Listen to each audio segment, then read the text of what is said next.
Hey, dude, here. We're live. Week in review. God bless. Good to see everybody. Hope everyone had a great week. They got an excited week in review. I know the last few weeks I've been meaning to read these articles on the Vienna Circle, which I hadn't gotten to. So hopefully this week I'll finally read some of these articles. And God forbid, since October 7th, it's just been continual week after week of war update in Israel. So we'll continue with that. As God forbid, there's just more to update. The war goes on, and more stuff is happening. I got some new great courses here. So let me first show these great courses. So David's a big fan of the teaching company, and I'm a member of the teaching company. So I listen on podcast on my app on my cell phone constantly, 2-speed. So I listen to almost everything right as it comes out as 2-speed, and I listen to so much of it that I listen to more than it comes out. So then I repeat and listen to some of the older courses again.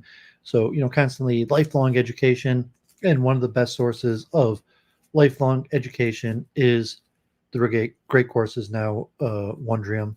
So in fact, Wondrium on their app, like of how much time people or courses people listen to, Duvid is in the top 1% of all Wondrium users. So presume most Wondrium users are probably relatively pretty educated, and of those people, Duvid is in the top 1% because I listen to all the courses and more, and I listen to them 2-speed for a few hours a day. So very unlikely that many people are doing more of that than Duvid. So here's some of the new courses. These are for my dad. My dad collects them in hard copy. I just listen to online. So here's London in the Time of Dickens. My dad's a big Charles Dickens fan. He's got the whole Dickens collection. In fact, I'm about to put up for sale. Duvid has just 1 second.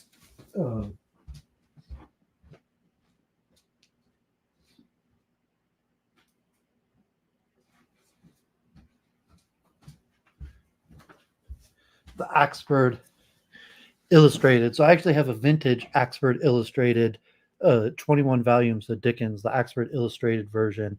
I have a vintage one up for sale on my 21 volumes. This one has all the major Charles Dickens books, but and then I have the older vintage one. So it turns out the vintage one is worth less than the modern reprinting, but thank God they're both worth a few $100. Check out my eBay page if you're interested. But my dad's a big Dickens fan, so I listen's a little bit interesting. I'm not even sure I've read like A Tale of Two Cities, Great Expectations, some Christmas stuff, but I don't read fiction, so I've never actually read Dickens, although I've seen a few of them turned into movies. But my dad's a big Dickens fan, so I listened to Liz in London in the Time of Dickens and a lot of stuff about financial inequality and how people look at the poor, or various levels. So it was a little bit interesting, and streaming in London. So David streams with different people in London pretty often. Okay, so this one I mentioned a few weeks ago, The Many Hidden Worlds of Quantum Mechanics by Sean Carroll. And I was mentioning the sadistic mechanics that Sean Carroll, you have statistical mechanics, and Sean Carroll, I think, misspoke on one of those and said sadistical mechanics. But as I was mentioning it, but this one's pretty interesting. 24 lectures on the many hidden worlds of quantum mechanics, and he doesn't even get to Everett till later. But a lot of information. So Sean Carroll, one of the big names in this one, there's a lot of editing and going over, so it's very polished, and graphics and everything. So highly recommend this one, The Many Hidden Worlds of Quantum Mechanics by Sean Carroll. God forbid, this one was only mediocre. Sex in the Middle Ages, and it focused mostly on the church and the Catholic Church, but I guess because that's most of the documentation. But it was 12 lectures, minimally interesting. Oh, pardon me. This one was pretty important. Good listen. How to Talk About Race by Anita Fulman. And, just important topics. African American woman gave the course, but just what's known about race, the dynamics, very difficult topic, how to talk about race. So also recommend that one. This one was good, not great, but how memory works and why your brain remembers wrong. So just 12 lectures, generic information. A lot of I had known from other places. The Great Courses already has like 4 or 5 courses on memory. And so just another one, decent, not necessarily anything special. The Surprising Lives of Christian Saints, 24 lectures, pretty interesting historical stuff. Not the typical thing I listen to, but I listen to everything. So, I listened to that and you learn some stuff from it. Also, this one, How the Crusades Changed History. Like, generally, I'm not such a history person. I don't read much history, but the main source of my history comes from these great courses, Teaching Company. So, I listen to all the courses and the history. So, I'll listen to their course basically on any subject. So, I've listened to all of their courses, in fact, over the last like 5 years. So, you're just my generic knowledge source. This one was pretty interesting. Lost Art, the stories of missing masterpieces, the story of art thefts and forgeries and various things. Some even talk about, I think, the Mona Lisa and some other semi-famous ones. So that was pretty interesting. Here's another good course. This was only 12 lectures, The Mind-Bending Physics of String Theory. They have another course from a few years ago on string theory, but it's very complicated stuff, so just more like general overviews, how to think about it. 12 courses. This one, The History of the United States Navy. Also pretty interesting, thing like what's going on with the Houthis or Israel. My uncle, blessed memory, God forbid my dude's uncle passed away in the last few weeks. Blessed be his memory, and may his memory be a blessing. And he was in the Navy, made it to Chief Petty Officer, but it was interesting history of the United States Navy. And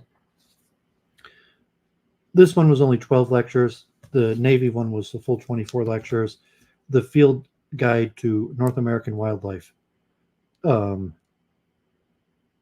Bamberg. My uncle was Bamberger, who we think we're from Bamberg, the town of Bamberg, and that's where we're called Bamberger. But German Jews. My uncle Bamberger, Chief Petty Officer. So this one, Field Guide to North American Wildlife.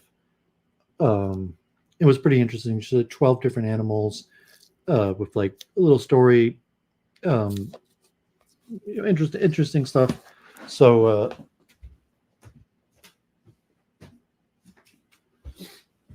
I listen to all those on the app. My dad collects them, so until you listen to them, like they're more valuable to keep sealed. So it's fun when you buy something to open them. But since I started selling things, you see that like things are worth so much more money sealed. So if you just like open it to like look at it, to browse it, to have it in your hands, it feels good, but it loses like sometimes 50% of the value, like 25 to 50% of the value, just because you rip the plastic off. So now I've trained myself to just keep them sealed. So like if I like, I'm not going to listen to them until until I actually use them and keep it sealed, because now that I resell things, and God forbid we got high tea here. I signed up to do the modern day debate on Judaism. I talked to James. He actually emailed me. He didn't get back to me. And that guy, Daniel H., the Muslim guy that been doing a lot of debates, and he debated like apostate prophet on Israel. He wanted to debate Judaism, the religion. And during the debate on Israel with Sula Adair Weinraub and a few other people that I wasn't really familiar with,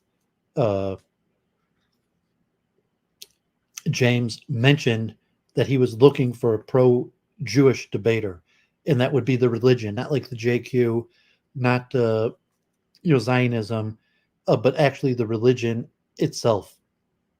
And I told him I would do it, and then he messaged back and he said it's like Daniel, and he wanted to debate against Judaism, and you will see if it like I said I was ready anytime, so it was already like Monday. I think the debate was like last week Monday or something, so I already emailed him right away, and he messaged me back, and so you will see if it happens. But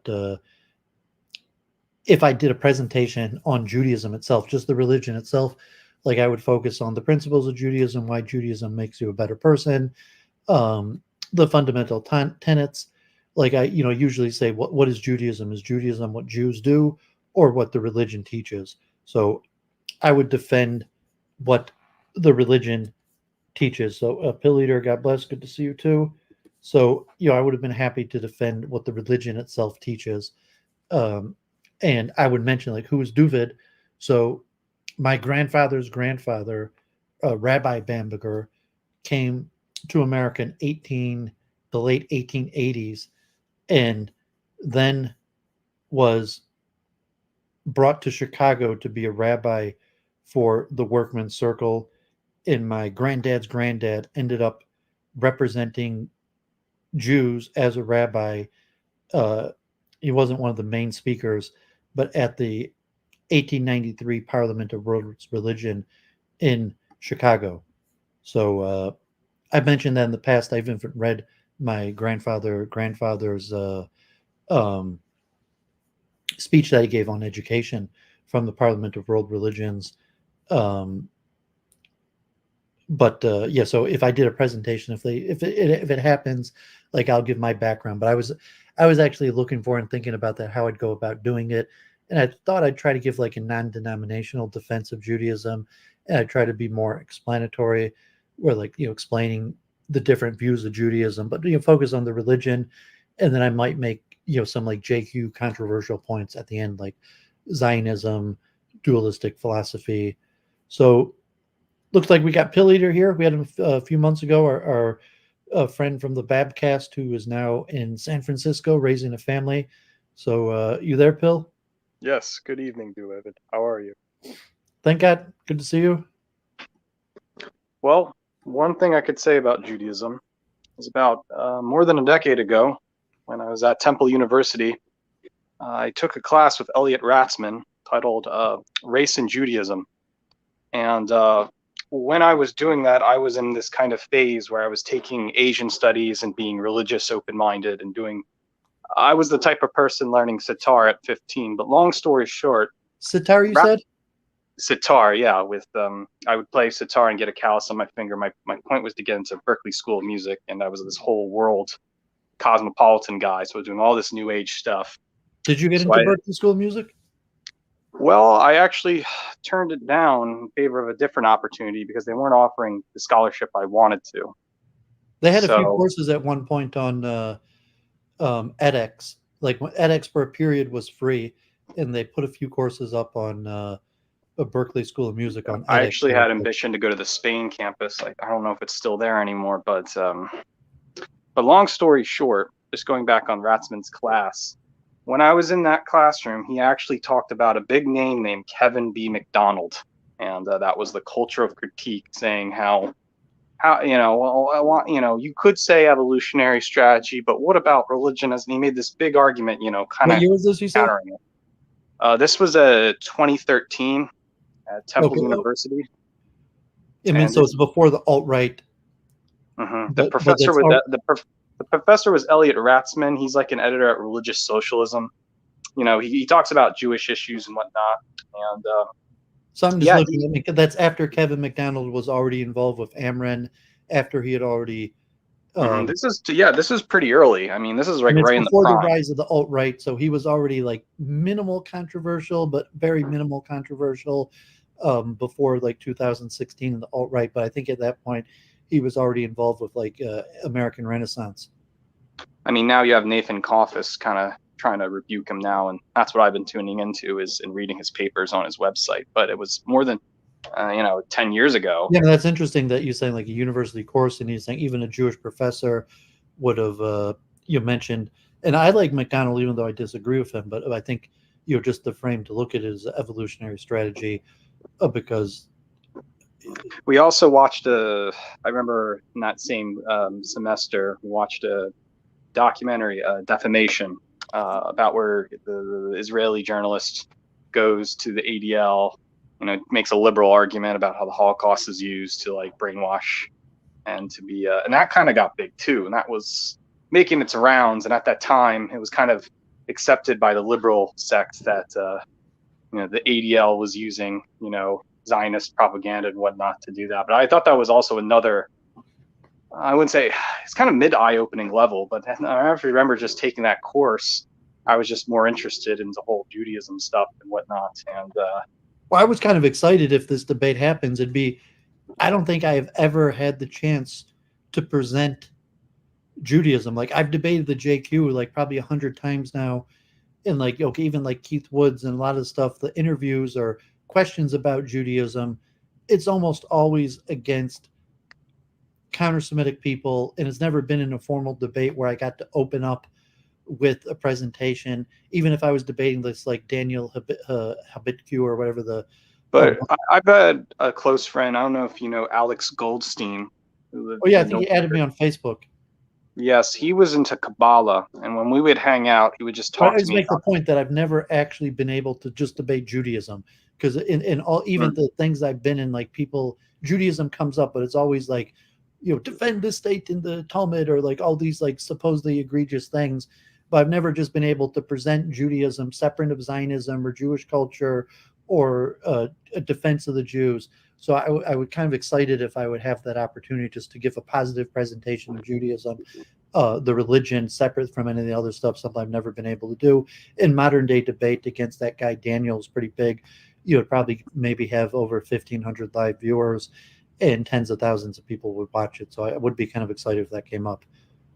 Well, you got on Woods. That's one achievement. But it was all saying, okay, yeah, he interviewed me and he asked me questions, but like 75% of the questions were like, just questioning the more questionable aspects. Although he'd asked like basic theology, and he didn't like let me make I did most of the speaking, but yeah, I didn't get, it was still like, he's a counter-Semite, and the platform was counter-Semitic. And so modern day debate would be a different, where I actually had the chance to present Judaism in a positive light.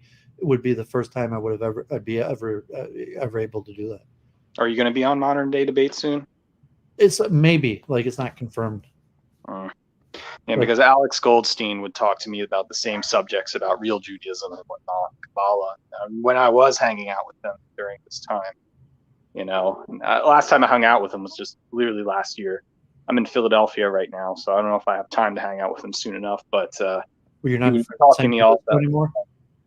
Well, no, I'm just in Philadelphia to see family, and then I got to go back to SF to do some other things. It's just work related. So, but I'm saying is, because Alex is in the Jersey area, so when we do hang out, at that young age, I went through a Kabbalah phase, and that was kind of my whole thing. And then it was just an influence from Goldstein, and there was another friend too, Philip Daniel.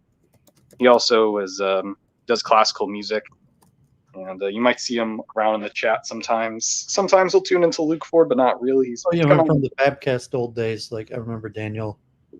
Mm-hmm.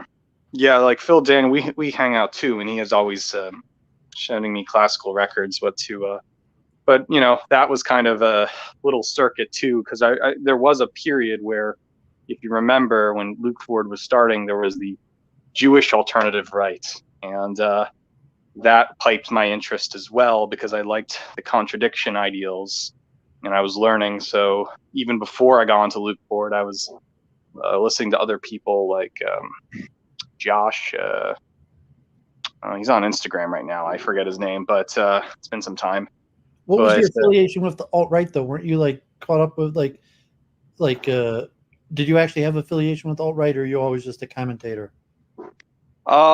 Here's the thing. I was a commentator, but I was following alternative right in 2010. I had this ambition to be a journalist, but I also wanted to do music. So the weird was when I had a certain chance, I decided to go music, or no, I went to journalist, and that's when I had this ambition to do, an alternative right, far right study, which any liberal institution loves. And one thing for sure, I'm going to countercurrents meetings with Greg Johnson, seeing Richard Spencer, NPI. And that was like before 2016. So, and this And is this like, after you heard about Kevin McDonald yeah, this is from the after press. Like you 2013. started following the alt-right in 2010, but you heard about Kevin Mhm. McDonald, and then you got 2013, right? that. And then things were putting together because I remember the 2010. I clearly remember Andrew Human and the Bay Area National Anarchists, Voice of Reason Radio Network with Robert Stark, and I would listen to that, and I just thought it was just far right neo-Nazism. But then things started to come together when you were developing the alternative right after the magazine, so like 2013, and that's when Ratzman was talking about McDonald's, like, okay, this is legitimate. This should be like an investment, And things have changed since then. And What do you think I of was Frame only Games? really Did you see I was on a Twitter space last week with Mike Benz, and it was pretty big. There's like, on Twitter and Rumble, there's like Frame 200. Game Radio, right? I mean, did you see his doxing and not like the Mike Mm-hmm. Benz? Yeah, Did you follow that at all? sorta, but yeah. I mean, But so he's you were pretty talking to big, man. Benz on Twitter I was on or his Twitter, Spaces. like I wasn't officially a co-host, but I was like on his panel on a Twitter space, and I was talking with him. He was talking about like psyops and the Bosnian, overthrowing a dictator. But yeah, I started listening, and I requested to speak. He added me, and there was one other guy or two other people, and he rambled for like 3 hours. But yeah, I gave a little comments here and there. Maybe I spoke for like 5-10 minutes of 3 hours. Mm. Um, Right. I used to do Spaces. It's just there's nothing interesting to talk about anymore, or it's just very but did much. you interact with Frame Games then? I've never had a chance to talk to Frame Game. But I've known about him in 2018, 2017. It's really bizarre that, give it 5-6 years, people try to cover up their past. But I always was different. I always took pride in my past background. I was just more trying to put the pieces together Well, to he's really the understand. only one that like went on to bigger things. Right. And like Yeah, because of the everybody else, it anonymous seems people, like no one moved on. I mean, he was kind of like a QAnon almost, because like of the anonymous people, he was you may be bigger than his online presence. So I mean, wasn't media, but I'm saying that he was, maybe like actually a Washington insider. But it's interesting because you were mentioning the alt right and say that somewhat he was correct in that whites have somewhat became a minority. The alt right lost, and whites now have white movements have accepted being Fracture. relegated to Saul Alinsky tactics.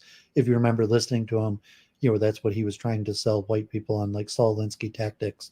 But to somewhat that has came true, and now like whatever remnants of the alt right are reduced to using like these Alinsky tactics, trying to advocate for whites as a minority. Well, it's more like it's became now.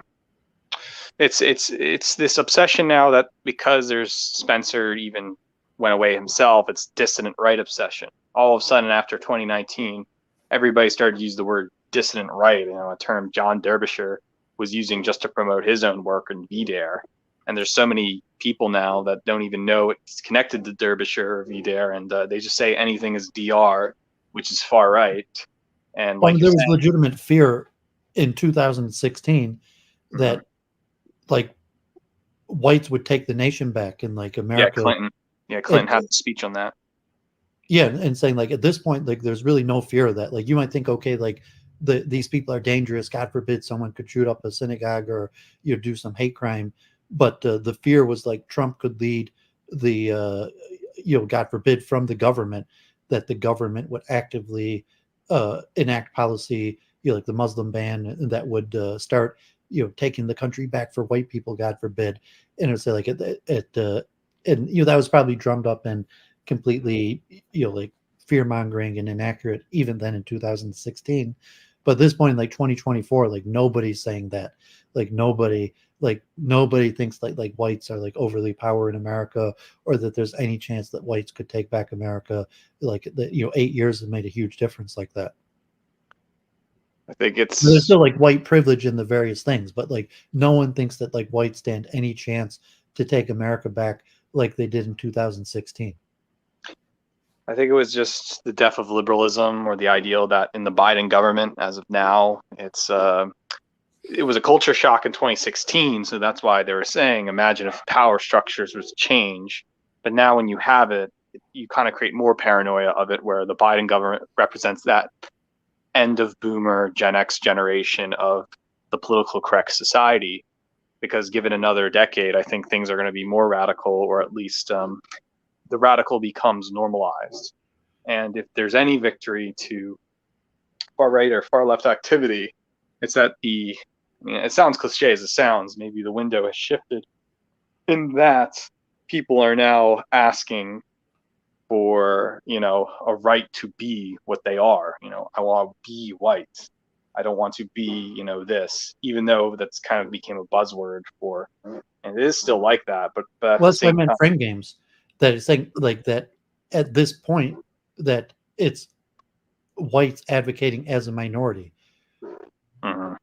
And that kind of, you develop the leftist tactics Or then. the balkanization to say like either whites accepting that they're going to be a minority, at least in power centers outside of rural red areas, but like certainly whites, really 2016 already, but like all urban areas, all the main power centers of your major cities, whites are already a minority. Uh, Mhm. but to actually create white advocacy groups to advocate for whites to protect their minority, their rights as a minority. So you might see start moving in that direction, or balkanization. That so 2016 there was still the hope among the dissidents that whites would somehow take back America, and now I don't think anyone is really pushing that. Anybody, I don't of any dissident, no one's even has that on the agenda. No one even thinks that's feasible, likely. So it's either advocating as a minority or balkanization. I blame kind of the managerial state that whites got themselves into. In other words, economics plays a huge role, where if there is no majority whites, then whites can only exist in a class system that is a minority. And similar to Jews, where there's the notion that, Jews are top, 6% of all elite positions. Well, I think whites are going to have an upper class position. You might have the story of the white trash people, but it's actually a war against the white trash people. And then what you're going to have left are the whites that have the capital left. And so they're the ones preserving. So there, it's kind of becomes a minority like successful Hindu engineers. And so that will be the weird part, is that Well, whites are there just could be a dispossession of white people from their property across rural America, right. where through some sort of market prices going up, a handful of people selling their property and then moving to the big city, or just like a mortgage crisis or something that dispossesses the mass land ownership, home ownership of whites across the U.S. And then the urban center where that's largely already happened, but even urban centers, suburbs that the it's somewhat currently happening. Real estate prices are very high. Some people have taken their profit and what they did with it, and people made poor financial decisions or remortgaged or inflation, the various also the corporatization of instead of having people owning their own property, where it's moving towards investors, private equity owning all the property across the United States. But that could be a big issue going forward for white people and the base. So even the poor white people, but they still own property in rural America. That imagine if somehow economic things stop that. So like even like Appalachia or something like that, you have poor white people who have junk property, but they still own their own property. That if something happened that dispossessed them of their property. So like a reassurance plan, like if because West Virginia is still pretty white. It could be just Well, I mean, so even in Appalachia, most of those people are most poor, like not most, but a lot of poor white people are still homeowners. It's just their property may not be worth that much. Right. So So the fear might be that the government might throw non-whites at them and take over their space. Then you can have some kind of racial war happening if that was to be well, I don't know the plausible. racial war, just saying that, I mean, because there could be multiple things. Like you could either have um, rural whites forced into urban areas in some sort of combination corporate government market mechanism, inflation, or whatever that would cause people to sell their property to corporations.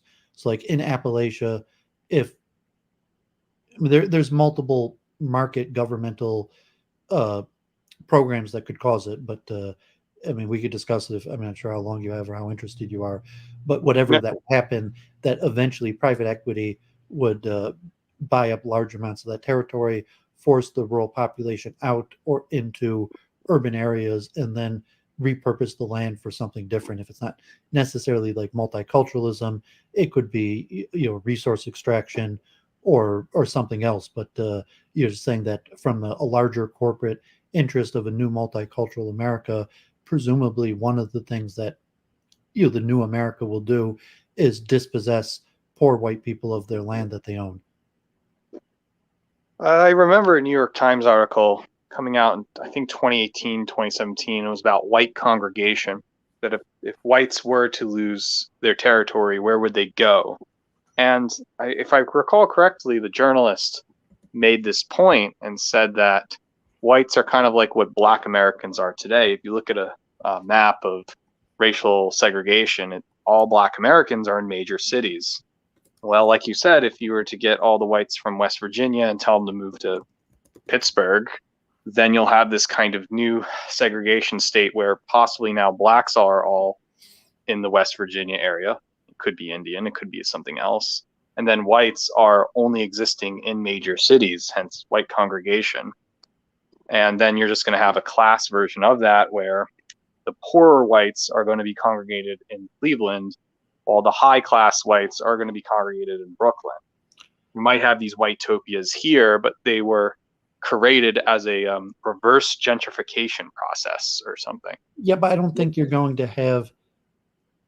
I mean, it depends on the future, but you're saying that you're not going to have high class segregated whites. The high class, so to say, whites that have moved up the social economic ladder will at most be a white neighborhood in a multicultural area. I don't think you're going to have areas of America where it's mostly white that has white elites. Like the white elites are going to perforce, because all of the major urban power centers are already multicultural. And so you're not going to, you might have like a suburb uh, of Baltimore or Philadelphia that's still majority white, that has elite social economical powerful whites. But I'm not sure that if there remains hegemonous white areas, that they're going to produce white elites. You're right. Because in order to become an elite, you're going to have to go through the indoctrination university process, and in order to succeed economically or governmentally, you'll have to succeed in government and corporations. So there still might be areas like certain suburbs that are like 80%, like in Metro Detroit, there's still suburbs that are like 80% white.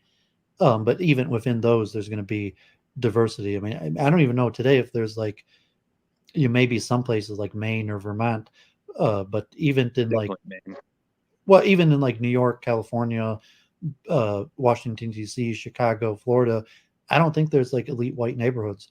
I don't think they're like you're going to get over like maybe 90% white, but even that, like I don't think there's elite white neighborhoods that are more than like 80% white. You would have to frame it then as just one class, so it isn't particularly elite. It's more like upper middle class, in between somewhere of middle, or it's maybe elite's the wrong word, but you kind of have basically all rich people live in urban areas. I mean, you don't really have like a conglomeration of rich people in non-urban areas. There might be like a few geographic, like Lake Tahoe or like vacation. Yeah, I mean, names slip in my mind, but the few geographic areas historically where like rich people have built mansions. But like generally those are like second houses, and all power centers are urban. And so you're not going to be able to have a white power center in an urban place, because basically all power urban centers in America are already minority white. So if you do have, like in Metro Detroit already, so like you historically may have had neighborhoods that were even all white, and at this point, definitely none of them are more than 80% white, maybe even less than that. And I would guess it's probably like that everywhere in the country. So like even like Hollywood or any of these nice areas, none of them are going to be more than plurality white. And if you are white and want to be at a power center, diversity will be the price. All right. They could exist in, well, that's the thing. Could whites exist in the poverty of a city? That would be the example of poor white neighborhoods that enough whites would return to the city.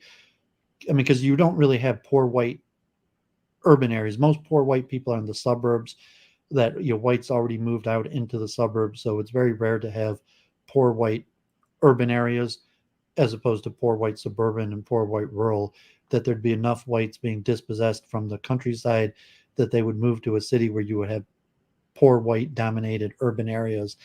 I'm not sure that will happen. I don't think that. I think it's unlikely that even if like Appalachia were stripped of their land and you had millions of whites that were forced to move to urban areas, that you think they would like retake over a section of an urban area. Yeah, it's the thing, because if we're talking back to Zelensky, then it's identity politics again, and whites have to victimize themselves as an interest group. And I think here's the thing: the word white is still not loved by the elite you're talking about, because white is everything that's bad and evil. It represents anti-cosmopolitan forces when you say white. So you'll have this kind of weird wraparound by saying you're a mixed American, or like European American, which actually funny. David Duke said that before, but it's E. Michael Jones's famous book on the. You're right. But it's saying that's already happened, because like white is not a real identity, and you have like a real identity is Polish or Irish or German, and at this point those don't exist anymore. So that you would move into a neighborhood with like the mixed white is unlikely, and there's not enough of Irish or Polish or any of these identities that if the rural people are forced back into urban areas, that they would subdivide back like that. So it's just unlikely to happen in the future. But I would say it's almost guaranteed that that's going to happen. I don't know if you agree. Like, unless America breaks up or balkanization, I would say something like the mass dispossession of rural America in the taking over of the land, either by the government or private equity, is almost guaranteed. It's already happening. It's going to be difficult. And here's the problem, and going back on the Jones thing, it's going to be very difficult for white Americans to say, I'm white, we belong on team white, when the term has been demonized for so long that who do you They don't have to. I'm white? saying that doesn't matter. I mean, the point is just that they act in their own group interests. So like if you're in Michigan, for example, there's still like Grand Rapids. So like Michigan, there's still like 5 million whites that live in 95% majority white areas spread out over Michigan, not including the major cities. But if they get dispossessed of their land and forced to move into urban areas, okay, maybe they don't end up in Metro Detroit. So like Michigan is like, like 3 to 4 million people in Metro Detroit. Then you have like Flint, Grand Rapids, a few areas that like have quite a few African Americans, like Saginaw, like Flint now, and then you have like 4 or 5 million whites spread over the rest of Michigan, with no single town that has more than 50,000 people. And those places are, on average, like 95% white. So if those 4 million people, let's say half of them get forced to move into urban areas, I don't think they're going to end up like taking like there's all of a sudden going to be a new white section of Detroit. Like a lot will end up in Grand Rapids, and however they organize, they just vote, like, because most politics is local, and there's zoning or various things like local school boards election that they could without necessarily having a strong white identity just through local elections, still create urban areas that are majority white, like Grand Rapids. And like Grand Rapids is one of the few, even Grand Rapids is relatively diverse, but if it's like 80% white. It all comes at the notion that I think this is the reoccurring gag for the last century, is that you're not allowed to be hyper aware that you want things to be white. So you just kind of nod your head and being like, well, we want people like ourselves, but we don't want to discriminate. Yeah, but they're not going to be doing, I mean, they're going to, God forbid, it's going to happen because they're going to be dispossessed of their property, or like the inflation. They're not going to be able to afford to continue to live in the rural areas. Like whatever, if it's interest rates, the increase in property value, inflation, food prices, is going to become increasingly more difficult to live in rural areas, and they're going to be forced to move to urban areas. So even if they don't develop that identity, it's just like, well, where are you going to move? You're going to take your chance in New York City, or you're going to try Grand Rapids, right? Or like Detroit. So even without thinking, like, even if it's subconscious, you're saying like, well, they're not going to go to Detroit where whites are a minority. They're going to go to Grand Rapids, or maybe they're like a town that used to have 50,000 people will blossom to 400,000 people, and that town with 400,000 people will now be like 80% white. The big reason why people stay in places like Fargo or Bismarck is because they feel like they have ownership there. All right, people like Madison not because it's pretty, but because they feel like they have something there, a job, or they're a part of the society that makes them. And there's this notion that the house they bought and the things they bought makes them feel it's them. It's like a Well, person. They had the American dream. Right. But I'm saying the American dream's collapsing, and it's going to be an inverse of like the American nightmare, where people are losing their property and they're being forced into urban areas. So just, I mean, I don't know if you agree with my assessment that you think that's going to happen. I'm just thinking because there's something similar I have in a belief in. So I'm just hypothesizing how that's going to play out, because that's what I like to do. But I'm saying if you're on the same page that you see the American dream has collapsed, and you're going to have the American nightmare where people are being dispossessed of the land, forced into urban areas, how that's going to play out, and especially for like racial dynamics. I think people are being brainwashed to go for success, quote unquote. And that's what you're talking about. They'll move to the urban areas.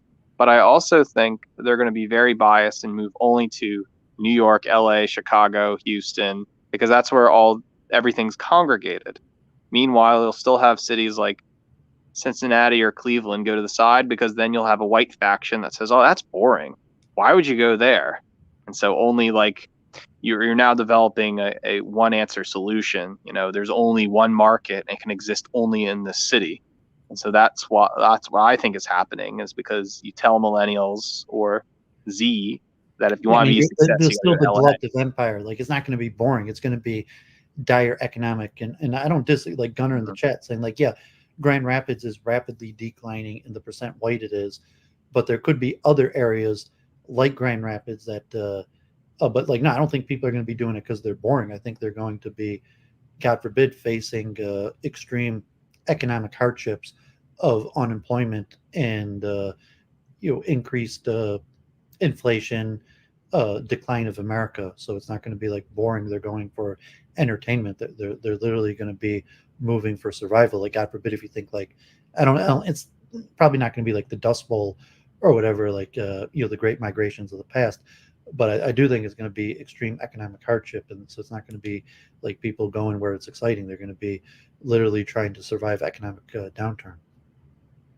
And that will also mean like that the only places would be cities of production, because then everybody else outside the city would just be barren wastelands, pretty much like the Nebraska, where it's like, okay, everybody's in Lincoln, but like who's else in Omaha? It's kind of a hard situation to imagine. Well, like, okay, God forbid, right now, like Appalachia, people are still like, God forbid, like if they're could be overweight and on drugs, because there's still the glut of empire.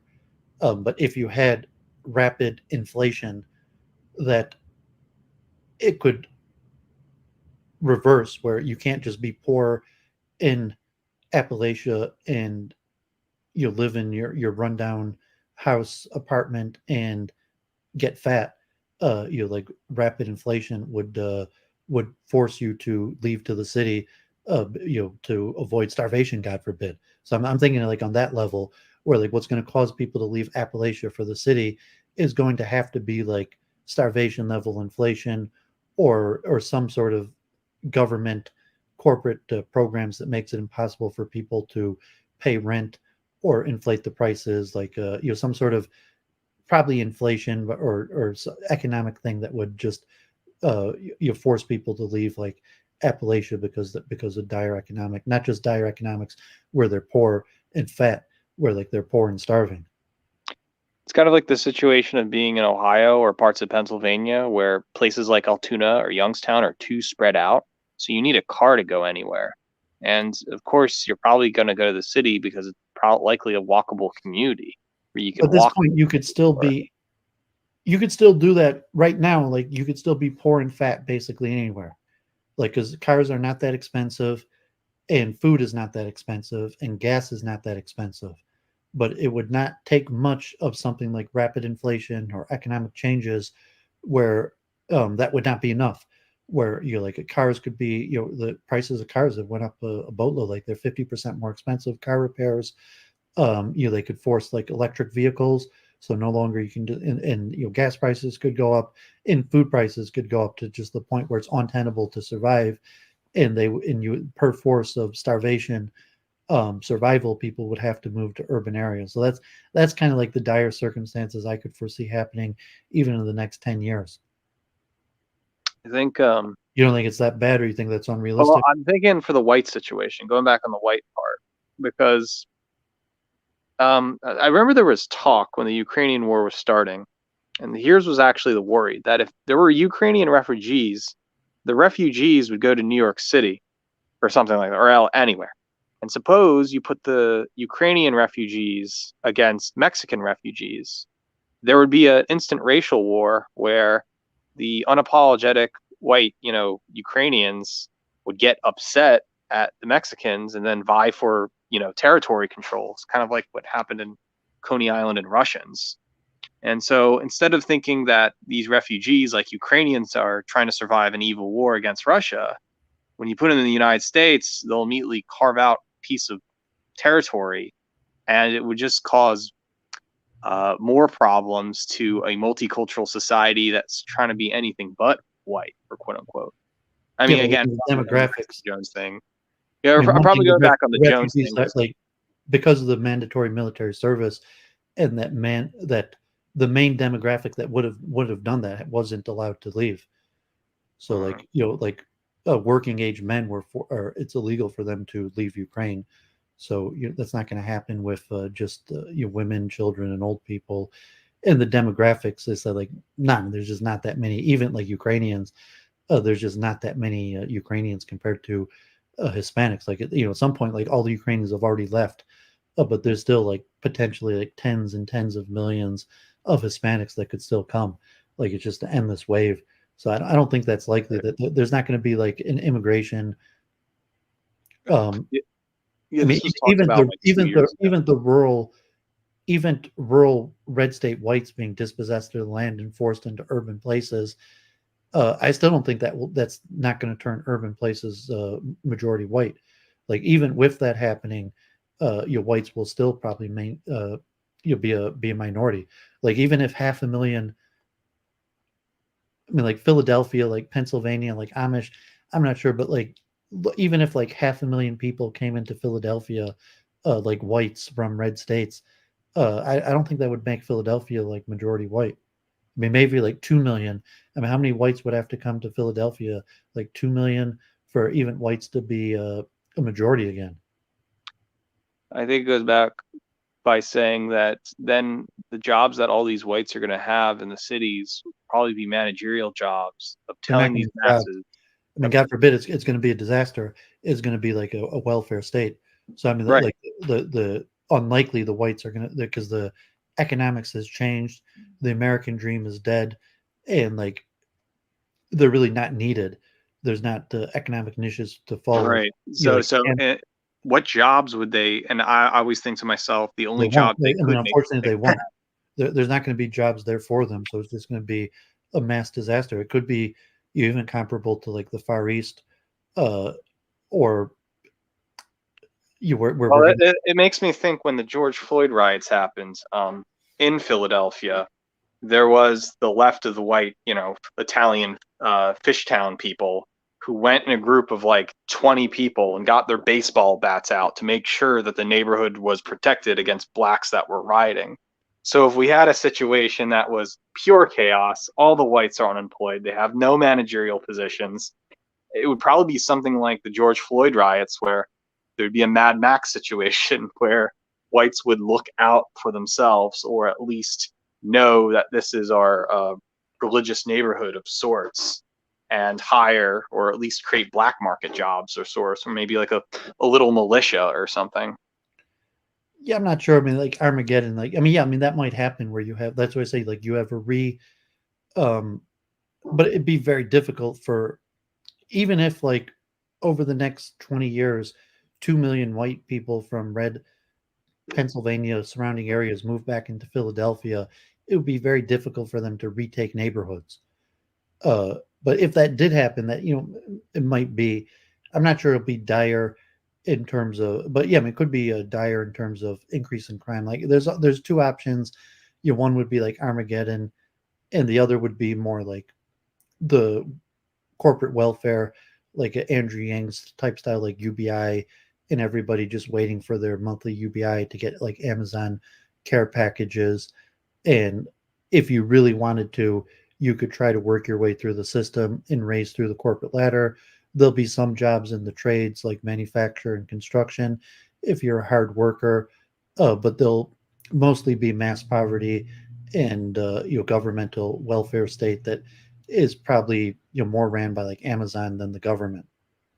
That's kind of how I'm seeing it play out. I was actually watching today, or at least reading about today. There was a book by Verso. It was People's Republic of Walmart, where Walmart is getting so big that they might as well be a socialist country in its form, because instead of being motivated by profit, they'll have to do things that are for, like you said, care packages for people. Because if they were to be clearly for private, competition, they'd be like Sears and go out of business and self-destruct. So there's a point in Walmart's, higher ups, they're actually promoting what you would know the values of socialism within a capitalist framework. Because if they didn't practice that, society would go, like you said, it would be destroy itself. So eventually, I think Walmart and Amazon would make those care packages to people, and then there would be this awkward Andrew Yang UBI state by the winners of capitalism. But now that they're helping everyone else like a baby possums on a possum's back, it's kind of absurd, because how does an individual produce anything for society if society is done and finished as something that is already made by automation and sorts?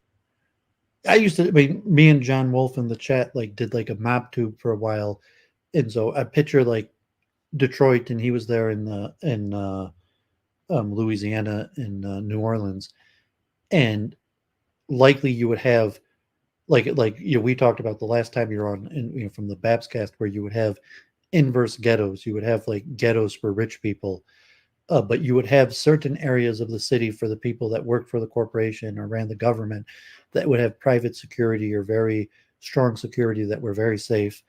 And then very nearby outside, maybe that might even just be a tiny area like the commercial district in area of Detroit or New Orleans or something. You have a commercial district and it's safe because you have private security, mostly technological. You have cameras and corporate security everywhere. And then outside of that is kind of like a no-go zone. And so if whites were dispossessed of the land, ended back up in urban areas, you might have white no-go zones.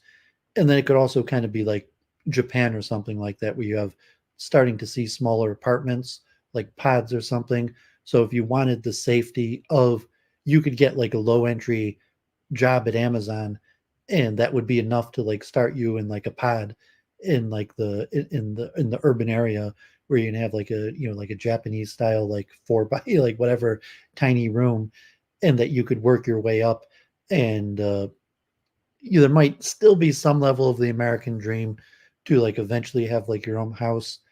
Um, but the economy is definitely going to have to be completely restructured, and there's going to be some level of collapse. There might be some areas that like are able to successfully move to the new model.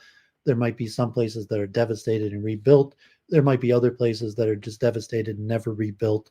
And so you'll have all of these right next to each other, no go zones. Be like your Eastern Europe, where you have places that were destroyed by World War II that have never been rebuilt, and like even Detroit is That's already Pennsylvania. That's like Midwest Pennsylvania, Harrisburg and Pittsburgh area. It's all not built. They just let it dry up since the late 80s. yeah. I mean, so the corporations might successfully clear those areas and rebuild them, repurpose them. Some of those they won't be able to. Even like not all rural America are they going to be able to, but like Appalachia, maybe like half of Appalachia, they'll be able to successfully clear and repurpose, and another half of Appalachia will remain rural and poor. But the standard of living will probably go down significantly, and then the urban areas, uh, probably be like Asia or Africa, where you have like you're just this huge wealth disparity. You have like millions of people living in illegal tent cities, settlements. Um, but the like, I don't think all like look at the stock market holding so strong. Like I don't think society is going to collapse, and I think the corporations are quite strong, and the corporations are likely to survive. And at the certain level, to say like, yeah, like you might still get your weekly care package from Amazon, and then you could still get you could either just get your live poor and do nothing and get your weekly care package from Amazon, or you could work from Amazon and try to build yourself up. And the educational route, I mean, you could still have like a Bernie Sanders revolution, and like even under a Bernie Sanders revolution, it would probably look something like that, where you have things like free education, free healthcare, UBI, um, and so you could take the free education and use it, but most people won't take advantage of the free education, or it won't help them. And if the UBI or however that works, um, I mean, is that how you're saying like some form of complete restructuring, Well, the thing is, like even in a Bernie Sanders type direction? in the addition to the conspiracy of automation, there's also the emulation of the police. There's all this talk about abolishing the police state. What they are going to replace, as you said, is security, because security is not police. Security just watches your house or in front of the door. Police are people that go in the car and get reported when you say so. So I think what's going to happen is they actually might eliminate the police and give security cameras everywhere, because security, everybody's entitled to security. Police are supposedly bad people that do irrational things. So I think that's a part of the automation plan where everything becomes an extreme libertarian state of the anarcho-capitalist dream, in a weird way, that some people are celebrating now under that conditions of post-scarcity to make it happen. So Yeah, yeah, I'm you're not gonna have sure it's all like around that in San Francisco. Like New York, it was somewhat like that. Detroit, like no, I mean the good areas use private security. So like the commercial districts don't rely on the police; they have private security. And even in Detroit, there's companies that basically dominate private security, and even the government doesn't use police. They like contract the private security. So you think it's likely that most urban areas will have some sort of commercial, gentrified, inverse ghetto that isn't reliant on police. They're reliant upon right. private security and high use of technology, and it'll still be some sort of profiling.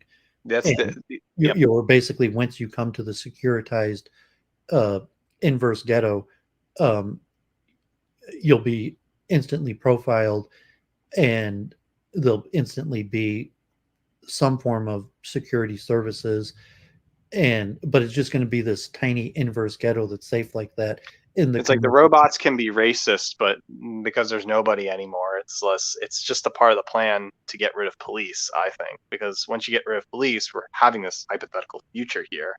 And what are you going to do when you have a robot and they when the robot says you're black or robot doesn't like you. You I can't mean, do robot, anything. I'm talking, you can't get rid of security. Like, Right, right. unless there's like a nationalization of everything, like America moves completely socialist, which I think is extremely unlikely, although you might have, like a, Walmart, Amazon.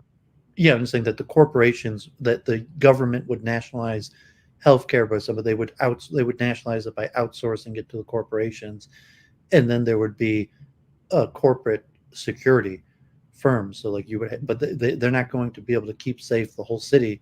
They're only going to be able to keep safe a tiny element of the gentrified commercial center, and then it's going to be extremely expensive to live in that area. It's going to be like San Francisco, where like it's relatively secure, but you're going to have to make like at least $100,000 a year just to have subsistence living in that, the inverse rich man's ghetto. Right, right. That's a good example because San Francisco literally is a dead beach resort town. And the only people who are living there are people who make six figures living in these rundown renta buildings, and everything else is abandoned.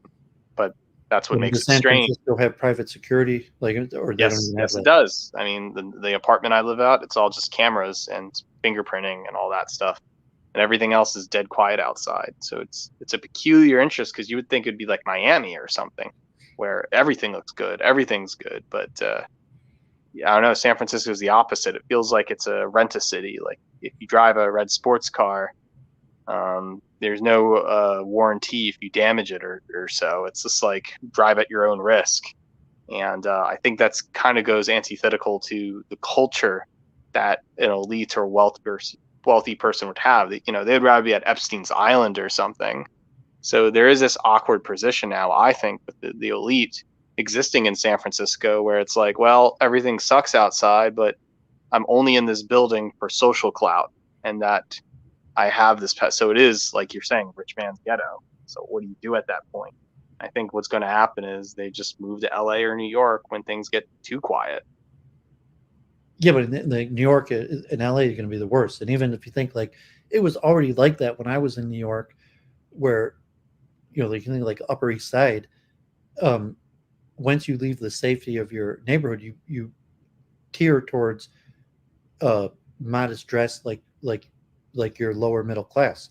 So even if you're a multimillionaire in the Upper East Side, like if you're going to take the subway or just go out, you're going to dress or make yourself appear to just be lower middle class. Mm. And so, I mean, if you're from the elite in the ghetto, you could say, okay, like just don't stay out of don't go out of the secure bubble, and then if you do go outside of the secure bubble, do it at your own risk. But your risk is limited if you try to blend in by making yourself look lower middle class, because like the upper middle class has been hollowed out, and so but you could just appear to be lower middle class, and then the chances of something bad happening to you is basically equivalent to the chances bad happening to any other lower middle class person. I do think the rich man ghetto ideal is happening more It's than you already think. happened. It's happening to such a point I mean, it's where moving to a bigger point, but I'm saying New York City, like, yeah, I mean, like Brighton Beach and parts of Williamsburg, the Upper East Side, like it's already happened in New York, and like I'm even in just thinking Detroit, like like saying like the new gentrified even area of New York. Philadelphia too is that Yeah, I mean, it's like it's already happened. Like it's going to be more and more like that, but it already started happening. Long. I mean, it's been a slow process of the hollowing out of the upper middle class, and at a certain point, the upper middle class is just not even really going to exist anymore, and so you still have an upper class, and you'll still maybe have a middle or lower middle class, so the upper class are going to become fewer and fewer, and are going to, and it's going to become more and more dangerous to be upper class, that they're going to need to like a secure ghetto, and it's already like that in globally. It's already like that the only expectation I would say is it's Dubai. already like that, like India, parts of Asia, Right. parts of Africa. It's that's like I'm not just like basing off science fiction. Like like I studied urban planning, and it's like it's already like that around the majority of the world. Because you look at Dubai, Dubai's a desert. So they could build all these giant skyscrapers, all these man-made islands, but it's a desert, and you can't really, you'll die in the desert. So it's just like people are not really like, it is dangerous to go outside, but you have all this wealth, you build, and then what? It's not for anyone else, but for the princes and kings that can have it. So I think, in the rich man ghetto situation, it's almost in the opposite of that, because you do have these buildings, but nothing's being built anymore. They're just living in these old buildings that were built like 30, 50 years ago. It's non-productive. You're just on old capital. Everybody else lingers on and the Mad Max African society. And then it's like, why exist in Brooklyn when you could just be in New Jersey or Connecticut or something? I think that's a bigger realization that's happening. I mean, that would be white Well, flight. there's not going to be anywhere to go, and without being like post-apocalyptic, That's I right. don't know if you followed like the Hasidic battles, like in Muncie or upstate New York or Lakewood, where Hasidim move into neighborhoods, and like one of the first thing that they do, change zoning, but it's not just Hasidim, but it's like common trend is to convert single-family housing into multifamily housing, and so that's already happened really across New York. Even like Manhattan, at some point historically, like Manhattan had a lot of single family housing, and like there's very few. I mean, you have like some brownstones and a handful of people that still have brownstones, but almost all of those are in the process of being converted into and even like Brooklyn, Queens, the suburbs of New York, places right outside of New Jersey, and here in my own neighborhood in Metro Detroit. So what's happening is, with the death of the American dream, what used to be the upper middle class is either you make it to the upper class or you're being sucked back into the middle class, and housing prices go up. You can't afford your own single family house. And then therefore what used to be single family housing is being converted into multifamily housing. And that's happened. That's already happened. The standard of living is considered now lower. Like that was considered like middle lower 50 years So ago. even like the old poor white neighborhoods in Philadelphia, New York, Detroit, like they still had, like, you could still be like a working class white guy and have a single family house. And that is much more difficult. And so even in my own neighborhood, it has to be fought with zoning, but if they don't win the fight, single family housing is turned into multifamily housing. And that's the beginning of suburbia moving to urban, and the decline of the American dream. We're just like, you get like, okay, Living like in apartments. if I own my house and it's just too expensive for me to own my house, and what used to be like, okay, I'd have a house, an American dream, and I should have my wife and kids, but unfortunately I don't. That I would just convert my house into apartments and start renting out parts of my apartments to make up for the fact that it was too difficult for me to maintain myself in the upper middle class. But I'm saying it's already happening. Right, Like even right. on my own block, it's already happened to houses on my own block in the suburbs of Detroit. And in Brooklyn, like it happened to whole neighborhoods that like Borough Park, it's like normal Queens, for $1 million Long place Island's, to have like 4 families, 5 people live in $1 million place in Bushwick or something. Yeah, I mean, whole neighborhoods have been converted to what used to be single family upper middle class houses are now apartments. Now it's like this, like shove as much people as you can impossible, and then pay $1,100 per month with 3 other people in the room sharing a kitchen. So that will continue with possibly global immigration, northern immigration, and also rural immigration. So what's going to happen to when more Hispanics, but maybe more whites from urban rural areas, they're going to end up living in what used to be single family housing that had been turned into multi-units. And saying like this has already been the trend for like 20 years. I think what will happen is that whites will discriminate, have white multi-housing units, and there's black multi-housing units, and people just naturally get, as much as they want to scramble multiracialism in different little boxes, I think what's going to happen is you'll have this weird Epicurean ideal of whites moving themselves into these multiple boxes, and then it becomes almost like a fortress of sorts. And that will create this kind of weird racialism or little micro societies of sorts. But then again, it's hard to say. I don't see like, I mean, certainly Metro Detroit, but like even New York City, like I don't even see like where whites could make a foothold in an attempt to like if it was happening where you saw like people were being dispossessed of their land and millions of whites were being forced back to urban areas, and each year hundreds of thousands of new poor whites were arriving in New York City. I don't really see a feasible path how they could take over a neighborhood. Like you say, maybe like Staten Island or something like that, where hundreds of thousands, like what I'm talking about, the converting to making smaller living spaces. That like Staten Island would you maybe certain places of Queens, um, but like what neighborhood in New York City could whites even conceivably try to get a foothold in besides Staten Island? I mean, Brooklyn would be the first, or Williamsburg, but that's just a cliche now because they're. I mean, they have zero chance. Like the whites have zero chance of taking over Williamsburg.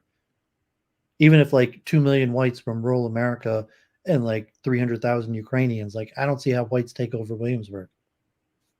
They would just segregate, and then they would take over a.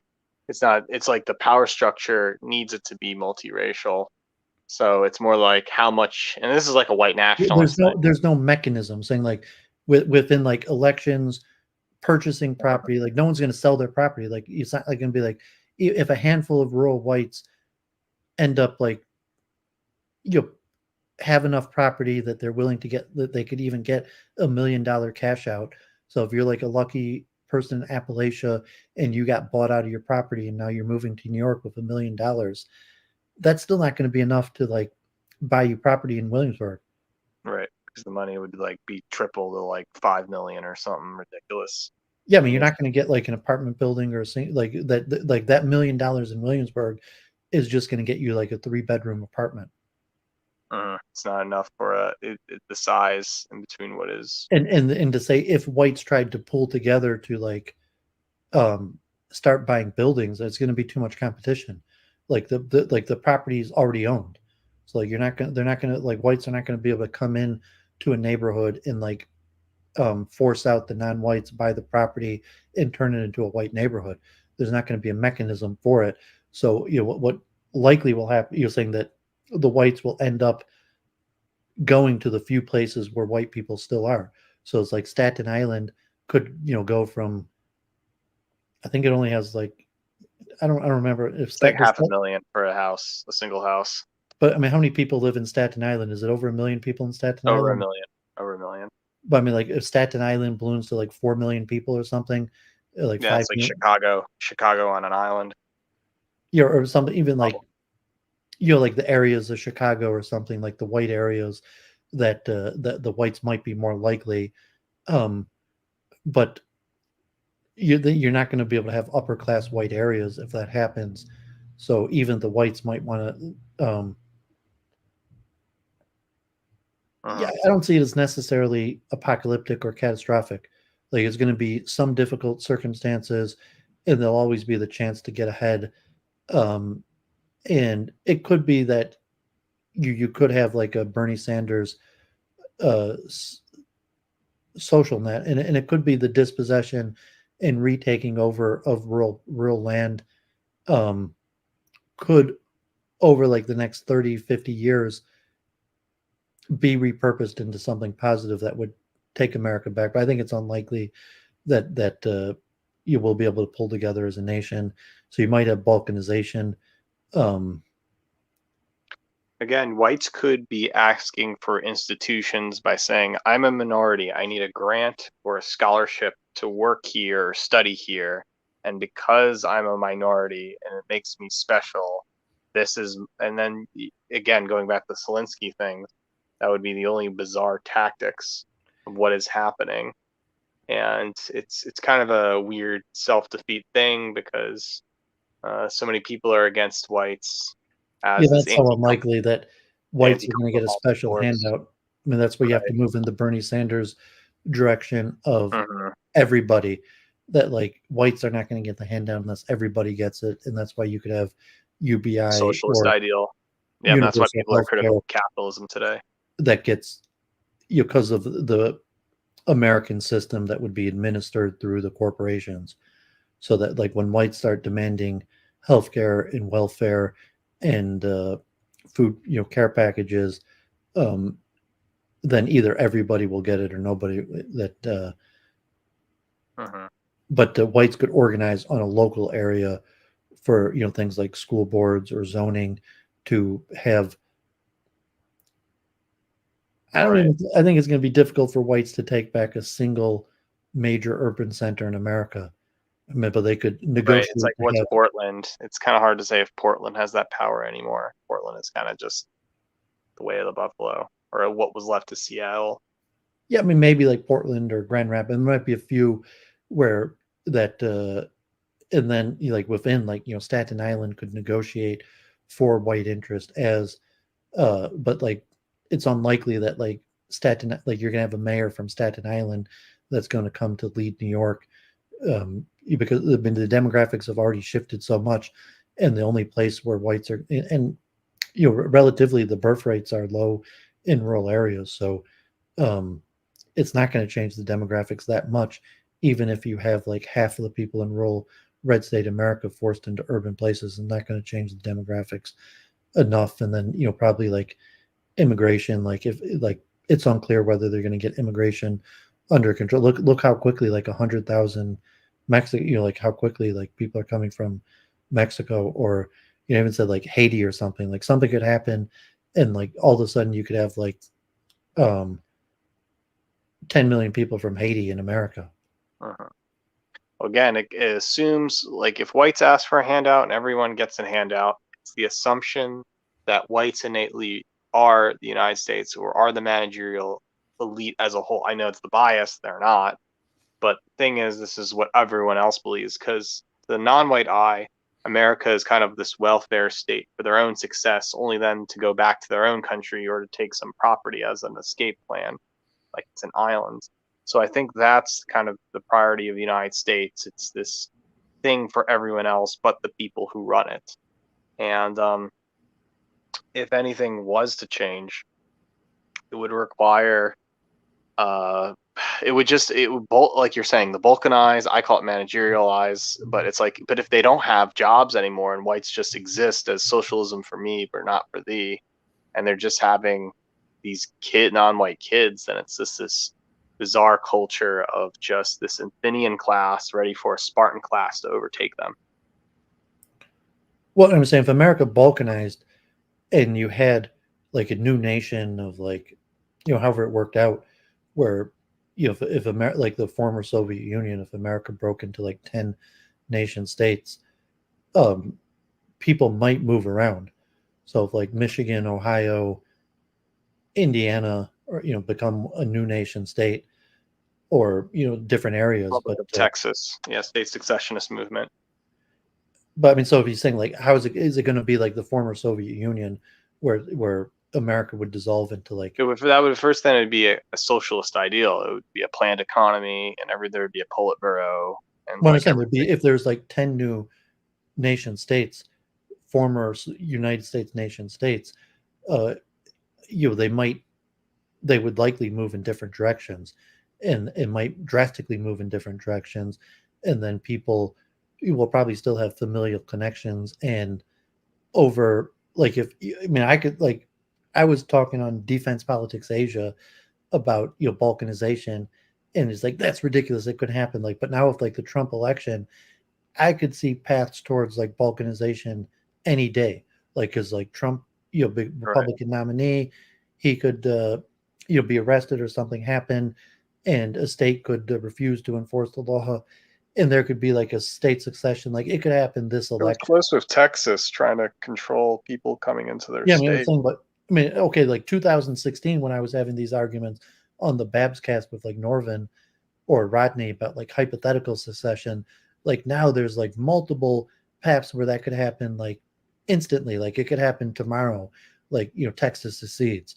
But whenever and if that happens, you'll probably be a window of opportunity to shuffle around, where you could pick up and move from Michigan to Florida or to Idaho, and over a period of like 10 years, each nation state would develop its own little flavor and be interesting. But like, I almost think that's the most likely thing to happen. Like, if I would even estimate maybe there's even over a 50% chance that happens this election cycle, that the U.S. The nation, the federation is Well, they always dissolved. talked about separating California between north, south, central, or east. You have 4 states within California, and that would just mean the Republic of Texas again, or Greater Idaho, or Washington, Liberty State, Washington.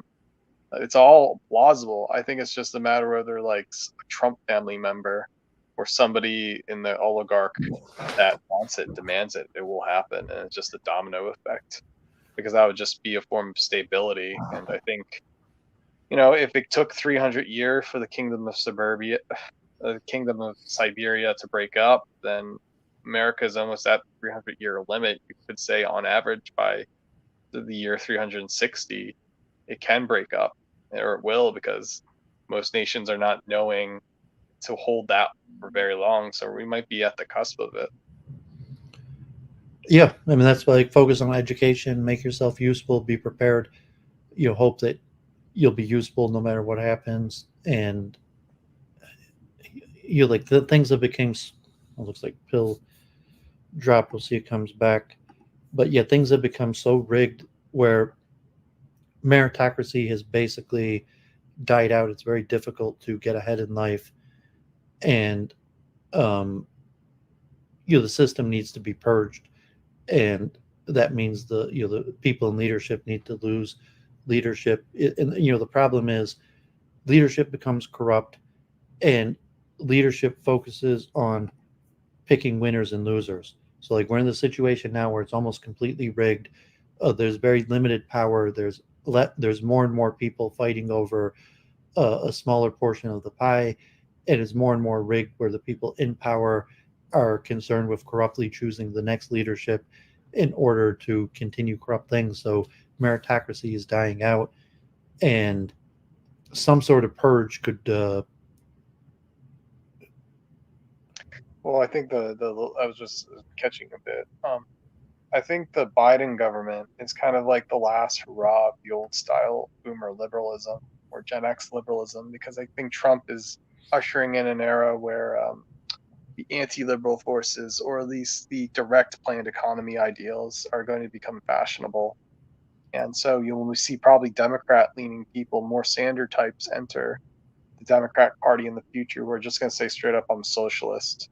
It'll be a little fashion statement, but eventually you'll have someone that'll come in advocating worker cooperatives, or like people need special interest or weird egalitarian ideals. So again, I think this is going. The federal government, I think, is going to be, it's just too corrupted. They're not going to be able to hold the union together under like a Sanders socialism. So like, it's more likely post collapse and like a balkanization that some of the territories could have Sanders socialism, but I can't see the union holding together and shifting, and it's just too corrupt.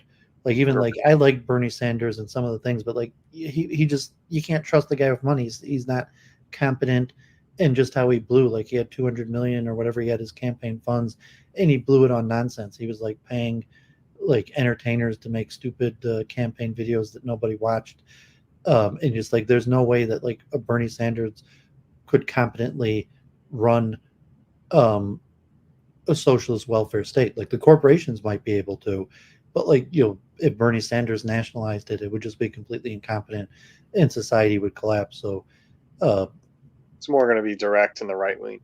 I don't see any way that the union, like, I mean, America, like, I mean, even I just, I had lunch with my parents today, and like, we were talking like the war, and they still think like, like the global power, like, like Warren, like the, after Israel defeats Hamas, and after the U.S. Teaches Iran a lesson, saying like, no, like, we're on decline of empire, like, it's not going to happen like that. And even focusing on national politics as opposed to local politics, where almost nobody focuses on local politics, all like Trump, Biden, and meanwhile, like, things are collapsing everywhere, and like federal deficit, and the the competency crisis, and like I was saying when you dropped out for a minute, the clear sign of corruption the death of meritocracy, where the elite is basically trying to pick winners and losers, and that always fails. You can't pick winners and losers. You need meritocracy, and so it's just collapsing upon itself.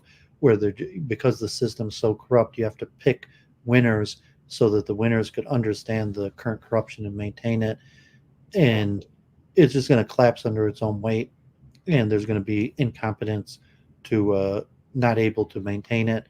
The corporations, like I said, like at Amazon, or some of the manufacturers, like if Tesla or some of them are competent enough to maintain, like post-collapse, maybe Amazon and Tesla and some of the other companies are still fine.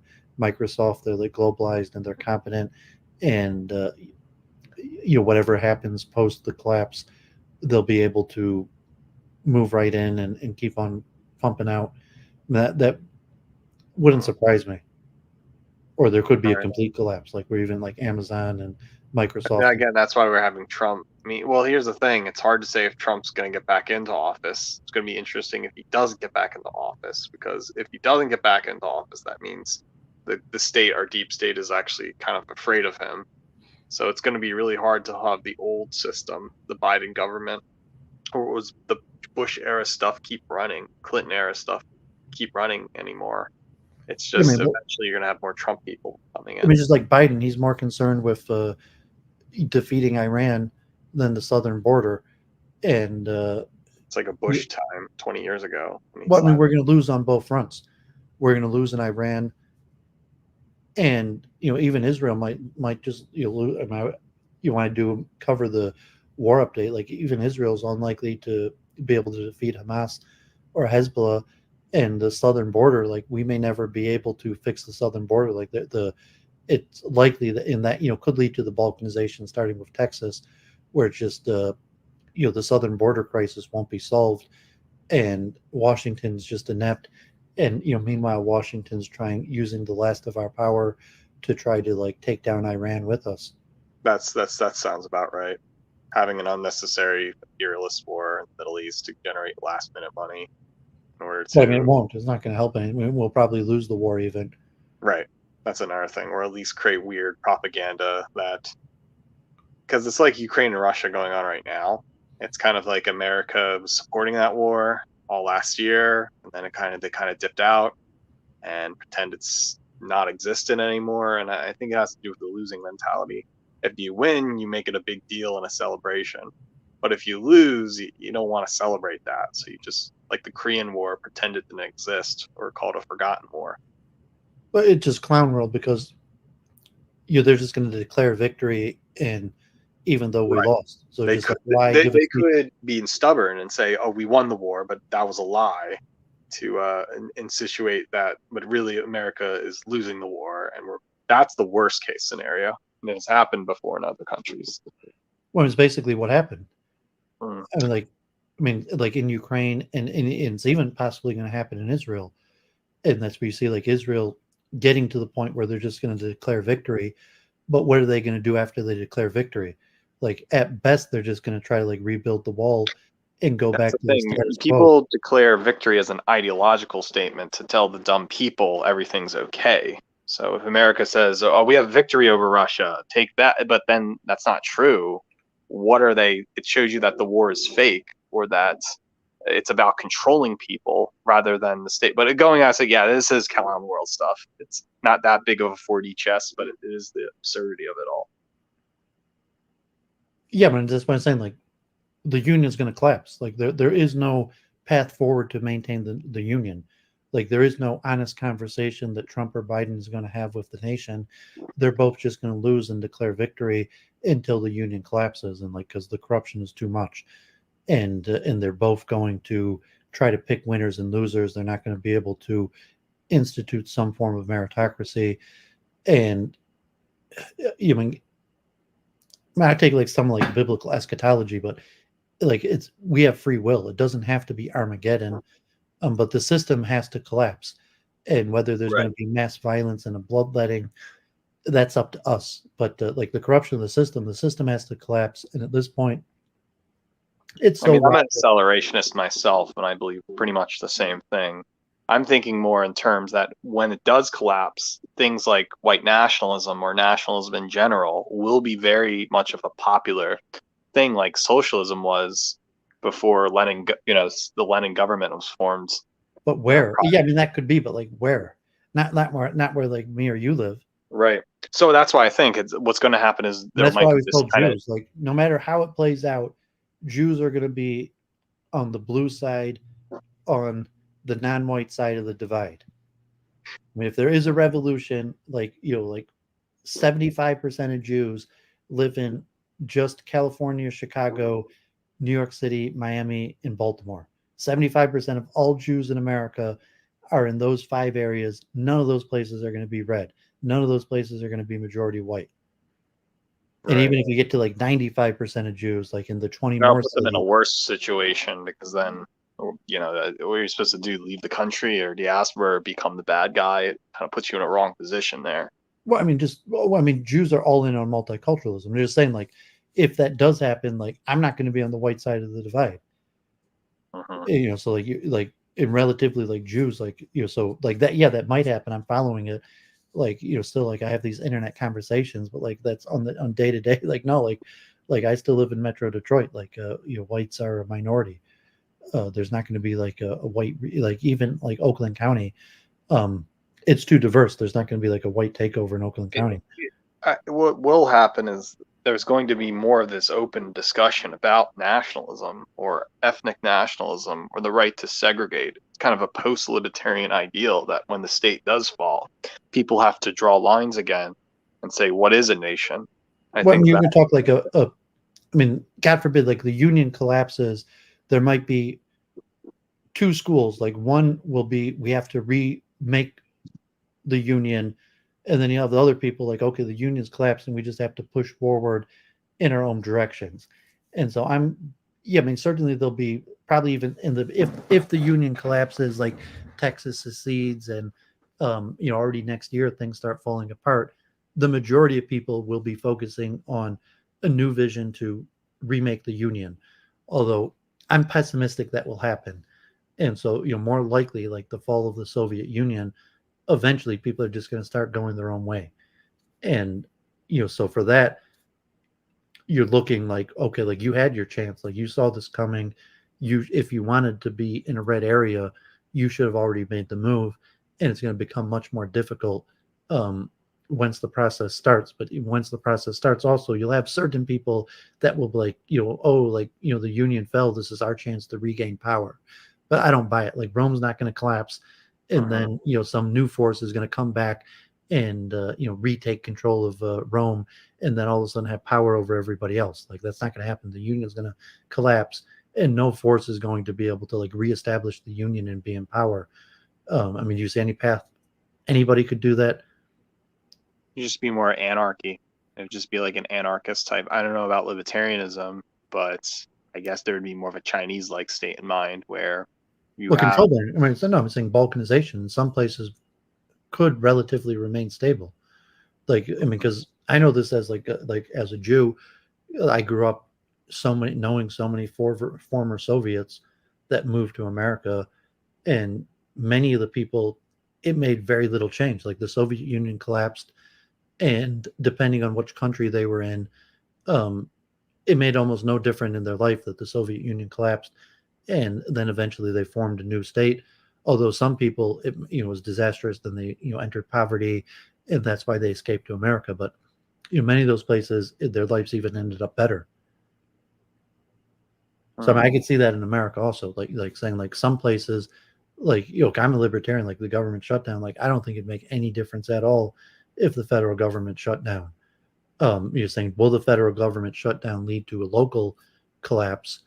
Some places it might, other places um, it might be better for the local area that the federal government collapsed, and then some places might turn, might balkanization might benefit them. And you don't see Very. that? You think it's going to be universally bad for everybody?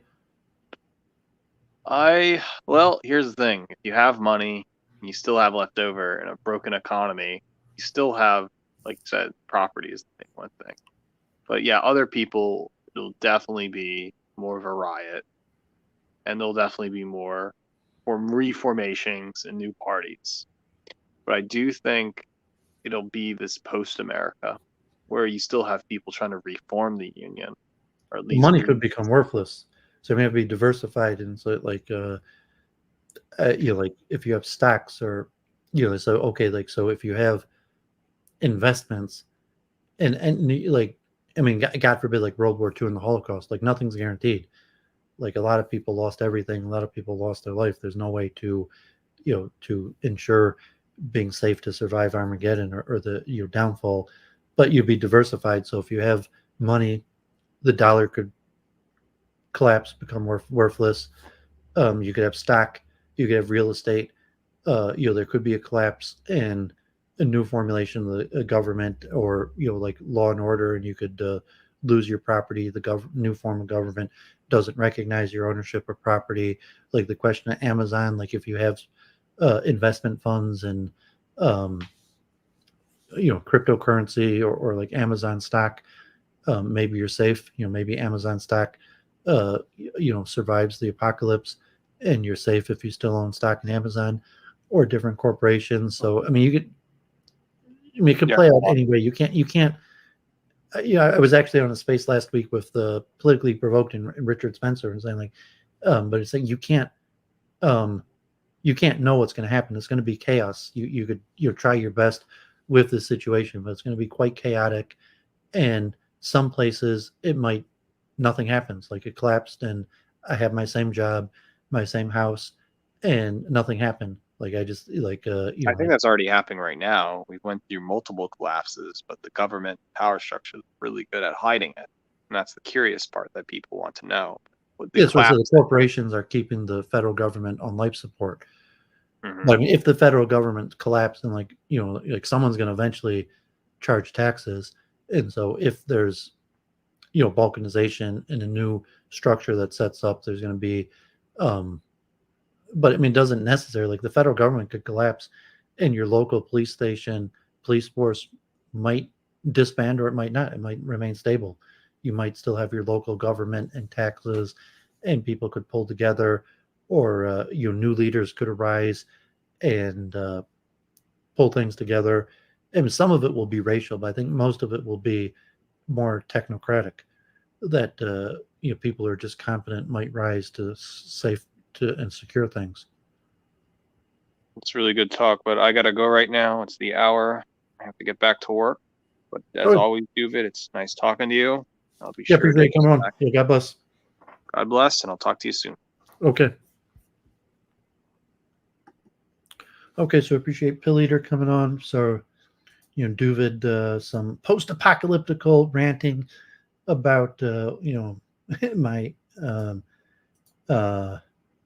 uncertainty for what's going to happen with society, and looking kind of pessimistic. So let me share some links. I'll do the Israel war update, and then we'll read some papers.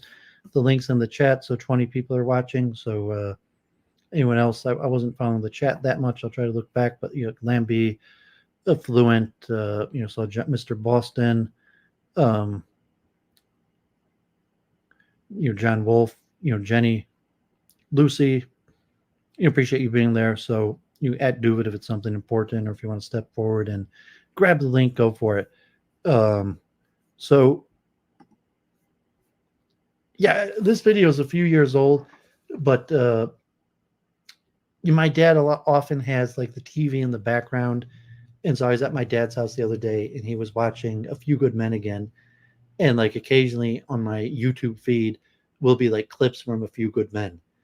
And so I saw this, I was looking like, hey, Zargons, God bless. Yeah, so let me just share a few links. I'll do the war update. And, if you want to chat a little bit, we can also.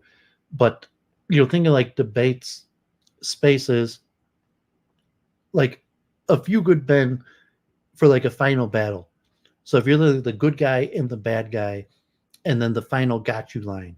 So like with the, like, I want the truth and you can't handle the truth, which is like one of the most famous lines in all of movie history, and like the build up and the climax. So it was a little bit interesting. and thinking, and this is somewhat like from an era of America that doesn't exist anymore, like 1992, A Few Good Men. But this was interesting, like screenplay and writing, and like a classic American movie that is climatic and it builds up to the final courtroom scene and has the line where everybody remembers, like, I want the truth, you can't handle the truth, like, did you order the code red? And like, you're goddamn right, I did, God forbid. But yeah, so this was an interesting take on screenwriting and climax, and thinking like a blood sports debate. If you like, I think like the first blood sports, like Sargon and Akkad and Richard Spencer, like Richard Spencer had like the one liner, like like about Locke, you're like, you don't know your Locke or something like that. But something like, some debates where you could have like a highlight of the debate and it comes down to that. So I found this analysis a little bit interesting.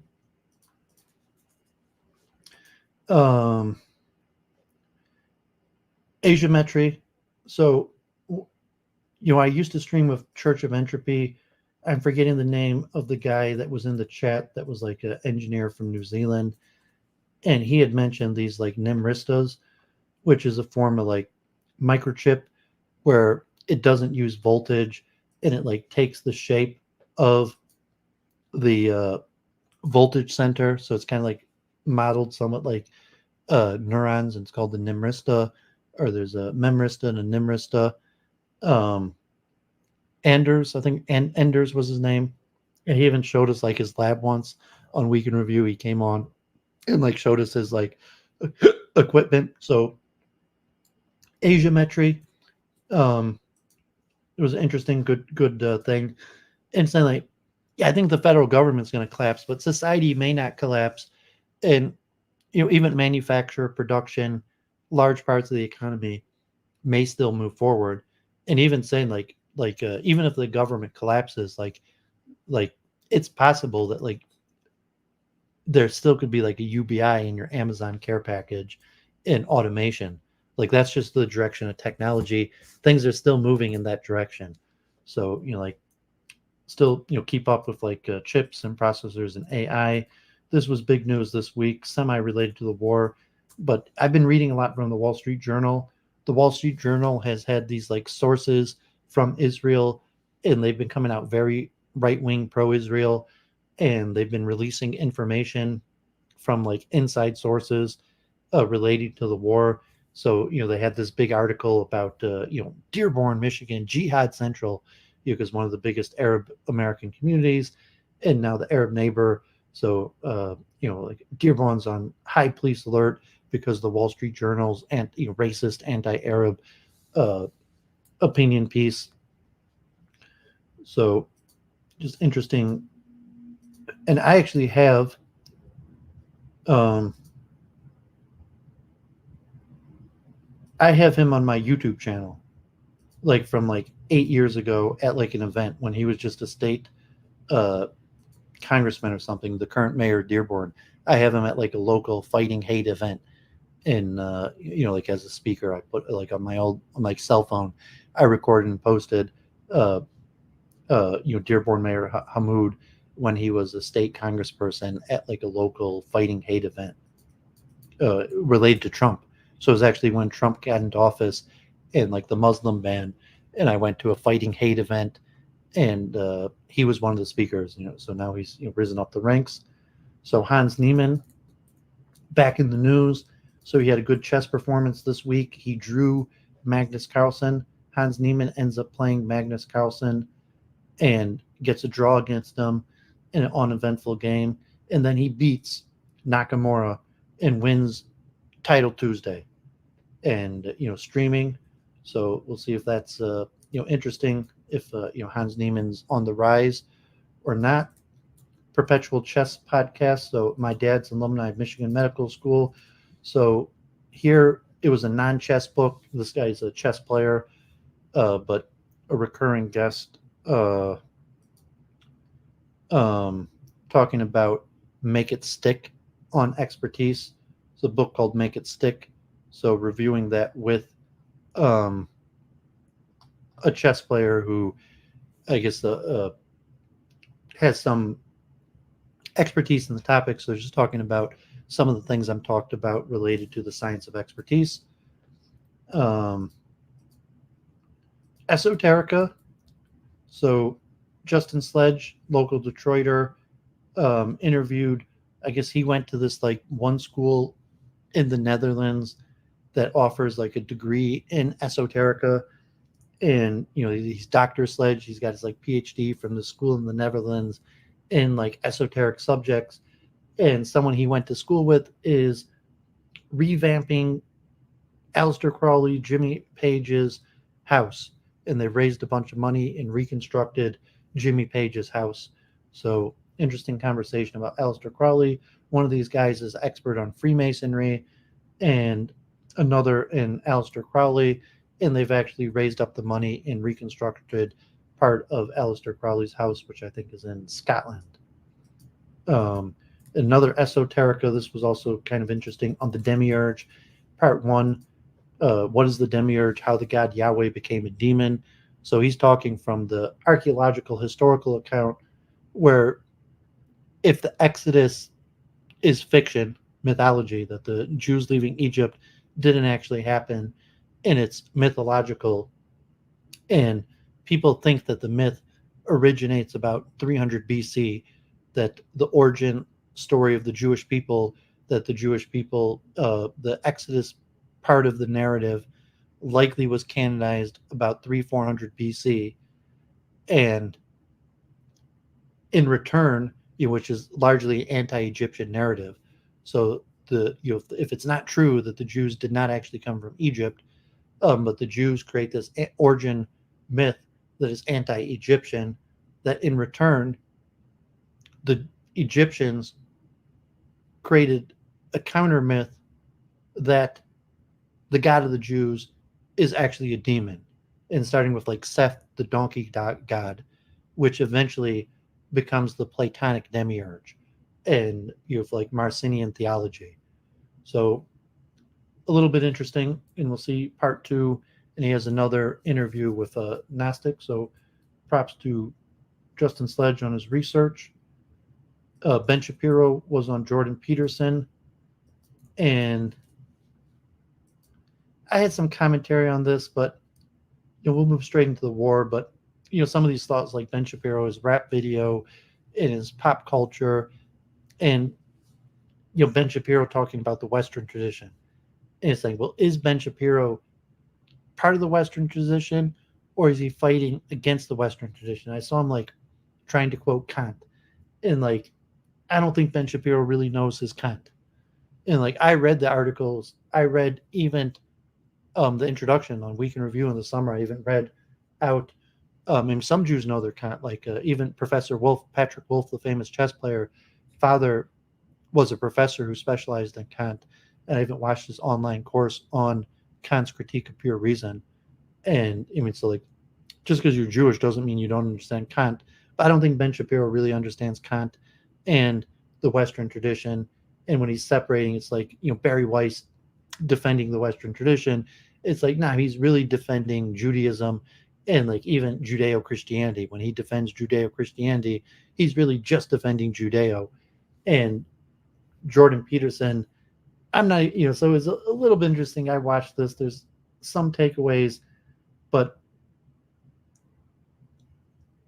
maybe we'll return to that. But people, if someone watched that or wants to discuss that, Chaim Delphin, like Duvid mentioned, Duvid worked for Chaim Delphin when I first came to Borough Park. Good man. So he was writing books. When I did the tour of the library, I had even done typesetting for Chaim Delphin. He was writing books back then, and he had all sorts of books, from beginner's books to Hasidus, to Chabad, to more in-depth books, and doing interviews. And he's written a series like Chabad and other groups like Chabad and Satmar, Chabad, and the Rebbe and the Rav, Reb Soloveitchik. Now he's doing Chabad and Aguda, and he's going to do another one like Chabad and Young Israel. And so he was on Zev Brenner. He's been on Zev Brenner recently about the tunnels. So then he was, just talking about his book Aguda. So there's some interesting things related to like my Ask the Rabbi Zero, A History of Chassidus. And so props to Chaim Delphin's new book. Okay, so let's do the war update. So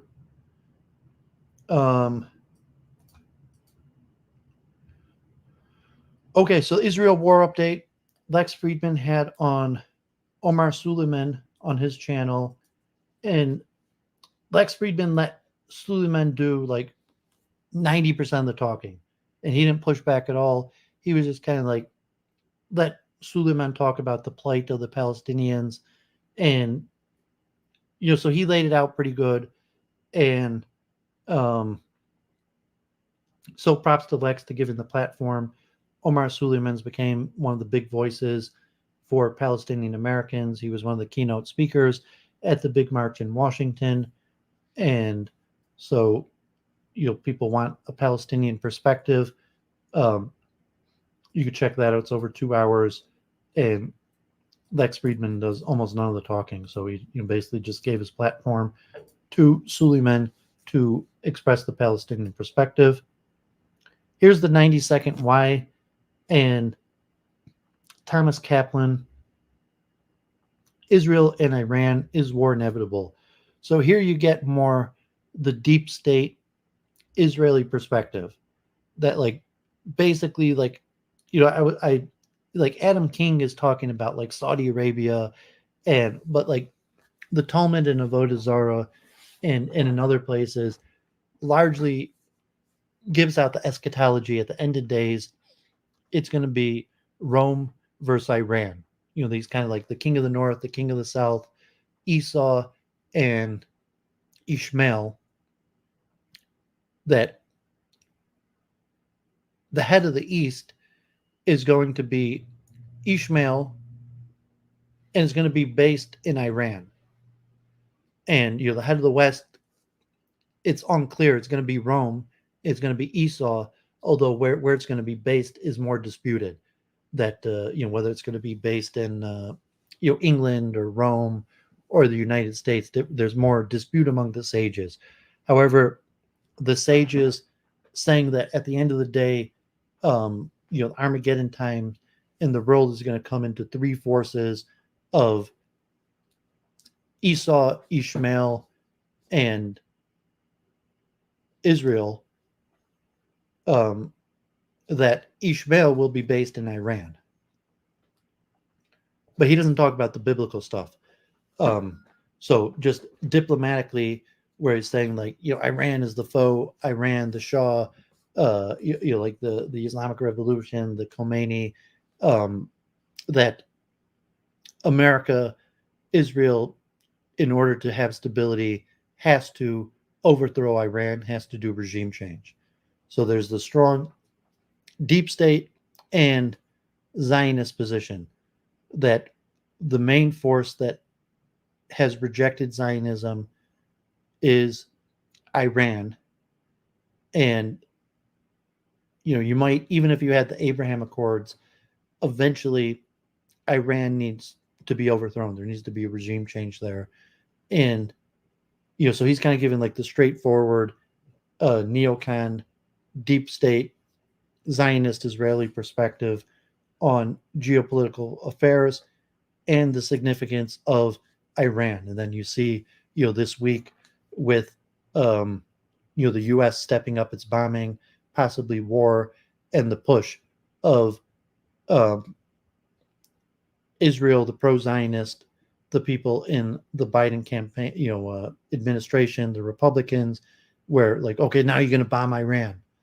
It's only going to be over when you get rid of Iran. That whoever attacked the base in Syria, Jordan, or the Houthis, it's really all about Iran. And I don't necessarily see it that way. I see the biblical prophecy, the Adam Green. So Kaplan, Blinken, most of the neocons, they don't mention the biblical prophecy, but they all focus on Iran. So the Adam Green perspective, you say, well, are they focusing on Iran because the script of biblical prophecy says Iran's going to be the bad guy at the end of days? or is it legitimately Iran? And so, ironically, most of these people aren't religious. They're not talking about biblical prophecy, but they're insistent that, like Iran is the key thing that needs to, that like Israel's problem is not going to be over, and then to try to put like America's problem. So they go, okay, I could see why Iran's a problem for Israel, but is Iran really a problem for the United States? So just like this framework that Iran's not just a problem for Israel, but it's for the United States, in order, that the United States has to go to war against Iran. So Kaplan makes, one of the bigger scholars in the field, making the case for war against Iran. And God forbid, you're probably going to hear more of this. So like, when we, think what's happening in Israel, the escalation, from the certain respect, like, I'm going to talk about tit for tat also. And, I was talking about tit for tat in my part 10 of my philosophy of science series in computational philosophy. But tit for tat is the most common military strategy, and saying, okay, the current tit for tat is just going to lead to the continuation of the status quo. And for one side to win, for Israel or the West to win, Iran has to be defeated. And so, people have to appreciate that mentality. I've spoken about it in the past. Maybe I'll come back to that a little bit in a few articles. So big news in, Duvid's alma mater, University of Michigan. The faculty senate passed a divest resolution that the University of Michigan should divest their funds, and it was passed by the faculty senate. So let's just look at this article.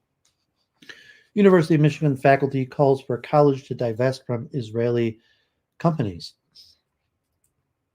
The University of Michigan Faculty Senate Assembly passed a measure this week calling on the university leadership to divest from companies that invest in Israel's genocide in Gaza. Congratulations to all the hardworking faculty members of the University of Michigan who made this historic victory possible. National Students for Justice for Palestine, SJP, said on social media. We hope this serves as a precedent for future faculty-led divestment initiatives on university campuses across Turtle Island. The resolution asserts that the number of civilian casualties in Gaza surpasses the average observed in all other global conflicts of the 21st century, and that Israel forces have killed more than 1 in every 200 people residing in Gaza since October 7th. The measure also highlights Amnesty International's discovery that munitions originated from the United States were employed in at least 2 confirmed Israeli airstrikes in Gaza, killing 43 civilians. Amnesty International, along with 15 other human rights organizations, has demanded that United States State Department suspend all military weaponry transfers to Israel until it conducts an investigation into whether U.S. weapons have been used in human rights violations. All states have the obligation to prevent atrocity crimes and promote adherence to norms that protect civilians. The international community is long overdue to live up to these commitments. Additionally, Human Rights Watch has determined that the United States could be implicated in war crimes should it persist in furnishing weapons and diplomatic support for Israel's ongoing actions in Gaza. Limited information is available regarding the university's investment in companies associated with Israel's genocide. Despite a faculty Senate's assembly inquiry in November seeking details on the university's investments, there has been no response from the university administrators. Moreover, the university has rejected multiple Freedom of Information Act requests related to these investments. However, such divestment measures are not unprecedented in the university's history. For example, after years of student activism, the Board of Regents in 1983 agreed to divest 90% of its holding from companies doing business with apartheid South Africa. During this assembly, your faculty also passed a resolution demanding that the university protect students' free speech amid nationwide crackdowns on student protest. The measure expresses disapproval in recent unjustified interference with students' free speech and demands that university leadership protect and encourage the practice of deliberative democracy within the student community. Among the instances of suppression, the university canceled votes last fall on 2 central student government ballot initiatives addressing the university's position on Israel's genocidal military campaign in Gaza.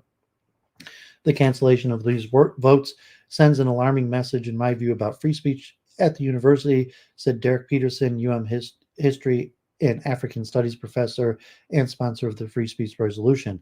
If students engage in speech which the university deems inappropriate or counterproductive, then the university leadership thinks itself empowered to suppress or censor that speech. This is a dangerous move.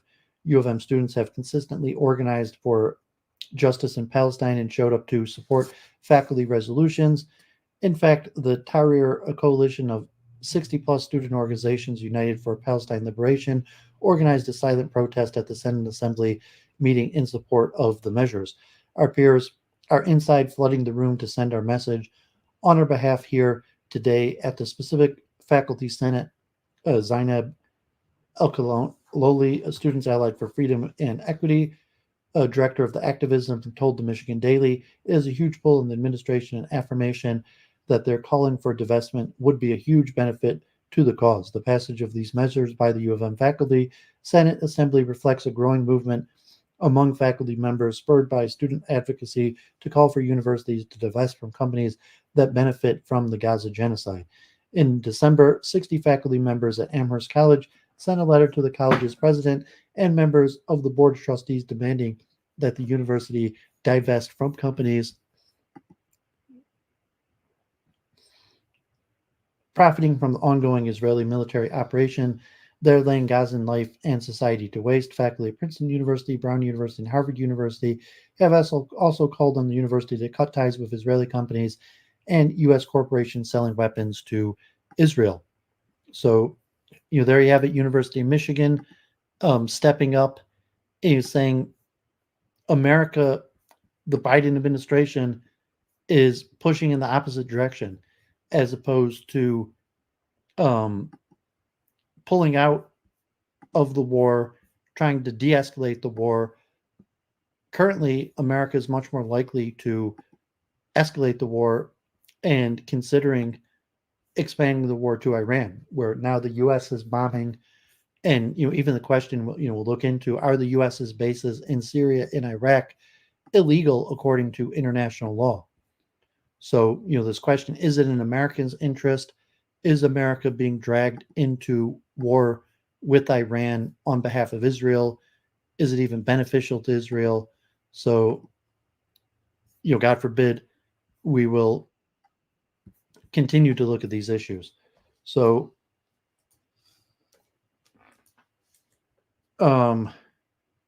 here's just a little bit of the sentiment in Israel. Jerusalem Post survey. And most Israelis want to escalate the war. Like we've looked at that in the past, but here's new polling of the war is being mishandled, no settlements in Gaza. The majority of the public does not trust Prime Minister Benjamin Netanyahu in managing the war. A new poll was released on Channel 13 on Friday, shedding light on the Israeli public sentiment in the direction of the war and the future of Gaza. According to the survey, the majority of the public does not trust Prime Minister Benjamin Netanyahu in managing the war, as well as a majority who oppose the departure of Minister Benny Gantz from the government at the present time. To the question, do you think the war is progressing in the right direction? 40% answered yes, 40% no, and 20% don't know. To the question, should the humanitarian aid that is transferred to Gaza be stopped? 70% said yes, 20% no, 10% don't know. So, just looking, 70% of Israelis are against humanitarian aid to Gaza. Ben Gvir had his op-ed in the Wall Street Journal and said Biden is hampering the war campaign against Gaza by insisting on humanitarian aid. And so you're saying Ben Gvir is actually not a right-wing fanatic. Ben Gvir is representative of 70% of the Israeli public on that issue. And even said like the U.S. media lie, and we'll look at CNN soon, that Netanyahu is the problem, to say relatively Netanyahu is a moderate compared to Israelis.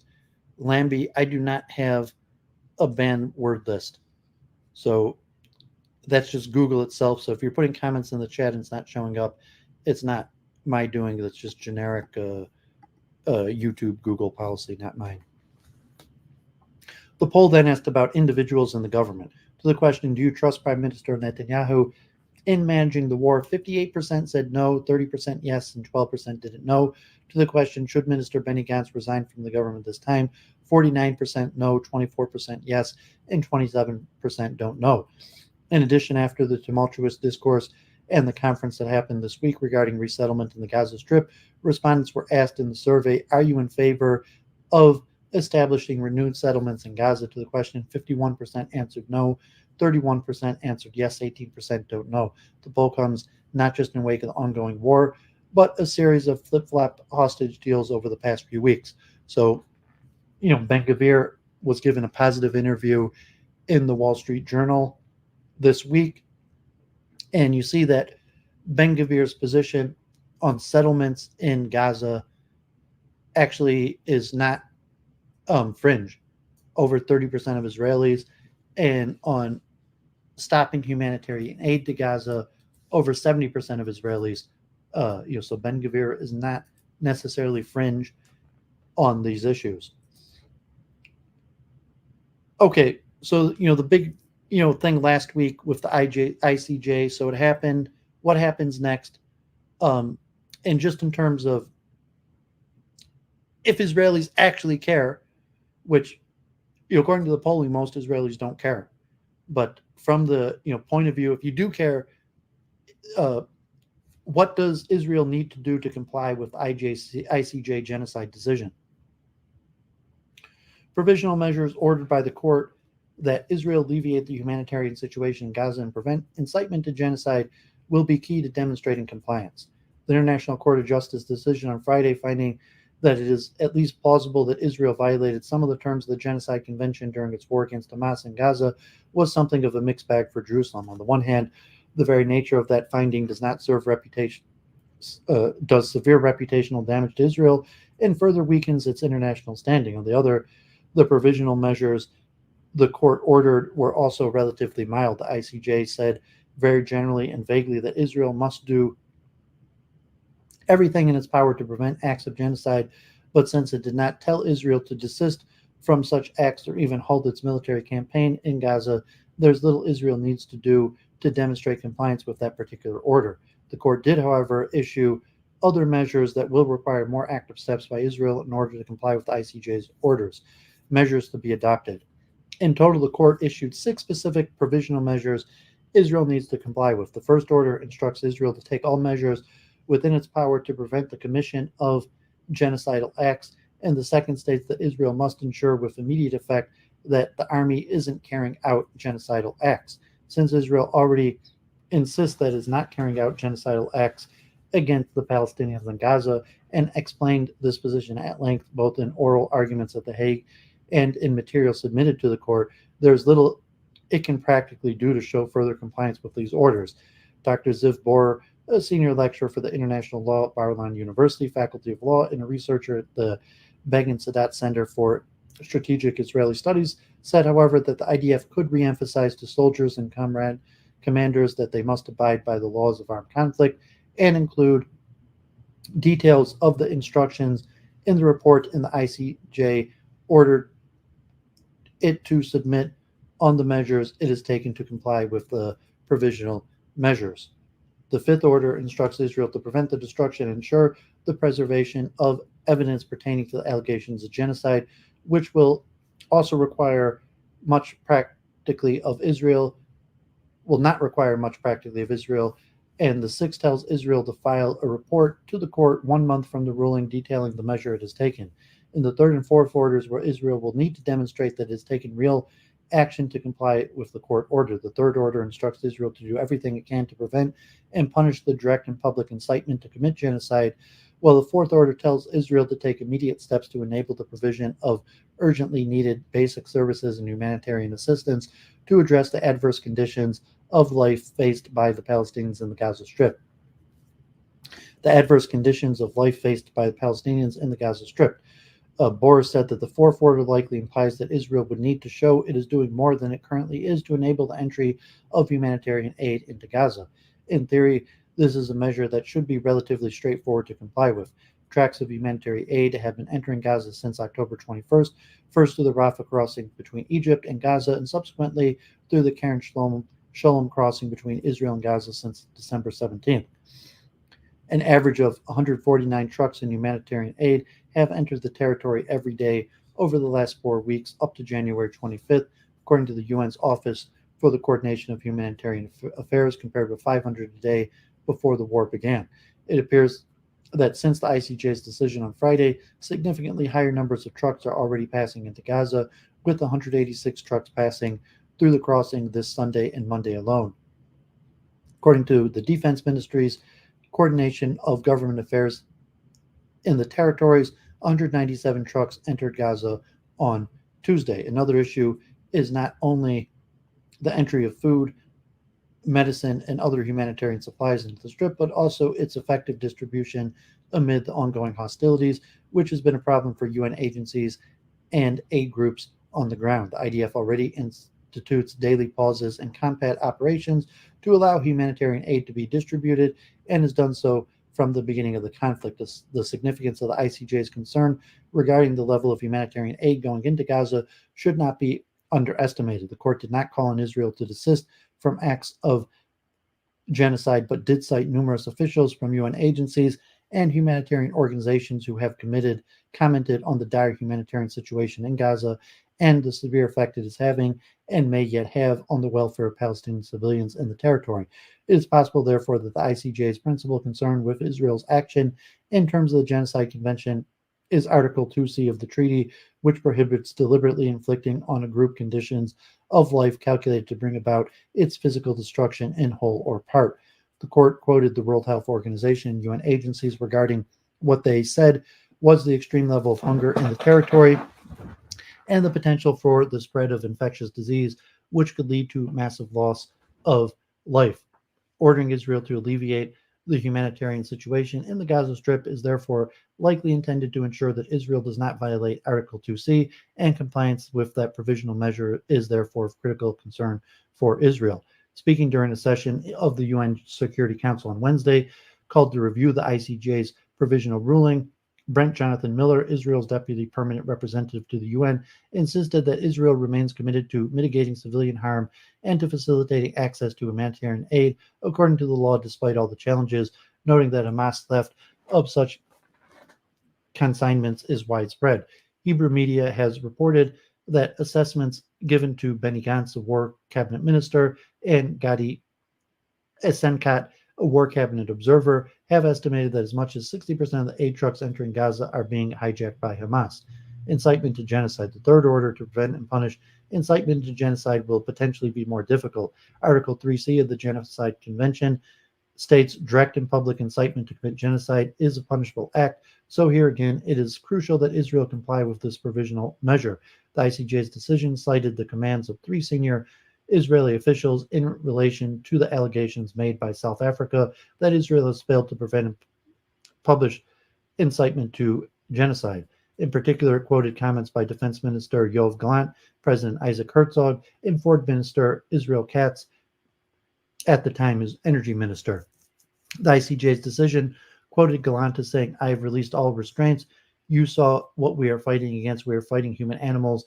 This is ISIS of Gaza. This is what we are fighting against. Gaza won't return to what it was before. There will be no Hamas. We will eliminate everything. If it doesn't take one day, if it takes a week, if it takes weeks or even months, we will reach all places." The citation appears to mostly rely on incomplete quotes cited by the South African application. The remarks in question were made by Gallant on October 10th, but he was not fully quoted either by the South Africans or by the ICJ. During those comments to soldiers at IDF base in the Gaza border region, Gallant made clear on several occasions that his bellicose remarks were directed towards Hamas and combatants.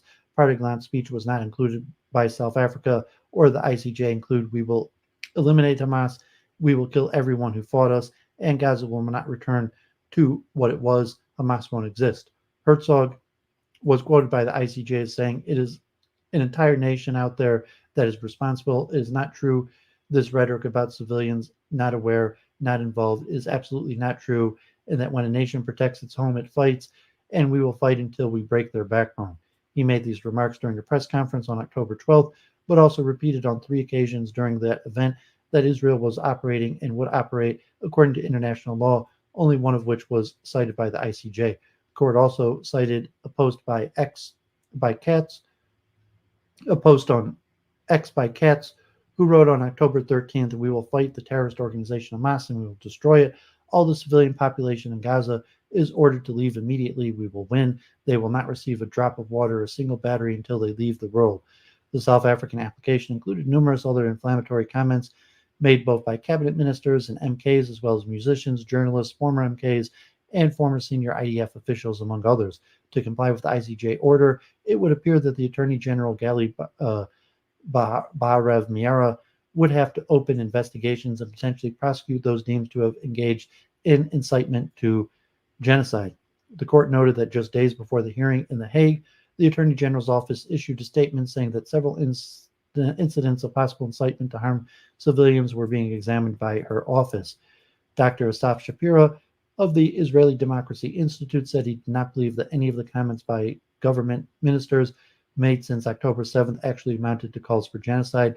But another complication is that sitting MKs and cabinet ministers enjoy substantive immunity from prosecution for committing a criminal offense if it was committed as part of their job, including criminal speech, which could make efforts to prosecute them for incitement more difficult. Shapiro said, however, that an express call for the murder of civilians would be a criminal offense that would not be covered by the substantive immunity.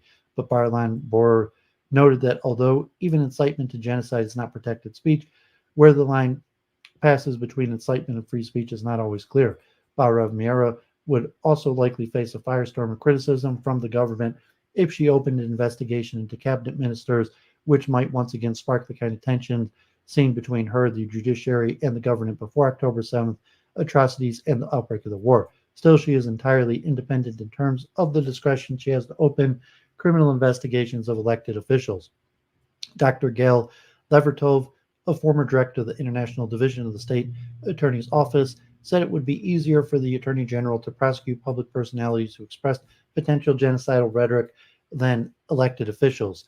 These could include comments such as the former MK Moshe Feiglin, who posted on X that Israel should flatten Gaza, or journalist David Mizrahi Wertheim, who said also on X that Israel should turn the entire strip into a slaughterhouse, both of which were cited by the South African application.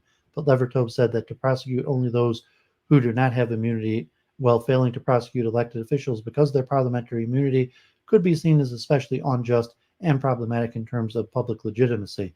Bohr noted that there are also other ways to mitigate the damage done by intemperate comments. The Attorney General's office could, for example, ask those who have made such a remark to either clarify that they did not mean to imply that they were advocating genocide, or in a case where the remarks cannot be understood in any other way, to fully retract them.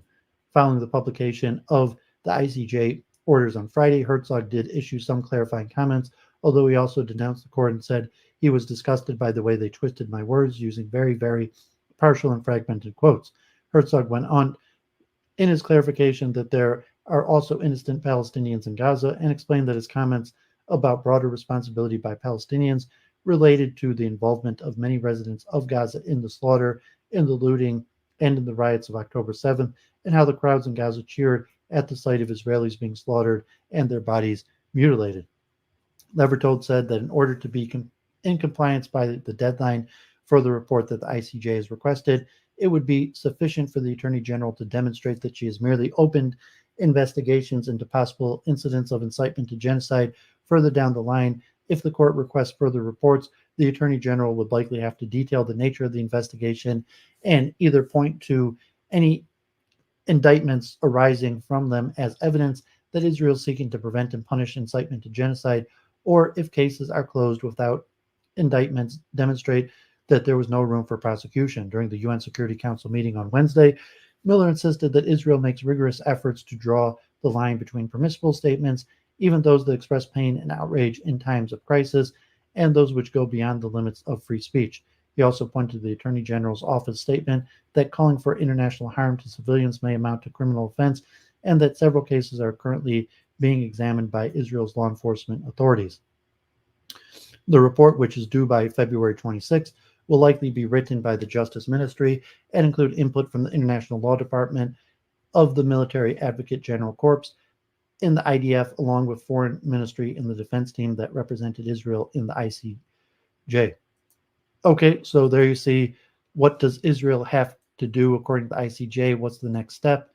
And so we'll see what happens moving forward with that. In, say, February 26th is when Israel is required to make the submission, and at least the case of humanitarian aid and incitement. Has Israel made any progress? Maybe a little. And what happens if Israel doesn't make any progress on February 26th? Okay, so the big news was UNRWA and the defunding of UNRWA, and UNRWA supposedly being involved in the October 7th attack, or Hamas affiliated. And so here's the Huffington Post kind of coming out against Israel. A major UN agency is in chaos. It's making life even harder in Gaza. Hundreds of Americans are still stuck in the region amid a U.S.-backed Israeli offensive. People are trying to flee, say they must navigate bribes and scams. Syed Lazone used to employ hundreds of Gazans, provide IT services to customers around the world, including Israel, and travel internationally to promote Palestinian tech skills. After Israel began a U.S.-backed offensive in Gaza on October 7th, Lazone, his wife, and their 4-year-old son moved from shelter to shelter, seeking safety from bombardment and reliable access to food and water. Lazone's offices were destroyed. He lost contact with most of his employees, and his clients went incommunicado, leaving him with $789,000 worth of unpaid invoices, he recently told HuffPost. This is not a fair life. The real victims are the civilians of the Gaza Strip, said Lazone, who this week ran out of medication he needs as a kidney transplant patient. On Thursday, he and his family joined a small number of civilians who have been able to flee the region for safety in Egypt after he paid tens of thousands of dollars for each of them for coordination to exit through the Rafah crossing, currently the only exit point from Gaza. More than 80% of Gaza's population has fled their homes since Israel launched its campaign following October 7th attack by Hamas and other Gaza-based militants. There's growing urgency among people in the region to escape into Egypt because the Israeli offensive now advancing towards the south, where most displaced people first move on Israel's order. It is a chilling prospect for Palestinians who bitterly recall their families' forced exodus from the areas that became Israel in 1948, yet it seems like one of the few realistic alternatives to dying during the siege on Gaza. But the process of getting through the Rafah crossing is confusing, dehumanizing, and often dangerous. The Biden administration, which treated the opening of Rafah as a major victory and describes its work on the crossing as a top focus, has yet to demonstrate it is trying to improve the procedure. If people want it to be easy, it's very easy, said Sammy Nabulsi, a Boston-based attorney who is working with Americans stuck in Gaza or who have family members there, referencing the ongoing flow of aid workers and other personnel through Rafah. Yet civilians desperate to leave the region have to jump through many hoops and still may end up having to spend huge amounts amid the devastation in their local economy. It's crazy for people who are in these dire circumstances, who just want to be reunited with their family, the lengths they have to go to working with lawyers abroad, getting connected to members of Congress to make personal appeals, then someone coming up with $7,000 to $9,000 a pop. The State Department declined to provide details of the U.S. view of Gazans being asked for bribes to use the crossing, and in some cases allegedly being scammed. One spokesperson told the Huffington Post that department does not have an updated estimate of how many American citizens and other eligible for U.S. evacuation assistance, green card holders, and close relatives of U.S. citizens are stuck in Gaza. They pointed to January 4th remarks from the State Department spokesperson Matthew Miller, who referenced several hundred. And meanwhile, the largest aid organization that supports Gazan Palestinians has lost funding from several of its top donor countries.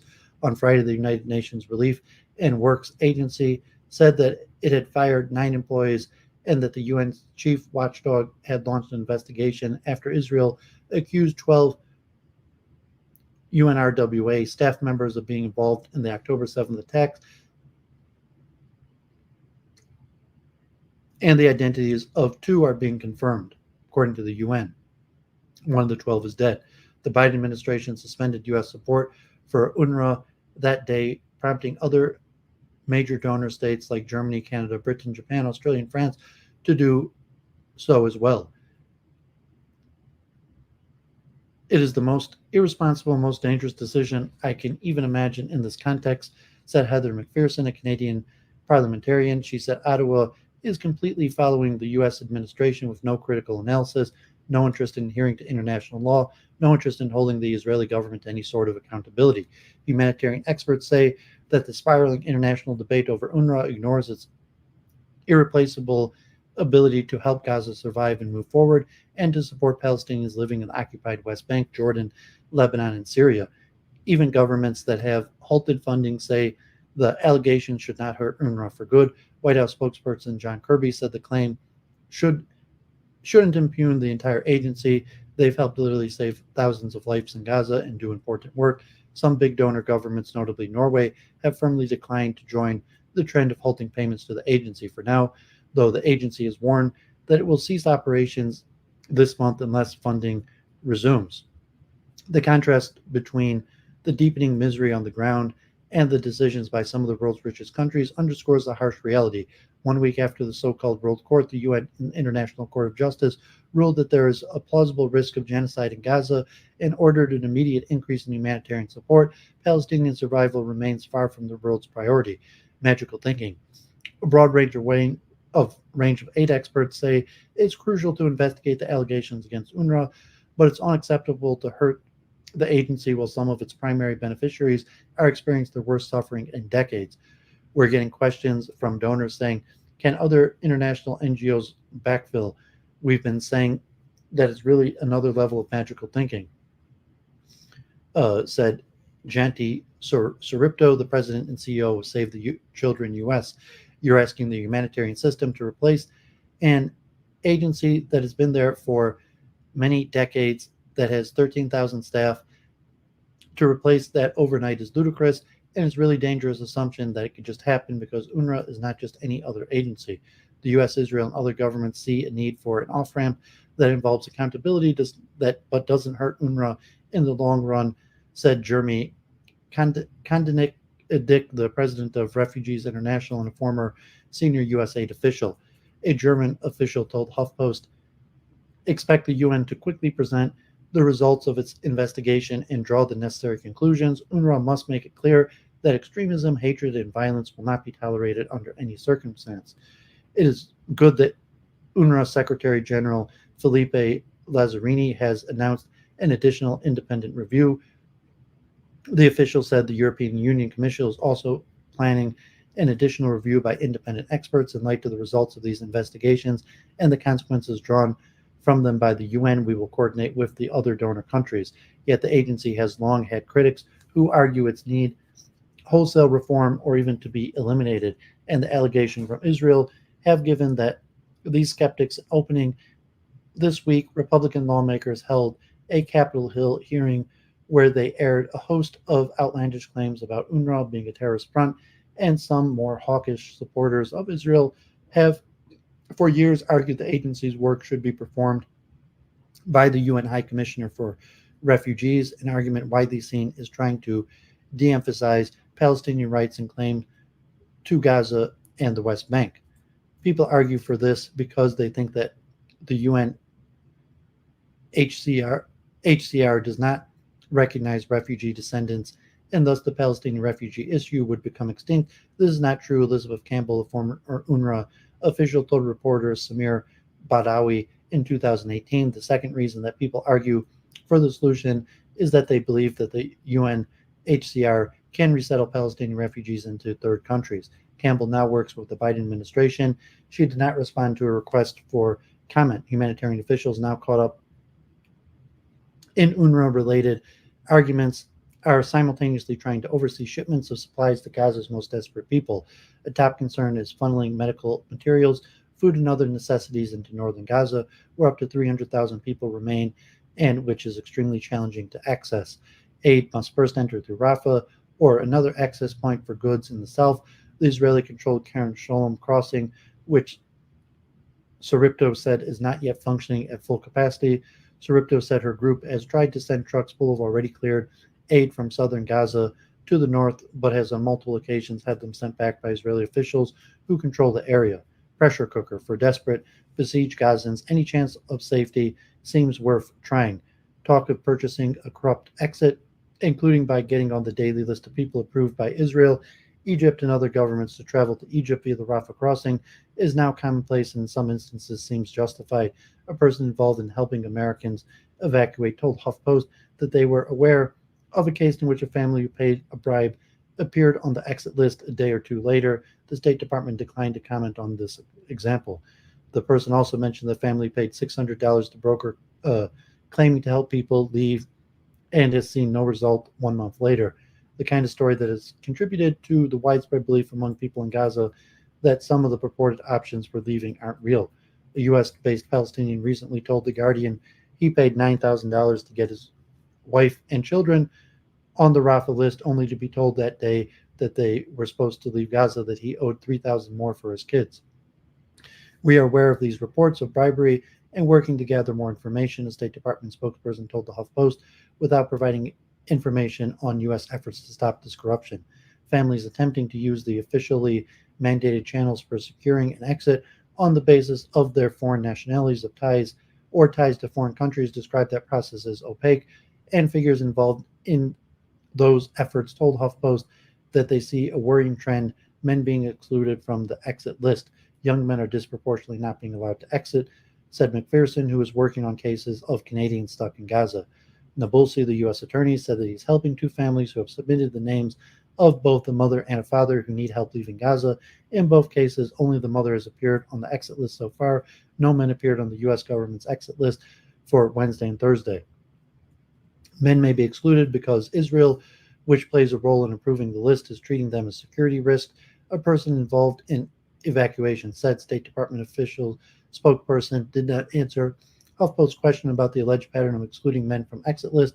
We believe that the vast majority of U.S. citizens who are seeking our assistance have reached out to us so far. We have assisted over 1,600 U.S. citizens, green card holders, and family members to depart Gaza through the Rafah crossing into Egypt.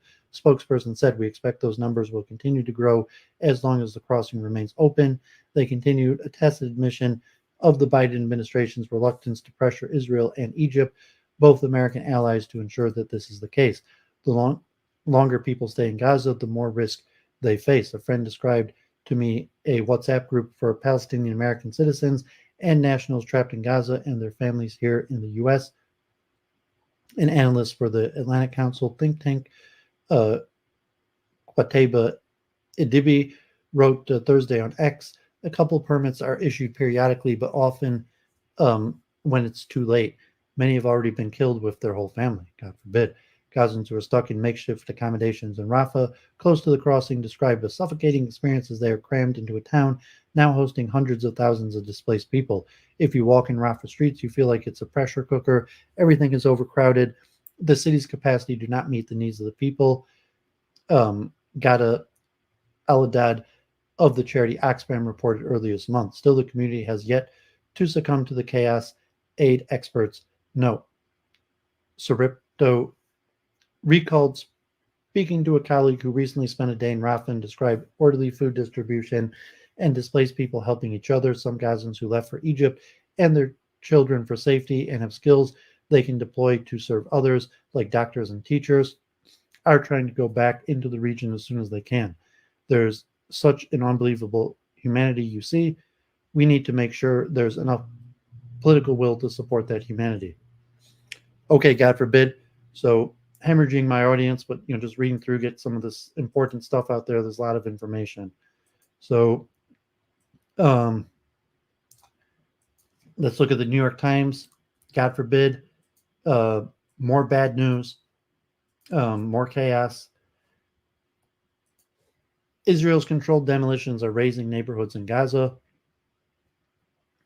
A resort hotel overlooking the Mediterranean, a multi-story courthouse built in 2018, dozens of homes obliterated in seconds with the pull of a trigger. The damage caused by Israel's aerial offensive in Gaza has been well documented, but Israel's ground forces have also carried out a wave of controlled explosions that have drastically changed the landscape in recent months. At least 33 controlled demolitions have destroyed hundreds of buildings, including mosques, schools, and the entire sections of residential neighborhoods since November. A New York Times analyst of Israeli military footage, social media videos, and satellite imagery shows. In response to the questions about the demolitions, a spokesperson for the Israeli military said the soldiers are locating and destroying terror infrastructure embedded, among other things, inside buildings and civilian areas, adding that sometimes entire neighborhoods act as combat complexes for Hamas fighters. God forbid. See all the pictures of the destruction.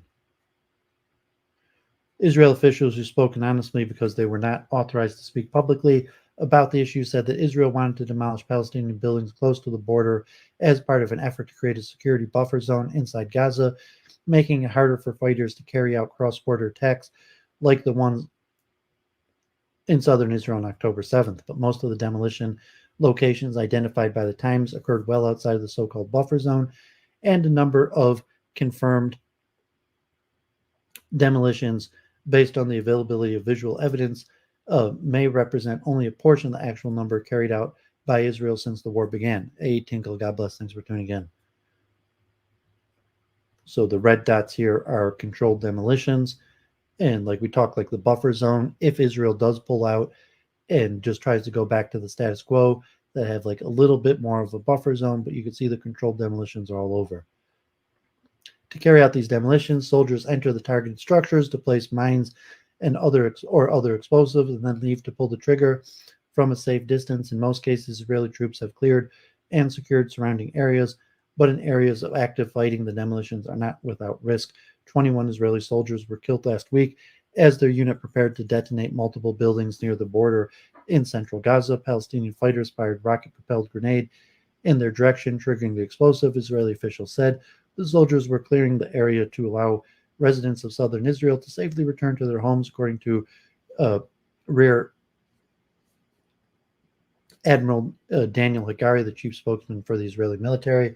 In December, State Department spokesman Matthew Miller said that the criterion of a buffer zone along Gaza's roughly 36-mile border with Israel would be a violation of Washington's longstanding position against the reduction of territory in Gaza, and experts of humanitarian law say the demolitions, which would prevent some Palestinians from eventually returning to their homes, could violate rules of war prohibiting the deliberate destruction of civilian property. In one video of a demolition from late November, a controlled explosion took down at least 4 high-rise residential buildings just blocks away from a major hospital in Gaza City. Another demolition in December destroyed over a dozen buildings around the city's central Palestinian square, which the Israeli military said was home to a large network of tunnels. At least half of the buildings in Gaza have been damaged or destroyed since the start of the war, according to satellite analysis estimates.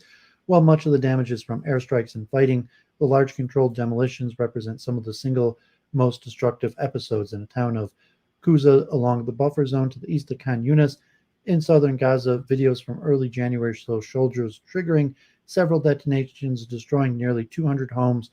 Other videos show the soldiers setting off flares and clapping as they carry out demolitions. One of the largest demolitions identified by the Times was carried out in the Sajuriya, a residential neighborhood in the outskirts of Gaza City. Over 3 weeks, scores of homes in the same neighborhood were razed, according to satellite imagery from December.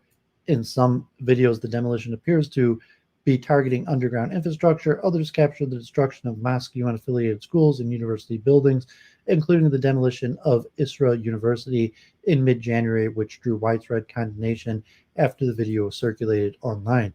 After UN officials raised questions about the decision to demolish the university, the Israeli military said that the episode was under review. While the site had been cleared and secured by Israeli ground troops, military officials said it had once served as a Hamas training camp and weapons manufacturing facility, a claim the Times was unable to verify. That it had previously been used by enemy fighters is not a justification for such a destruction, said Marco Sazzoli, professor of international law at the University of Geneva, who emphasized that demolition should only be carried out if absolutely necessary for military operations. I cannot imagine how this can be the case for a university, parliament building, a mosque, school, or hotel in the midst of the Gaza Strip. A spokesperson for the Israeli military said that all actions by Israeli forces are based on military necessity and with accordance to international law.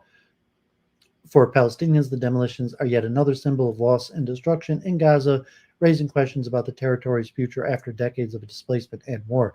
Israel's plan to destroy Gaza and make it unlivable and lifeless, said Hussam Zolmat, the Palestinian ambassador to Britain. Israel's goal has always been to make it impossible for our people to return to their land. 2 days after the 21 Israeli soldiers were killed in central Gaza, another demolition video was filmed. In it, a soldier says that in their memory, 21 homes will be destroyed. The soldier in the video starts counting down, and a huge explosion follows. God forbid.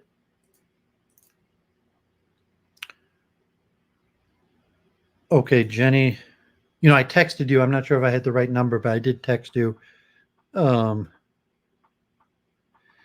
Yes, let me just finish reading these articles. But yes, they're a Jewish Messiah. Yeah, I mean, God forbid, just trying to be a good person. I still love Judaism, but just prevent the facts as they're coming out, and they are unfortunate. So, unfortunately, I'm just going to present this as is. Maybe provide a little of my own commentary at the end, but just give an update as is, what's going on. Duvid has no power over what's going on, no position in the Jewish community, and no power to tell other Jews what to do. Duvid is relatively a dissident among Jews in my views. That's why I'm streaming to a small audience, but I appreciate you being there. Okay, from The Guardian. How war destroyed Gaza's neighborhoods, visual investigations along the same line, satellite imagery, and open source evidence laid bare the destruction of civilian infrastructure by Israel in its war on Hamas. A Guardian investigation has detailed the mass destruction of buildings and land in 3 neighborhoods in Gaza using satellite imagery and open source evidence. The investigation found damage to more than 250 residential buildings, 17 schools and universities, 16 mosques, 3 hospitals, 3 cemeteries, and 150 agricultural greenhouses. Entire buildings have been leveled, fields flattened, and places of worship wiped off the map in the course of Israel's war against Hamas in Gaza, launched after the Hamas attack on Israel on October 7th. The destruction has not only forced 1.9 million people to leave their homes, but also made it impossible for many to return. This has led some experts to describe what's happening in Gaza as a domicide, defined as the widespread, deliberate destruction of the home to make it uninhabitable, preventing the return of displaced people. The concept is not recognized in law. The Israeli military says that its fight is against Hamas and not Gaza, that its bombardment is proportional to the threat posed by Hamas, and that it is making every effort to warn citizens of imminent attacks. An IDF spokesperson told The Guardian Hamas operates nearby, underneath, and within densely populated areas as a matter of routine operational practice. As part of the IDF's operation, it has been carrying out strikes on military targets as well as locating and destroying infrastructure when imperatively required to achieve the goals of war. So here the red is damaged buildings in northern Gaza. As of 17th of January, analysis of satellite data by Corey Scher of the City University of New York and Jaman Vanden Hoek of Oregon State University revealed that between 50 and 62% of all buildings in Gaza have likely been damaged or destroyed. The Guardian's interactive scroll through 3 such damaged areas of Gaza: Beit Hanun, Al-Zahra, and Khan Yunis, where possibly specific instances of damage have been highlighted in yellow in the imagery that follows. Beit Hanun. Beit Hanun, a city in northeast Gaza surrounded by agricultural land, was home to about 50,000 people in 2017. The Israeli Defense Forces announced full control of the area in December. The areas were depopulated and several neighborhoods reduced to rubble. Swaths of agricultural land has been erased, visible in satellite imagery from Planet Labs taken on the 30th of November. Most of the agricultural greenhouses have been destroyed, and new paths from armored vehicles are now strewn across the growing area. Analysis by UNOSAT in December found that 39% of the agricultural land in North Gaza has been damaged. Entire residential neighborhood of more than 150 buildings has been flattened. Also destroyed were schools, including one run by the UN that was blown up by Israeli forces in mid-December. The Beit Hanun hospital has been severely damaged, and the Balsam Hospital destroyed. Under international humanitarian law, schools and hospitals are protected civilian areas, and the principle of distinction and proportionality apply when targeting them. The Guardian analysis found a cemetery bulldozed and mosque damaged or destroyed, among them the al-Nasr Mosque, parts of which date back to 1239, which is damaged. Amar Azuz, a research fellow at the University of Oxford and author of a book on Damocide, whose home city, Homs in Syria, was severely damaged in 2012, said Damocide's impact unfolds with time. Its pain spreads not only across those who lost their homes in Gaza, but also for those whose homes remain intact as their wider infrastructure has been targeted. By zooming in Beit Hanun further, the scale of the damage becomes clear to see. Hovering over particular areas of damage changes the view to a satellite image from the 20th of May, 2023. Many of the fields have evidence of damage from Israeli military activity, but some visible differences in color can be attributed to seasonal variation of crop growth.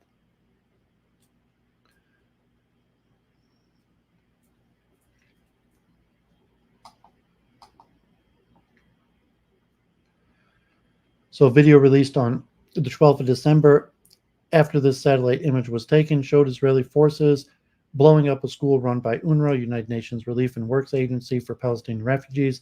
Israel said the building was a Hamas outpost. UNRWA has recently fired members of staff and has launched an investigation into staff suspected of having had a role in the October 7th attack.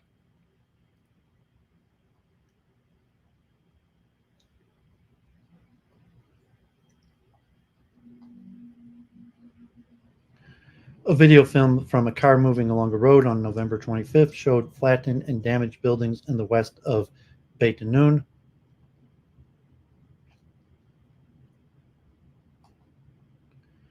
Al-Zahra and Al-Mughra. Al-Zahra, one of the wealthiest neighborhoods located in central Gaza, was home to tower blocks, universities, and about 5,000 people before the war.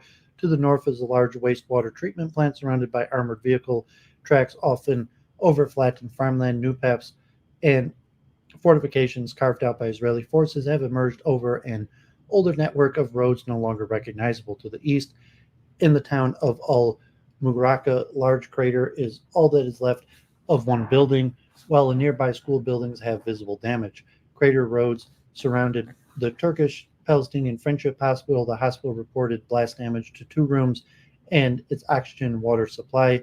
At the heart of Al-Zahra sits 3 universities, mostly damaged and surrounded by craters. One of them, Isra University, was blown up by Israeli forces this month after being used as a military base. After footage of the explosion prompted the Biden administration to ask the IDF for clarification, they announced a probe into its circumstances. This occurred after the satellite image was taken. The Al-Zahra Tower is far worse in terms of the scale, ferocity, and impact when compared to Ukraine, Syria, and other conflicts, says Balakrishnan Rajagopal, the UN Special Rapporteur on the right to adequate housing. Rajagopal called for domicide to be recognized as a crime under international law in the UN General Assembly in 2022. Between 2013 and 16, UN data showed that 40% of Aleppo's structures were damaged during the Syrian civil war. As of the 5th of January, in less than 3 months of conflict, Rajagopal said that 60% of all structures have been damaged or destroyed in Gaza. Martin Coward, professor of international politics at Queen Mary University of London, said it is somewhat different to Syria. The IDF has been targeting the subsurface infrastructure that Hamas has set up in Gaza, and to do that, it has to go through the built environment of the surface. They have attempted to be precise in that targeting, although there has been a lot of collateral damage on civilian buildings. Detailed satellite imagery from Planet dated to December 31st reveals some of this damage. Hovering over particular areas of damage changes the view to satellite images from May.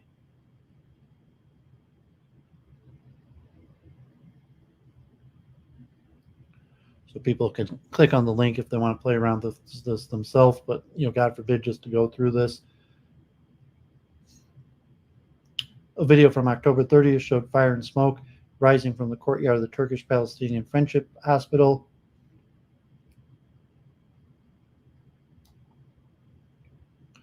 Video footage from October 21st showed 25 apartment blocks in Al-Zahra neighborhood flattened by Israeli airstrikes. Hundreds of people were displaced in the strike.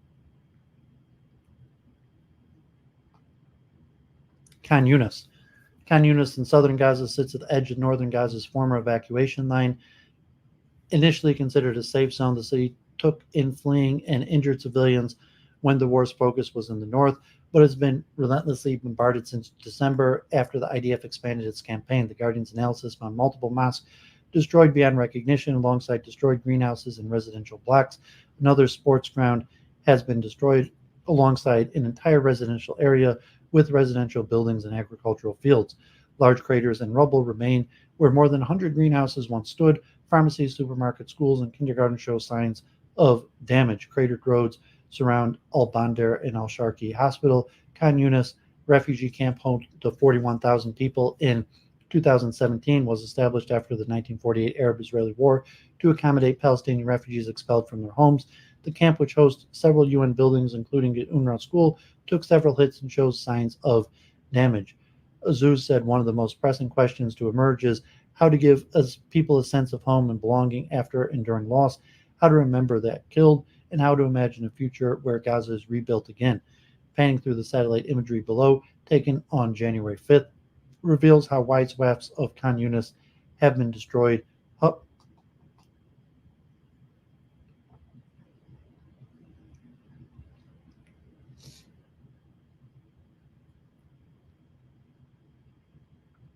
Video from December 23rd shows blown out shop fronts and extensive damage along a narrow street in Khan Yunis, leading to the Jalal Street, where visible damage could be seen to apartments, bakeries, and shops. A video from November 9th showed the aftermath of a strike on the Khalid al-Walid Mosque. Guardian has documented the destruction of hundreds of examples of civilian infrastructure critical to the lives and future returnees in the areas of Gaza analyzed. These are not comprehensive analysis of the entire Gaza Strip, where more damage exists. Rajagopal, Azuz, and Coward all said the evidence in the Guardian investigation was in line with their understanding of events in Gaza as a form of domicide. The utter annihilation of Beit Hanun and the destruction of Al-Zara and Khan Yunis are evidence that Israel's use of force has made life impossible by making them uninhabitable, said Rajagopal, the UN rapporteur. All that matters to live a dignified and secure life is destroyed, and that is not legal or legitimate under any sense of law-based world. Coward, the Queen Mary University professor, said the destruction of homes plays a key role in both the displacement. Communities cannot return if they have no home to return to, and the destruction of communities as homes are destroyed and families displaced. So all the things that make a community cohesive are destroyed, and they are scattered to many different places. Azuz said the Guardian investigation shows how Israel weaponized architecture in Gaza, destroying Palestinians' cultural heritage sites in their everyday urban fabric. Corey Scher and Jaman Vanderhoek estimate that between 142,900 and 176,900 buildings have been damaged as of January 17th, which raises questions of how to rehabilitate Gaza when the war ends. Coward added, looking at the images of Al-Zara, Khan Yunis, and Beit Hanun, there's widespread destruction of civilian infrastructure such as schools, university, and shops. The destruction not only kills and displaces civilians, it destroys the sense that these places are home to a particular way of life. If you cannot shop or learn, you can't form a sense of belonging or call a place home. So God forbid, as I mentioned, Israel is somewhat past the point of no return, where Israel's basically going to be forced to go for the full ethnic cleansing and the expulsion. Like after destroying all these buildings, they're really, Gaza can't really be rebuilt. It's already past the point of no return, where ethnic cleansing or further genocide is almost more likely than anything else. So, as God forbid. Shorter article, Jerusalem Post, understanding the Hezbollah threat by the numbers. Analysis. The Hezbollah threat is clear, but is also changing. The group has embedded itself within communities in southern Lebanon over the last decades. Israel is now focused on the threat from Hezbollah, which has fired more than 2,000 rockets and dozens of anti-tank guided missiles and drones at Israel from October 8th to January 9th. The Hezbollah threat is also changing. The group has embedded itself within communities in southern Lebanon. Over several decades, it has built tunnels and bunkers and has built observation posts. On February 3rd, IDF spokesman, Reserve Admiral Daniel Hagari, delivered An extensive assessment of the Hezbollah threat, the data he provided, and other data underscore the issue facing northern Israel. First of all, Israel's evacuated 80,000 residents of communities along the northern border, and both Defense Minister Yoav Gallant and Chief of Staff Lieutenant General Herzi Halevi warned that in late January the likelihood of conflict had increased. The ministry director general also visited the north last week and detailed the damage caused to some 430 homes on the border by Hezbollah attacks. Hagari said on February 3rd that 3 IDF divisions deployed along the border have responded with defensive and offensive operations. Over 3,400 Hezbollah targets have been struck and 2,000 terrorists targeted, with 150 terror cells struck and 120 Hezbollah observation posts hit. 40 weapon stores have been struck, along with 40 command and control centers. Israel is focused on the increasing drone threat. It is also focused on preventing weapons from reaching Hezbollah via Syria.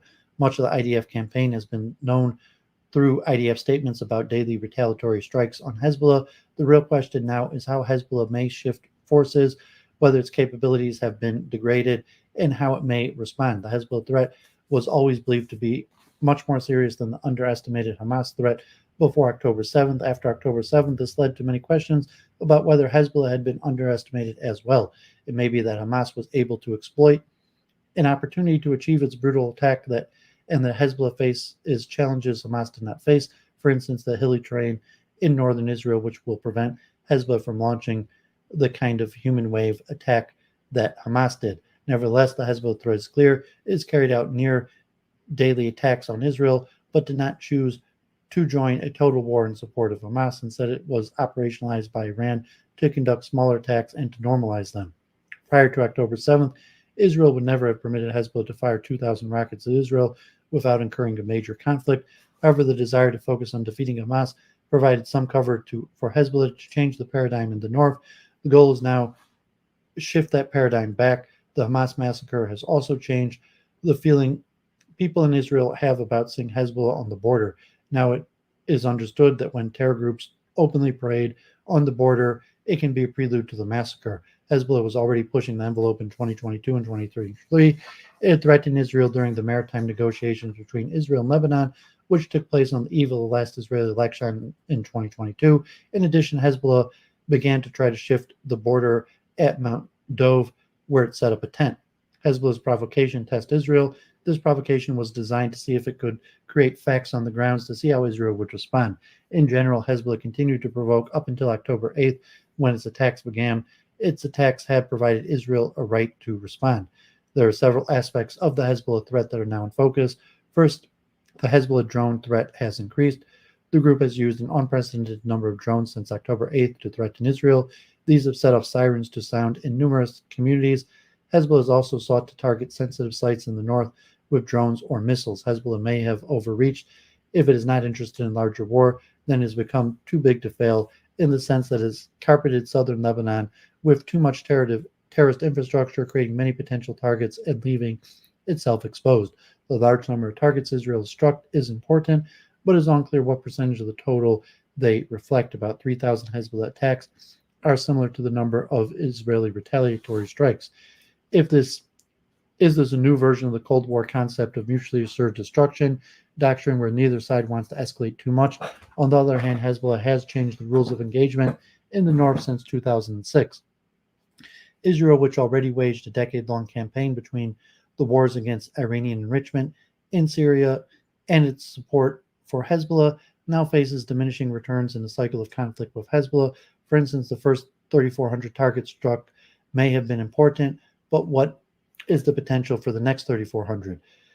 These are all key questions. Now, as the Gaza war passes its depressing 4-month anniversary, back during Passover 2023, there was a rocket barrage from Lebanon. This was considered a big deal then. Now, the communities targeted near Shlomo have been evacuated. At the time, the radio talked about the cycle of violence, and I heard someone shout that it's not a cycle, rather Hezbollah leader Hassan Nasrallah has started it. Indeed, Hezbollah started this round as well. Hezbollah, like Hamas, seeks the initiative. The challenge is to take that initiative from their hands. And God forbid, just more and more stuff. So try to keep updated as much as possible on what's going on in Israel. Mostly, just reading these articles. So anyone watching or just myself to, I've read these articles before, but to let the words leave my mouth to keep you well informed. The future of Gaza, Netanyahu's strategic gambit unveiled. A covert Israeli plan aims to establish a military government in Gaza and foster regional ties, eyeing a future Palestinian state in peace with Saudi Arabia. Stage 1 involves the creation of a comprehensive Israeli military government in Gaza to oversee humanitarian aid and assume responsibility for the civilian population during a transition period. Currently, Stage 2 will see the formulation of an international Arab coalition, including Saudi Arabia, Egypt, Morocco, and the United Arab Emirates, Bahrain, and others. The coalition is to be part of a broader regional normalization agreement backing the establishment of the new Palestinian Authority. Officials neither affiliated with Hamas nor directly associated with the Palestinian Authority, President Mahmoud Abbas, his guard will inherit Gaza's governance from Israel, concluding the military administration. Israel will maintain the right to conduct security operations in Gaza, mirroring its operations in the West Bank when their operational needs to counter terror or terror infrastructures emerge.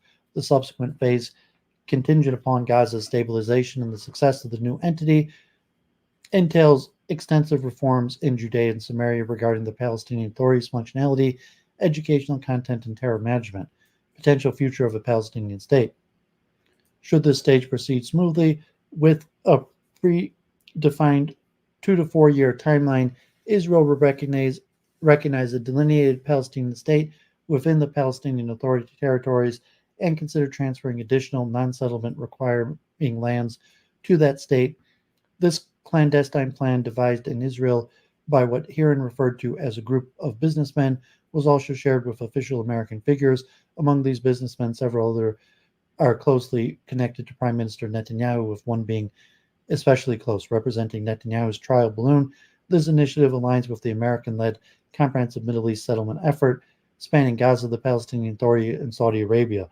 Although Netanyahu is not directly involved in these discussions, delegating to his trusted advisor Ron Dermer, he actively forwards and deliberates over these ideas, always able to deny direct involvement by attributing it to businessmen.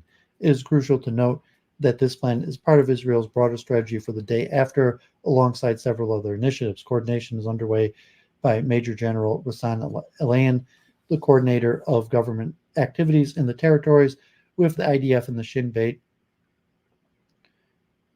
each developing their respective plans. This approach typifies Netanyahu's method, deploying multiple envoys for parallel missions while he himself remains non-committal. The businessman scheme is the prime plan Netanyahu considers, yet from a safe distance, typical of his style. For instance, early in the last decade, Netanyahu secretly engaged in protracted negotiations with Abu Mazen through the London Channel, mediated by then confident lawyer Yitzhak Malko and Abu Mazen's personal representative, Hussein Agha. Netanyahu confirmed to President Obama that he was conducting this track with his consent, yet kept a safe distance. This approach was later integrated into the negotiations led by the U.S. Secretary of State John Kerry with Israel and the Palestinian Authority, which culminated in a detailed American proposal for a Palestinian state, a proposal Israel agreed to, while Abu Mazen has yet to respond. The question remains, can Netanyahu pivot towards a historic action that would conclude the Gaza conflict and pave the way for a future Palestinian state alongside a landmark peace agreement with Saudi Arabia? The odds seemed against it, given Netanyahu's history of abandoning similar initiatives before fruition. Nevertheless, it is essential to remember that Netanyahu is aware his time is limited. His current legacy is marred by October 7th massacre, a calamity unprecedented since the state's founding. A move towards an agreement with Saudi Arabia and progress on the Palestinian front could alter the narrative he leaves behind, albeit in challenging times. The decision rests with him. So there you have some of Netanyahu's possible Israeli plans for the day after and possibly moving towards a Palestinian state. But it's that all of this is contingent upon Israel winning the war and defeating Hamas and taking complete military control of Gaza. Okay, is there a way to bring the hostages home without derailing the war against Hamas? David Horowitz, chief editor of the Times of Israel. Hamas demands appear to present a near impossible dilemma, especially for a Reuven government, but the IDF believes there is a path forward. Water and iron. The 2011 deal to free abducted soldier Gilad Shalit from 5 years of Hamas captivity in Gaza was impossible to justify at the time because releasing 1,027 Palestinian security prisoners, many of them serving multiple life terms for murdering Israelis, was always certain to lead to the loss of many innocent lives. The fact that Yahya Sinwar, architect of the barbaric October 7 massacres in southern Israel, was among those set free underlines to the most horrific extent the scale of the catastrophic strategic miscalculation. Today, however, Israel's government, under the same prime minister, faces a far more complex dilemma. As we knew it would, Hamas is using the remaining 132 hostages it has held since October 7th as leverage to try to survive Israel's campaign to destroy its military capabilities, to maintain its hold on Gaza, and to secure the release of all Palestinian security prisoners today in Israeli jails, some 8,600 in all, including about 1,000 who either participate in the October 7th slaughter or have been captured in the course of the ongoing war since. The week-long truce at the end of November saw the release of 104 hostages, Israeli and others, and the relative minor cost of 200 female and underage Palestinian prisoners freed. The reported Hamas demands this time are of a whole different order, including the requirement that Israel end its campaign and withdraw its troops, and acceding to them in full would have immense strategic implications, so would rejecting them. The state and the defense establishments failed the people of Israel on October 7th. The failure remains unconscionable and unfathomable. The nation has yet to fully come to terms with the lives lost that day, but the lives of the hostages, or at least some 100 of them, can still be saved. 29 have been officially declared dead. Most of those who have to date suffered an unthinkable 117 days in the hands of Gaza's savage terrorist government, where civilians kidnapped from their homes and communities, and the Supernova Music Festival, and others were being burned alive and executed and raped all around them. Israel has rightly made their release one of the two prime requirements of the war, along with dismantling Hamas. It simply cannot and must not fail them again. For their sakes, for the sakes of their loved ones, and for the sake of an Israel that needs to know that its defense establishment has regained its capacity to safeguard its people. But conceding in full or large part to Hamas demands would have the opposite effect. It would relegate the vital national interest in destroying Hamas, the cause for which the IDF has been fighting these past 117 days, with soldiers risking their lives and over 220 cases thus far losing their lives. It could enable Hamas to survive, rearm, and repeat October 7th. It could further embolden Israel's other, more powerful enemies. It could leave tens of thousands of Israelis forced from their homes in the western Negev and tens of thousands more near the northern border, unable to return. It could render Israelis everywhere in the country perpetually fearful for their basic safety. It would discredit and marginalize non-extreme Muslim individuals, groups, and governments. The IDF's war against Hamas has been going better than expected. Prime Minister Benjamin Netanyahu said earlier this week, indeed, the IDF has overall control in northern Gaza, has withdrawn most of its forces from the heart of the area, and is now engaged in the anticipated lower intensity mop-up operations and targeted raids against what are assessed to be some 2,000 Hamas gunmen out of an original 14,000 there, the rest being dead, injured, fled, or captured. A similar process is underway in central Gaza and the South Khan Yunis, where the IDF has largely destroyed 2 of the 4 Hamas battalions and is now tracking the other 2 is not far behind. But Hamas has not been confronted in Rafah, where it may well be that Sinwar and his fellow chiefs are hiding out with hostages for protection, in part because operating in that town on the Gaza-Egypt border requires coordination with Egypt, which the political echelon has thus far been unwilling or unable to obtain. If Hamas is allowed to remain potent in Rafah, then it would certainly exploit any pause in the fighting as part of a hostage deal to reorganize and rearm its forces everywhere on the Strip. For now, the former IDF operation chief Israel Ziv summarized in an Army radio interview on Wednesday morning, Hamas has switched to guerrilla warfare in those parts of Gaza where its battalions are no longer functional. It has commandeered the trucks of humanitarian aid flowing into the Strip and is profiting financially from the distribution, as well as underlying its continuing governance capabilities because of the Israeli government's refusal to substantively debate, much less begin to organize alternative internal civil governance in Gaza. Hamas, assisted by UNRWA, appallingly remain the only government's game in town. In this context, that Sinwar, though certainly aware that his battalions have proven no match for the IDF, rather than broadcasting desperation, is making demands that Israel dare not meet for the hostages that Israel must not abandon.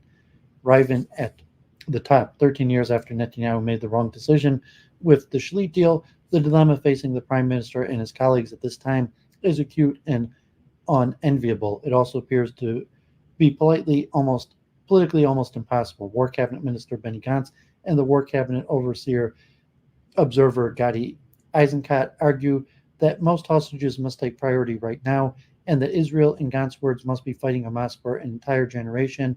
On the far right of the coalition, however, Bezalel Smotrich and Itamar Ben-Gvir are dead set against the release of Palestinian security prisoners, and Ben-Gvir on Tuesday threatened to bring down the government if a reckless deal were struck. Netanyahu, choosing his words carefully, vowed in response that Israel would not release thousands of terrorists or withdraw the IDF from Gaza as part of a deal, and the war will not end without total victory. Is there a middle ground through all of this that can enable Israel to achieve these two essential goals, dismantling Hamas and returning the hostages? It is hard to imagine Hamas significantly moderating its demands unless or until Sinwar feels the terror group's survivability prospects are far dimmer than he thinks they are today. He may have believed Israel would find it hard to resume the war when he was negotiating the November truce on relatively mild terms, and will not easily make that mistake again. And yet, with the U.S. election campaign heating up, mounting impatience, anger, and opposition to Israel in the international community, bolstered by a ruling of the International Court of Justice that stained Israel with a genocide allegation, even as its practical orders made plain that it does not believe the claim. Perhaps the key question at the fateful moment is whether Israel would indeed be able to restart its campaign in Gaza after a 6 to 8 week pause that reportedly at the heart of the current hostage deal framework. The IDF military sources indicate feels that it would indeed be capable of resuming the war even after a protracted halt to enabling the freeing of the hostages. It assumes Hamas would have partially regrouped, that there would be heavier fighting in areas where it previously established primacy, and it would be picking up where it left off, but that it would again be able to reassert control.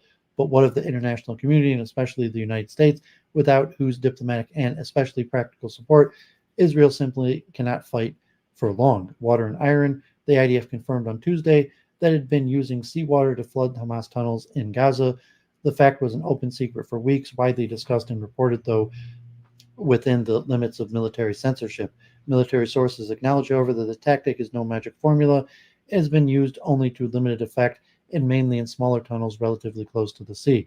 Iron Dome, by contrast, has proved astonishingly effective this war. An estimated 9,000 rockets have crossed the border from Gaza. The success rate of Iron Dome, which it fired when rockets are deemed to be heading towards populated area, is well over 90%.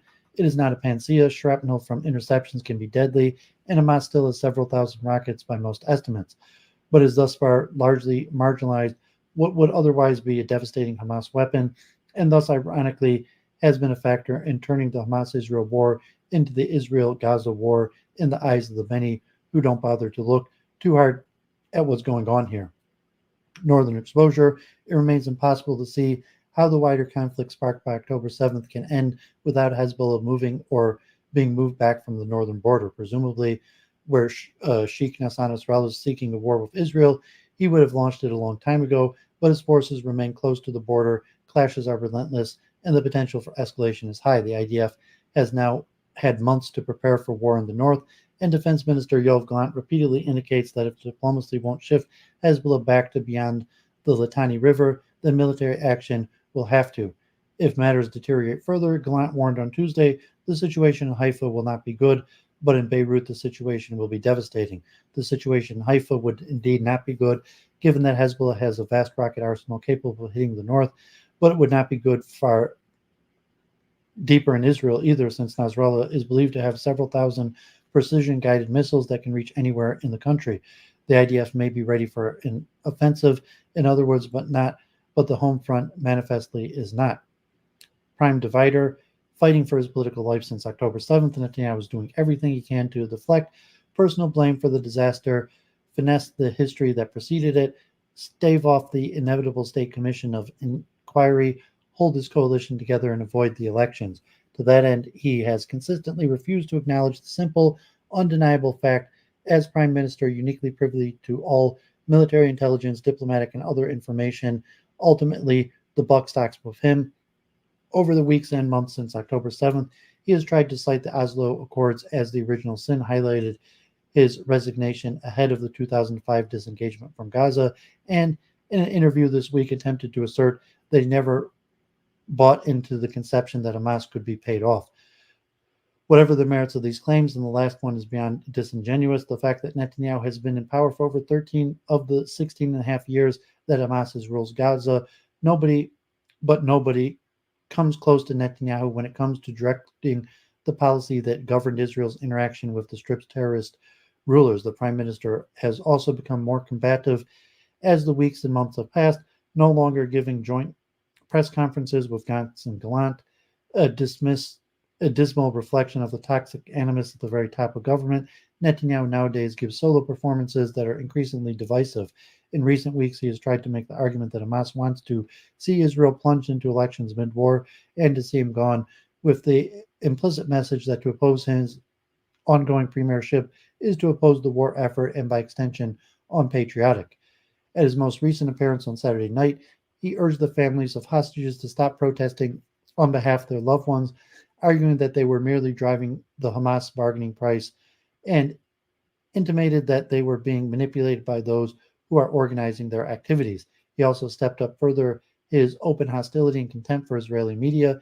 He has repeatedly expressed the mantra when faced with one of the many hostile questions put to him that I fight Hamas and you journalists fight me. This is the division of labor.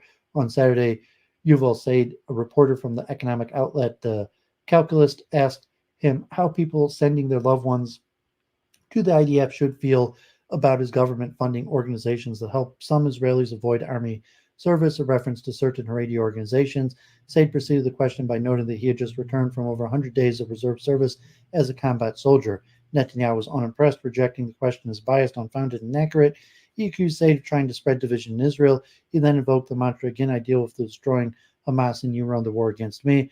This to a reporter who just told him that he was newly returned from combat. A prisoner of his far-right partners throughout the 13 months since his coalition came to power, Netanyahu watched 11 ministers and 15 MKs, a substantial chunk of the coalition, participate in a conference attended by thousands in Jerusalem on Sunday, dedicated to the revival of Jewish settlements in the Gaza Strip. At the Saturday presser, he opined that his colleagues have the right to speak their minds and noted his opposition to reviving the Gaza settlement enterprise. At the event itself, which included spectacularly insensitive dancing and cheering at the height of the war, and the display of the audience of a placard urging the transfer of Palestinians from Gaza, his own league ministerial colleague Shlomo Kari indicated that Gazans should be coerced into leaving. The idea of resettling Gaza appears to be gaining ground. A Snap opinion poll of Channel 12 Tuesday night found that 38% backing the idea as compared to 51% of who oppose it. Smodrick and Ben-Gvir both spoke at the event, are plainly seeking a day after in Gaza where Israel maintains not only overall security control but full governance and a rebuilt Jewish civilian presence, quite apart from the devastating consequence for Israel, demographically Jewish and internationally, of reasserting responsibility for 2.3 million Palestinians in a post-war ruins of Gaza.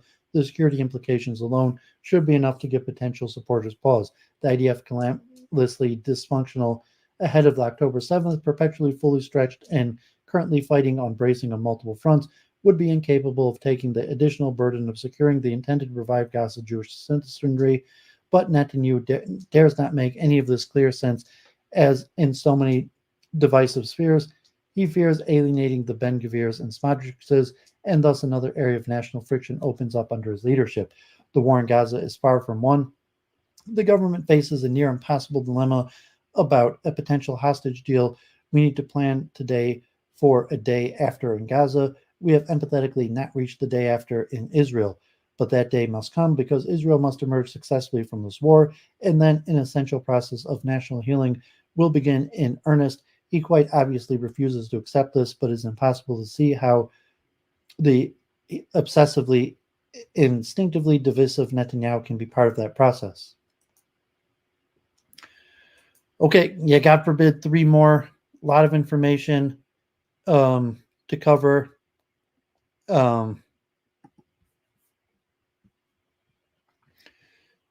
Here from the New York Times. Yeah, I mean, Iran, what's going to happen? Escalation.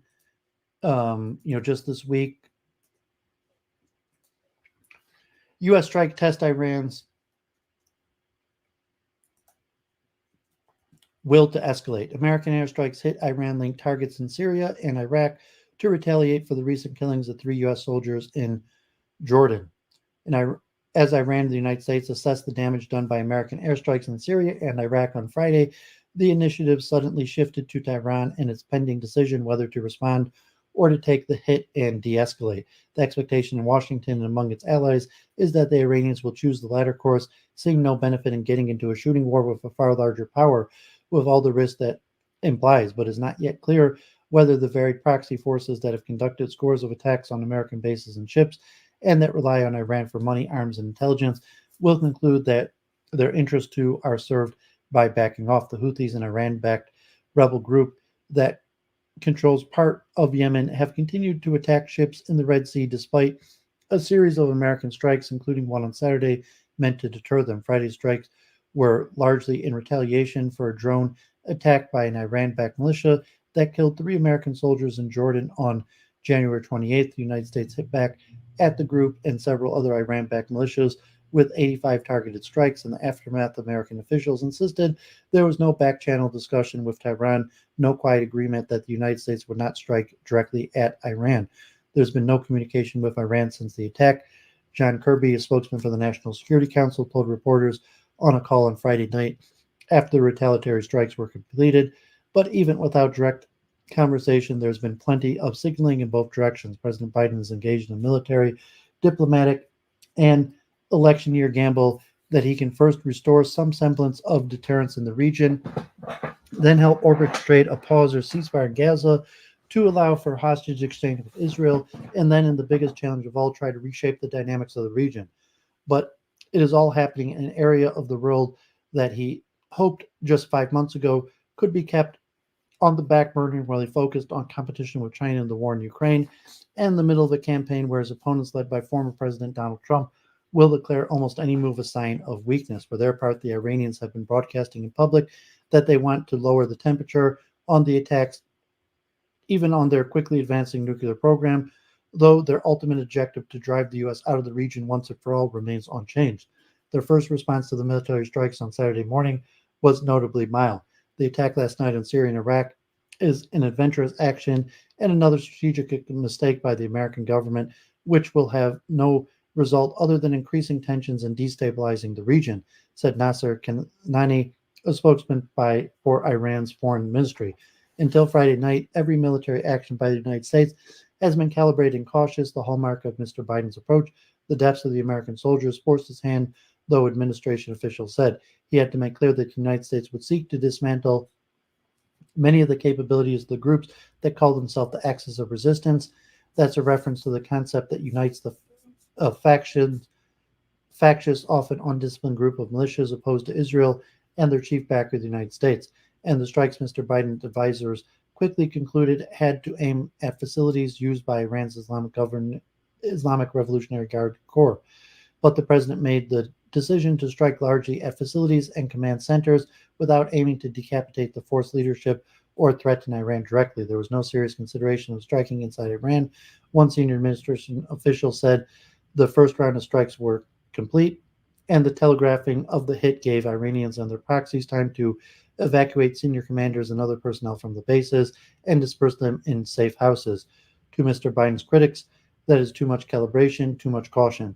The overriding intellectual construction of Biden's foreign policy is avoidance of escalation, said Corey Shake, a former defense official in the George W. Bush administration who directs foreign and defense policy studies at the American Enterprise Institute. They're not wrong to be worried about escalation, she said, but they don't take into account that it encourages our adversaries. We often seem more worried about fighting wars we can win, and that encourages them to manipulate our fear. For Mr. Shake, who was an early leader in the Never Trump camp of Republican national security officials, there is a middle ground between attacking Iran and focusing on the proxy groups like Kataib, Hezbollah, and the Houthis that have struck American forces. Mr. Biden could make clear, she said, that the officers of the Revolutionary Guards forces are targets anytime they set foot outside of Iran. But Iran's leaders have indicated that they will retaliate for such attacks, as they did after Mr. Trump ordered the assassination of General Qasem Soleimani, the commander of the Revolutionary Guard's most elite unit, the Quds Force, in Baghdad 2020. In an oppressive and bullying If an oppressive and bullying power wants to bully, President Ebrahim Raisi of Iran said on Friday, the Islamic Republic will deliver a stern answer. Mr. Biden's decision to mount the strike with B-1B bombers that took off from the continental United States carried its own message, of course. While Pentagon officials said that B-1Bs were the best bombers available for the complexity of these strikes, they were also the same warplanes that would be used in an attack on Iran's nuclear facilities should Tehran decide to make a final sprint for the nuclear weapon. Nothing reminds Tehran of the reach of American power more than a strike next door, one official said Saturday morning. What seems overcautious to some in Washington is still seen as hostile in the region. The Syrian Defense Ministry called the attack a blatant air aggression, not addressing the fact that Assad government had that these militias operate from the territory it ostensibly controls. Iraq's government, which Washington has been trying not to destabilize, said that 16 people had been killed and 25 wounded in its territory, and the attacks were a threat that will drag Iraq and the region into unforeseen consequences. But the Iranians themselves were slow to respond. Even then, they pointed to the war in Gaza, not the United States, as the culprit. In a statement, Mr. Kanani, the foreign minister's spokesman, said that the roots of the tension and crisis in the region go back to the occupation by the Israeli regime and the continuation of the regime's military operations in Gaza and the genocide of the Palestinians with the unlimited support of the United States. And when Kataib Hezbollah, a group that the U.S. intelligence believes was involved in the deadly Jordan attack, declared earlier this week that it would no longer target American forces, it made clear that it was pressured by Iraq and Iran and wasn't happy about it. It was a revealing moment about the two strategies that Iran appears to be pursuing. The first is short-term approach related to the war in Gaza, where proxies have opened multiple fronts against Israel and escalated attacks on American bases to pressure Washington, which they see as Israel's backer to get a ceasefire. One senior American official noted recently that when a brief pause was declared in November and hostages were exchanged, the proxies suspended their attacks. But there is a longer-term aim by Iran to drive Americans out of the region with the help of its proxies in Iraq and Syria. This is not an all-or-nothing moment for Iran. This is just one dot of a much longer plotline of Iran's strategic agenda in the Middle East, said Afshan Astovar, an associate professor of national security affairs at the Naval Postgraduate School in Monterey, California, and an expert on Iran's military. Iran can suffer as many as Iraqi and Syrian casualties as it likes. He said it doesn't feel compelled to respond to the deaths of proxy militants, but if Iranians are killed, it's different. For Iran, this is a long-term war, not a short war, and this has nothing to do with Gaza. It's about Iran's steady, long march across the Middle East to push out U.S. forces and weaken U.S. allies. The evidence of the past few years suggests that military action by the United States may degrade capabilities, but it does not create long-term deterrence. After the drone strike that killed General Soleimani, Mr. Trump claimed it would stop Iran and its proxies from attacking Americans and their allies. It led to a pause, but not a halt. Negotiation has done more, but not much more. When Washington and Tehran, through indirect negotiations that involved Oman and Qatar, negotiated last year for the release of $6 billion in frozen oil revenues in exchange for a detainee swap, attacks on U.S. bases in Iraq and Syria diminished significantly. But that fell apart after Hamas attacked Israel on October 7th, resulting in roughly 1,200 Israeli deaths and setting off the Gaza war. Iran and its proxies has maintained that a permanent ceasefire is reached in Gaza. Things will again quiet down, but it's still unclear whether the ceasefire or even another temporary pause can be negotiated. In the history of the Middle East suggests the quiet may not be long-lived.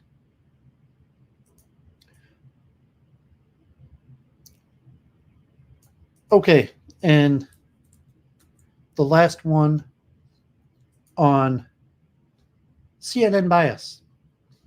God forbid. From The Guardian.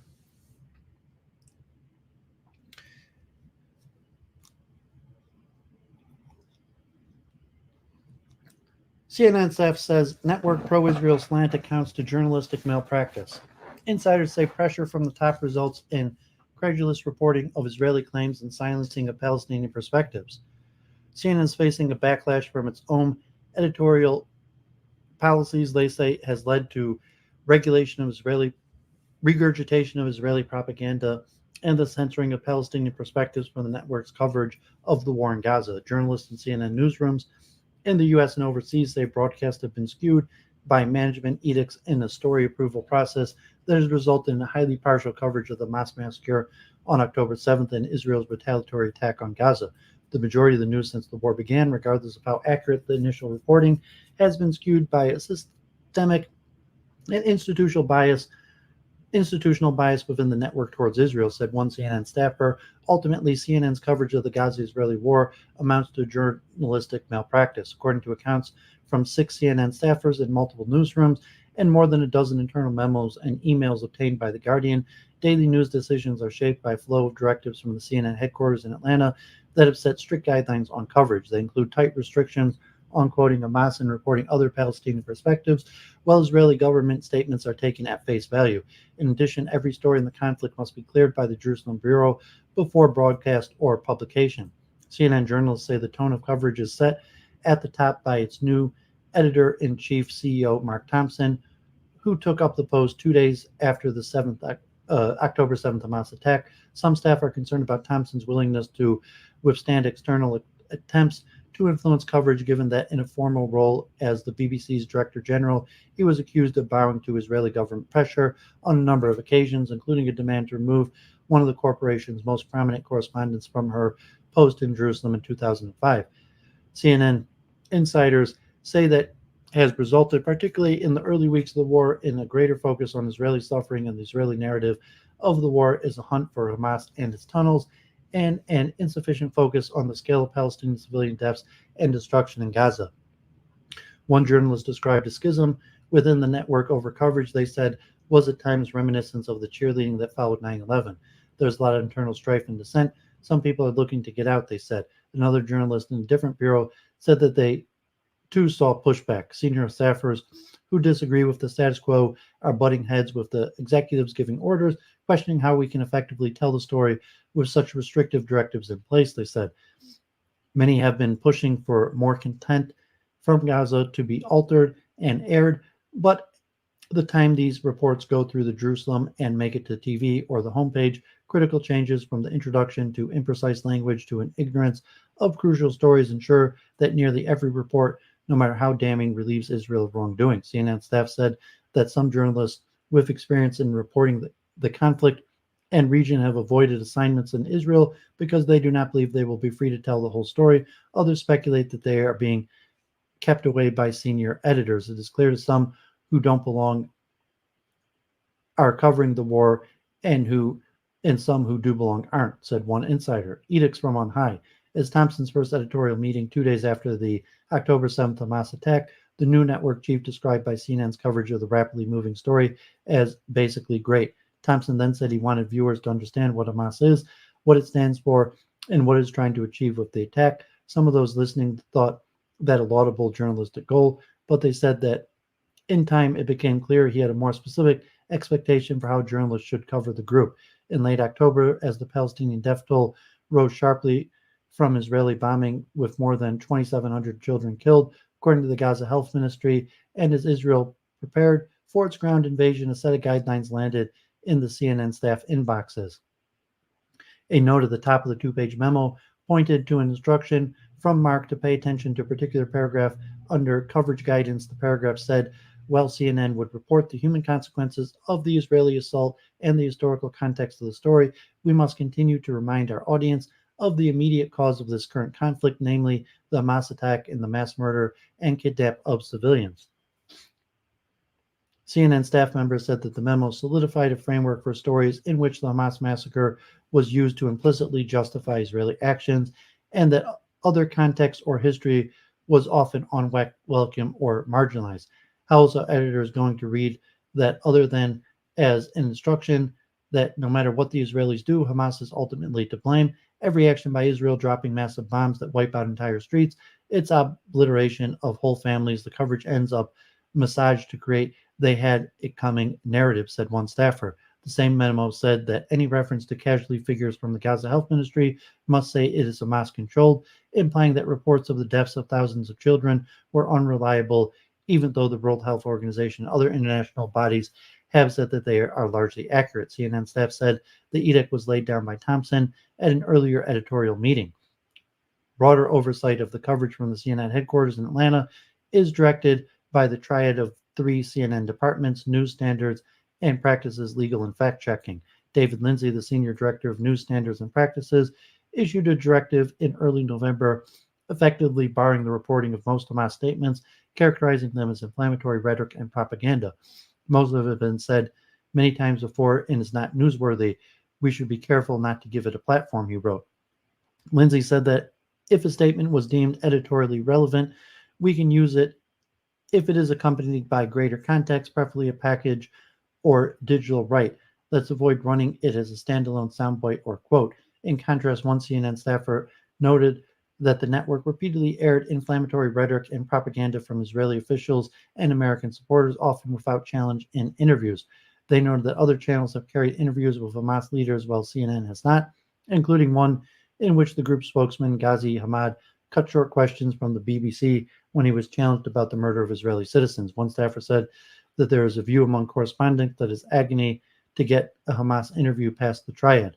CNN sources acknowledge there have been no interviews with Hamas since the October 7th attack, but said the network does not have such a ban on interviews. But CNN news desks and reporters have been instructed not to use video recorded by Hamas under any circumstances unless cleared by the triad and senior editorial leadership. That position was reinstated in another instruction on October 23rd that reports must not show Hamas recordings of the release of two Israeli hostages, Norit Cooper and Yocheved Lipschitz. 2 days later, Lindsay said additional instructions that video of the 85-year-old Lipschitz shaking hands with one of his captors can only be used when specifically writing about her decision to shake hands with her captor. In addition to the edicts from Atlanta, CNN has longstanding policy that all copy the Israeli-Palestine situation must be approved for broadcast or publication by the Jerusalem Bureau. In July, the network created a process it called Second Eyes to speed up these approvals. The Jerusalem Bureau Chief Richard Green told staff in a memo announcing Second Eyes, first reported by The Intercept, that because coverage of the Israeli-Palestine conflict is subject to close scrutiny by partisans on both sides, the measure was created as a safety net so we don't use imprecise language or words that may sound impartial but could have coded meanings here. CNN staffers said that there's nothing inherently wrong with the requirement given the huge sensitivity of covering Israel and Palestine and the aggressive nature of Israeli authorities and well-organized pro-Israel groups in seeking to influence coverage. But some feel that a measure that was originally intended to maintain standards has become a tool of self-censorship to avoid controversy. One result of Second Eyes is that Israeli official statements are often quickly cleared and make it on air on the principle that they are to be trusted at face value, seemingly rubber stamped for broadcast, while statements and claims from Palestinians and not just Hamas are delayed or never reported. One CNN staffer said edits by Second Eyes often seem aimed at avoiding criticism from pro-Israel groups. They gave the example of Green's intervention to change a headline, "Israel's nowhere near destroying Hamas," a perspective widely reflected in the foreign Israeli press. It was replaced with a headline that shifted the focus from whether Israel could achieve its stated justification for killing thousands of Palestinian civilians. 3 months on, Israel is entering a new phase of the war. Is it still trying to destroy Hamas?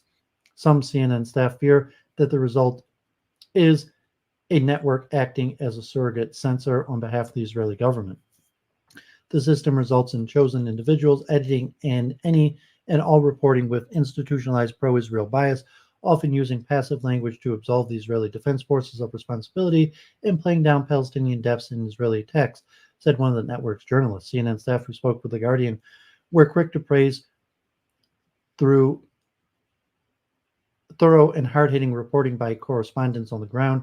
They said those reports are often given prominence on CNN International, seen outside of the U.S., but on the CNN channel available in the U.S., they're frequently less visible and at times marginalized by hours of interviews with Israeli officials and supporters of the war in Gaza who were given free rein to make their case, often unchallenged and sometimes with presenters making supportive statements. Meanwhile, Palestinian voices and views were far less frequently heard and more rigorously challenged. One staffer pointed to the appearance of Rami Igra, a former senior official in the Israeli intelligence service, on Anderson Cooper's show, where he claimed that the entire Palestinian population in Gaza could be regarded as combatants. The non-combatant population in the Gaza Strip is really a non-existent term because all the Gazans voted for Hamas, and we have seen on the 7th of October, most of the population in the Gaza Strip are Hamas. Nonetheless, we are treating them as non-combatants. We're treating them as regular civilians, and they are spared from the fighting. Cooper did not challenge him on either point, but the time the interview aired on November 19th, more than 13,000 people had been killed in Gaza, most of them civilians. Another CNN staffer picked out anchor Jake Tapper's program as an example of anchor too closely identifying with one side while the other gets only a restricted look in. In one segment, Tapper acknowledged the death and suffering of innocent Palestinians in Gaza, but appeared to defend the scale of Israelis' attack on Gaza. What exactly did Hamas think the Israeli military would do in response to that, he said, referring to the October 7th attack. A CNN spokesperson said, "We absolutely reject the notion that any of our journalists treat Israeli officials differently to other officials." Another presenter, Sarah Sidner, drew criticism for her excitable report on unverified Israeli claims that Hamas beheaded dozens of babies on October 7th. "We have some really disturbing new information out of Israel," she announced 4 days after the attack. The Israeli Prime Minister spokesperson just confirmed babies and toddlers were found with their heads decapitated in Kfar Aza in southern Israel after Hamas attacks on the kibbutz over the weekend. This has been confirmed by the Prime Minister's office. Sidner called the claim beyond devastating for the families listening, for the people of Israel, for anyone that is a parent who loves children. "I don't know how they could get through this," she said. Sidner then put it to a CNN report in Jerusalem, Hadass Gold, that the decapitation of babies would make it impossible for Israel to make peace with Hamas. Gold replied, "How can you when you're dealing with people who would do such atrocities to children, to babies, to toddlers?" Gold, who was part of the Second Eyes team approving stories, again said the report was confirmed by Netanyahu's office, and she drew parallels with the Holocaust. She responded to Hamas denial that it had decapitated babies as unbelievable, when we literally have video of these guys, of these militants, of these terrorists doing exactly what they say they're not doing to civilians and to children. Except, as CNN journalists pointed out, the network did not have such video, and apparently neither did anyone else. The problem was that, yet again, the Israeli government version of events was promoted in an editorial, emotional way with very little scrutiny by someone who was supposed to be neutral news presenter, they said. By the time of Sidner's broadcast, there were already good reasons for CNN to treat the claims with caution. Israel journalists who toured Kfar Aza the day before said they had seen no evidence of such a crime, and military officials there had made no mention of it. Instead, Tim Langmaid, an Atlanta-based CNN vice president and senior editorial director, sent an instruction that President Biden's claim to have seen pictures of the alleged atrocity back up what the Israeli government said. Even as the questions grew, Langmaid sent out a memo saying, "It is important to cover the atrocities of the Hamas attacks and the war as we learned them." CNN insiders said said senior editors should have treated the story with caution from the beginning because the Israeli military has a track record of false and exaggerated claims that subsequently fall apart. Other networks, such as Sky News, were considerably more skeptical in their reporting and laid out the tenuous origins of the story, which began with a reporter from the Israeli news channel said soldiers told her that 40 children were killed in the Hamas massacre, and that one soldier said that he had seen bodies of babies with their heads cut off. The Israeli Defense Forces then used the claim to liken Hamas to the Islamic State. Even after the White House admitted that neither the president nor his officials had themselves seen pictures of the beheaded babies and that they had been relying on Israeli claims, Langmaid told the newsrooms it could still report the Israeli government's assertion alongside a denial from Hamas. CNN did report on the rolling back of the claims as Israeli officials backtracked, but one staffer said that by then the damage had been done, describing the coverage as a failure of journalism. The infamous beheaded babies claim attributed to the Israeli government made it to air for roughly 18 hours, even when the White House walked back on Biden's statement that he had seen the non-existent photo. CNN had no access to the photographic evidence, nor any ability to independently verify these claims. A CNN spokesperson said the network accurately reported what was being said at the time. We took great care to attribute these claims across our reporting, and we also issued very specific guidance to this effect. Some CNN staff raised similar issue with reporting on Hamas tunnels in Gaza and claims they led to a sprawling command center under Al-Shifa Hospital. Insiders say some journalists have pushed back against the restrictions.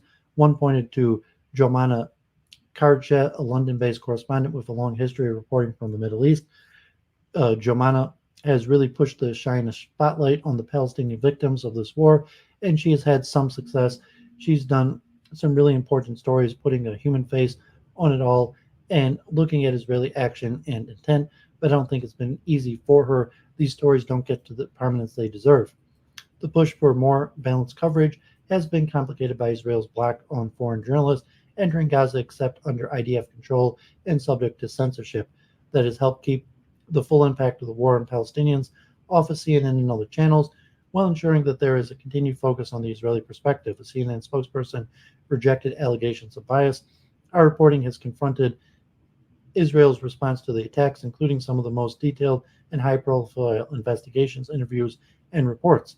CNN faced similar accusations of partiality in the wake of the 9/11 attacks in 2001, when the network's chair, Walter Isaacson, ordered that reports on the killing of Afghan civilians by U.S. forces be balanced with condemnation of the Taliban for its links to al-Qaeda. As we get good reports from Taliban-controlled Afghanistan, we must redouble our efforts to make sure we do not seem to be simply reporting from the vantage or perspective. We must talk about how the Taliban are using civilian shields and how the Taliban have harbored the terrorists responsible for killing close to 5,000 innocent people, he wrote in a memo, according to the Washington Post. Some staffers say that after the first few weeks in which CNN reported the Hamas attack like it was 9/11, more space was made for the Palestinian perspective given the escalating death toll and the destruction from Israel's retaliatory attack on Gaza. The only foreign journalist to report from Gaza without an Israeli escort has been CNN's Carissa Ward, who entered for 2 hours with a humanitarian team from the United Arab Emirates. Ward acknowledged the challenges in the Washington Post last week. She wrote that her reporting from Israel allowed her to create a vivid picture of the monstrosities of October 7th, but she was being prevented from conveying a fuller picture of the tragedy unfolding in Gaza because the Israeli block on foreign journalists, putting the burden solely on a limited number of courageous Palestinian reporters who are being killed in disproportionate numbers. We must now be able to report on the horrific death and destruction being melted out in Gaza in the same way on the ground, independently amid one of the most intense bombardments in the history of modern warfare. The response to our report on Gaza in Israeli media suggests an unspoken reason for denying access. When asked on air about One Piece, one reporter from Israeli Channel 13 replied, "If indeed Western reporters begin to enter Gaza, they will for sure be a big headache for Israel and Israeli Hezbollah pro-Israel advocacy." Some at CNN fear that its coverage of the latest Gaza war is damaging the reputation built up in its reporting of Russian invasions of Ukraine, which led to a surge in viewers. But others say that Ukraine war may be part of the problem because editorial standards grew lax, as the network and many of its journalists identified clearly with one side, Ukraine, particularly at the beginning of the conflict. One CNN staffer said that Ukraine coverage set a dangerous precedent that has come back to haunt the network because the Israeli-Palestinian conflict is far more divisive and views are much more deeply entrenched. The complacency in our editorial standards and journalistic integrity while reporting on Ukraine has came back to haunt us. Only this time the stakes are higher and the consequences much more severe. Journalistic complacency is an easier pill for the world to swallow when it's Arab lives lost instead of Europeans. Another CNN employee said the double standards are glaring. It's okay for us to be embedded with the IDF, producing reports censored by the army, but we cannot talk to the organization that won a majority of the votes in Gaza, whether we like it or not. CNN viewers are being prevented from hearing from a central player in the story. It is not journalism to say we won't talk to someone because we don't like what they do. CNN has talked to plenty of terrorists and American enemies over the years. We've interviewed Muammar Gaddafi. We've interviewed Osama bin Laden. So what's different this time? Years of pressure. Journalists working at CNN have varied explanations. Some say the problem is rooted in years of pressure from the Israeli government and allied groups in the U.S., combined with fear of losing advertising during the battle for narrative through the Second Palestinian Intifada in the early 2000s. Israel's then communications minister Reuven Rivlin called CNN's evil, biased, and unbalanced. The Jerusalem Post likened the network's correspondents in the city, Sheila McVicker, to the woman who refilled the toilet paper in Goebbels' CNN's founder, Ted Turner, caused a storm when he told The Guardian in 2002 that Israel was engaging in terrorism against the Palestinians. The Palestinians are fighting with human suicide bombers. That's all they have. The Israelis, they've got one of the most powerful military machines in the world. The Palestinians have nothing. So who are the terrorists? I would make a case that both sides are involved in terrorism, said Turner, who was then the vice chairman of AOL Time Warner, which owned CNN. The resulting storm of protests resulted in threats to the network's revenue, including moves by the Israeli cable television companies to supplant the network with Fox News. CNN's chair, Walter Isaacson, appeared on Israeli television to denounce Turner, but that did not stem the criticism. The network then chief news executive Ezon Jordan imposed a new rule that CNN would no longer show statements by suicide bombers or interview their relatives, and flew to Israel to quell the political storm. CNN also began broadcasting a series about victims of Palestinian suicide bombers. The network insisted that the move was not a response to pressure, but some of its journalists were skeptical. CNN did not produce a similar series with the relatives of innocent Palestinians killed by Israeli in bombing. By 2021, the Columbia Journalist Review public editor for CNN, Ariana Picari, accused the network of excluding Palestinian voices and historical context from coverage. Thompson has his own battle scars from dealing with Israeli officials when he was Director General of the BBC 2 decades ago. In the spring of 2005, the BBC was embroiled in a very public row over an interview with the Israeli nuclear whistleblower Mordechai Vanunu, who was released from prison the year before. The Israeli authorities barred Vanunu from giving interviews, while a BBC documentary team spoke to him and then smuggled the footage out of Israel. The authorities reacted by effectively expelling the acting heads of the BBC Jerusalem Bureau, Simon Wilson, who was not involved in the interview. The dispute rolled on for months before the BBC eventually bowed to an Israeli demand that Wilson write a letter of apology before he could return to Jerusalem. The letter, which included a commitment to obey the regulations in the future, was to have remained confidential, but the BBC unintentionally posted details online before removing them a few hours later. The climb down angered some BBC journalists who were enduring persistent pressure and abuse for their coverage. Later that year, Thompson visited Jerusalem and met the Israeli Prime Minister Ariel Sharon in an effort to improve the relations after other incidents. The Israeli government was particularly unhappy with the BBC's highly experienced Jerusalem correspondent Orla Guren, the Israeli Minister for Diaspora Affairs at the time. Nathan Sharansky accused her of anti-Semitism and total identification with the goals and methods of the Palestinian terror groups after a report by Guren about the arrest of a 16-year-old Palestinian boy carrying explosives. She accused Israeli officials of turning the arrest into a propaganda opportunity because they paraded the child in front of the international media after forcing him to wait at a checkpoint for the arrival of photographers. Within days of Thompson's meeting with Sharon, the BBC announced that Guren would be leaving Jerusalem. At the time, Thompson's office denied he acted under pressure for Israel and said that Guren had completed a longer than usual posting. And one last article, this Luke Ford was mentioning today on his show about multiculturalism. Yeah, thanks, Tinkle, John Williams, Jen. So, hope, God forbid, hope this helps you feel better just to, be informed about the horrible things going on. But you appreciate you being active in the chat. Hope you're feeling better. And, good to see some of the regulars around. Hopefully, this is educational. Okay, so Luke Ford was mentioning the surprising success of multi-ethnic cities, and it has some overlap to what's happening in Israel. And then this will wrap up the war update. So a lot of stuff, over 2 hours. London, New York, and Paris deserve more credit for how well they are holding together.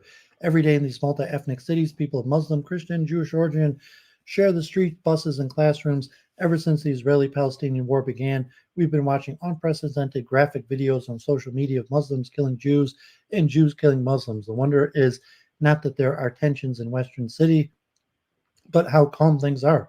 It is a sign of progress that we got upset about a few bigots shouting racist abuse on a London bus or scrawling it on walls. Mostly peaceful living together continues. This is a daily miracle. The Gazan war reminds us of the fragility of any multi-ethnic space, especially one as segregated as Israeli and Palestinians were before October 7th, when Hamas militants killed more than 1,200 people, as counted by Israel. Multi-ethnic places throughout history have lived in fear of ethnic cleansing, the mass expulsion or massacre of an ethnic group. Hamas's attack expressed the desire to remove Jews from Israel. Now, with Israel having killed more than 2,500 Gazans, as counted by Gaza's health ministry, leading members of Israel's government are talking about expelling Palestinians. This is separate from the valid aim of freeing the more than 100 hostages still held by Hamas. 12 Israeli ministers, including the Prime Minister Benjamin Netanyahu's Likud party, participated in the conference this week, calling for the reestablishment of Jewish settlements in Gaza and encouraging the displacement of Palestinians from the area. Netanyahu speaks of voluntary migration, presumably with killing encouraging the volunteering. He has tried getting to the U.S. to lean on Egypt to accept Gazans. Last autumn, Israel's government dismissed an intelligence document that proposed the removal of millions of Gazans to Egypt as just a preliminary paper. Violent settlers protected by the Israeli state have forced many Palestinians from their homes in the occupied West Bank since October 7th. Both Palestinian and Israeli extremes have long nurtured their own ethnic cleansing fantasies, egged on by their one-eyed supporters watching safely from afar, including those in big Western cities. Hamas attack was an attempt to enact its fantasy. Now extreme nationalists in Israel government are enacting theirs. Western cities may feel immune from catastrophic ethnic cleansing conflict, having achieved multi-ethnic harmony that never existed between Israelis and Palestinians. But then so had multi-ethnic cities in Europe and the Middle East early last century. Prague, Warsaw, Constantinople, Sarajevo, Alexandria, and Aleppo. Then came waves of ethnic cleansing, peaking with the Holocaust. In 1948, the Palestinian Nakba saw the displacement of 700,000 Palestinians. In Arab states expelled Jews. Christians hung on longer in the Middle East. In the 1970s, Arab villages in Levant would observe Lent while Christians would observe Ramadan. But today, Christianity is fading from much of the region of its birth. Every ethnic cleansing fantasy seeks the return to a golden age when the intruder wasn't there. This means biblical times for Israel's far right and Palestine pre-1948 for Hamas. Implementing such a fantasy requires removing the real people who live in the territory. The ethnic cleanser wants to wipe the slate blank. People in Western cities chanting from the river to the sea risk endorsing this fantasy. If they're implying that the land should be Palestinian, they are advocating for the removal of Israelis Jews. If so, then American and other far leftists should reflect that this call echoes the language of their Trumpian enemies about immigrants to the U.S. Zionism is colonialism. May have been a tenable argument in 1948, but today 7 million Jews live between the river and the sea. In practice, given that a single state in which Jews and Palestinians live together as equals now appears unthinkable, to want to end the Zionist project would presumably mean removing Jews. Any human person opposes ethnic cleansing. We can't go back to 1947. Both Palestinians and Israelis live in the territory. History put them there. Things would have been simpler if the territory were ethnically homogenous, but the only plausible way of getting to that point now is if one side kills enough of the others that the survivors flee. The world has to find a way to let both groups live there in two states. This may not work. Once killing starts, multi-ethnic coexistence can become impossible. Killing can spread to other multi-ethnic cities throughout terrorism. Fear of violence can itself encourage ethnic cleansing. Politicians from Germany's far-right AfD, closer than ever to power, recently held secret discussions about remigration, a euphemism for deportations. Let's pray that the Great West cities can keep holding it together. Okay, so there you have it. A lot of updates, information about the war. So the link is in the chat if anyone wants to talk real quick. I'm not sure I have that many conclusions to draw. Just a disaster situation. and it's hard to, think about what may happen or where this may lead. It doesn't look good, but, just trying my best to inform you. As I mentioned last week, it's possible that Israel will be moving in to take over Rafah. It's possible Israel could, withdraw and just try to go back to, buffer zone in the Gaza border. It's possible the U.S. escalates and you start seeing major war with Iran. So it's tough to see. Most people, it's just too complicated to follow. Some of the basics, like Mark Lamont Hill. I mean, it's pretty clear what Israel's trying to do. The disaster, the genocide question, a lot of God forbid, horrible possibilities that might only get worse. So it's been a few months now, just spending hours every week in review, more and more reading articles. There's not much maps. In the beginning, I was showing maps on updates in military, but there's not that many technical map updates to show because it's unclear what's happening. It's unclear whether Israel's really making that much progress. We talked about this week and last week, all these the day after, Israel's all focusing on what they're going to do after they win the war, although it's very unclear that Israel's going to win the war, and the actual plans, like what Israel's going to do, they're not being clear about it. And America, the Biden administration, is just a complete disaster, and it's unfortunate. We'll see if modern day debate gives me the opportunity to defend Judaism, debate Daniel. He has not gotten back to me. I'm not sure why.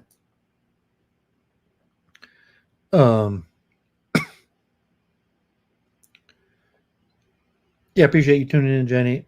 And I did text you if you did want to chat, but if you don't want to come on Week in Review and talk publicly, but if you did want, you could grab the link and we could chat a few minutes.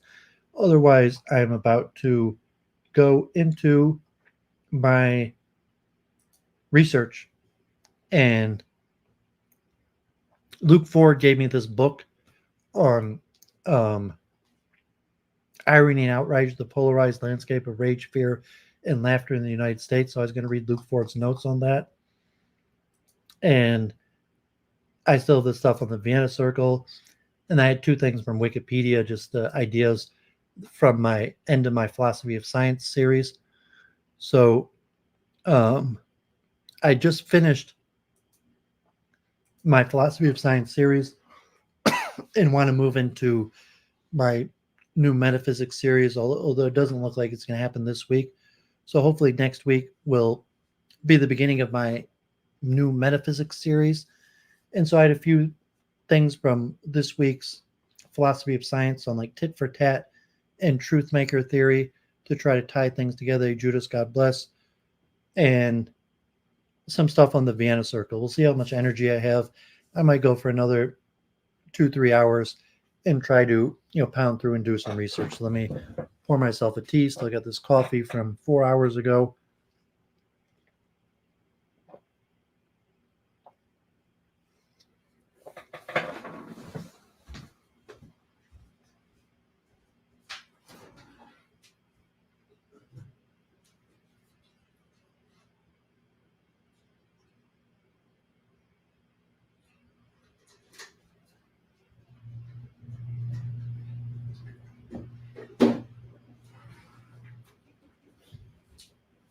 Okay, so actually I have some tangerine juice. Okay, so let's look at a few ideas. So I'm going to read a little bit of a few things. So let's first look at Truthmaker Theory. I'm not going to go through this whole thing, but there's a little related to metaphysics and truth theory, the correspondence theory of truth, and metaphysics. I talked about a little bit this week in my Last of the Philosophy of Science series, and the guy Place, UT Place, if anyone was following that, has what's called Truthmaker Theory.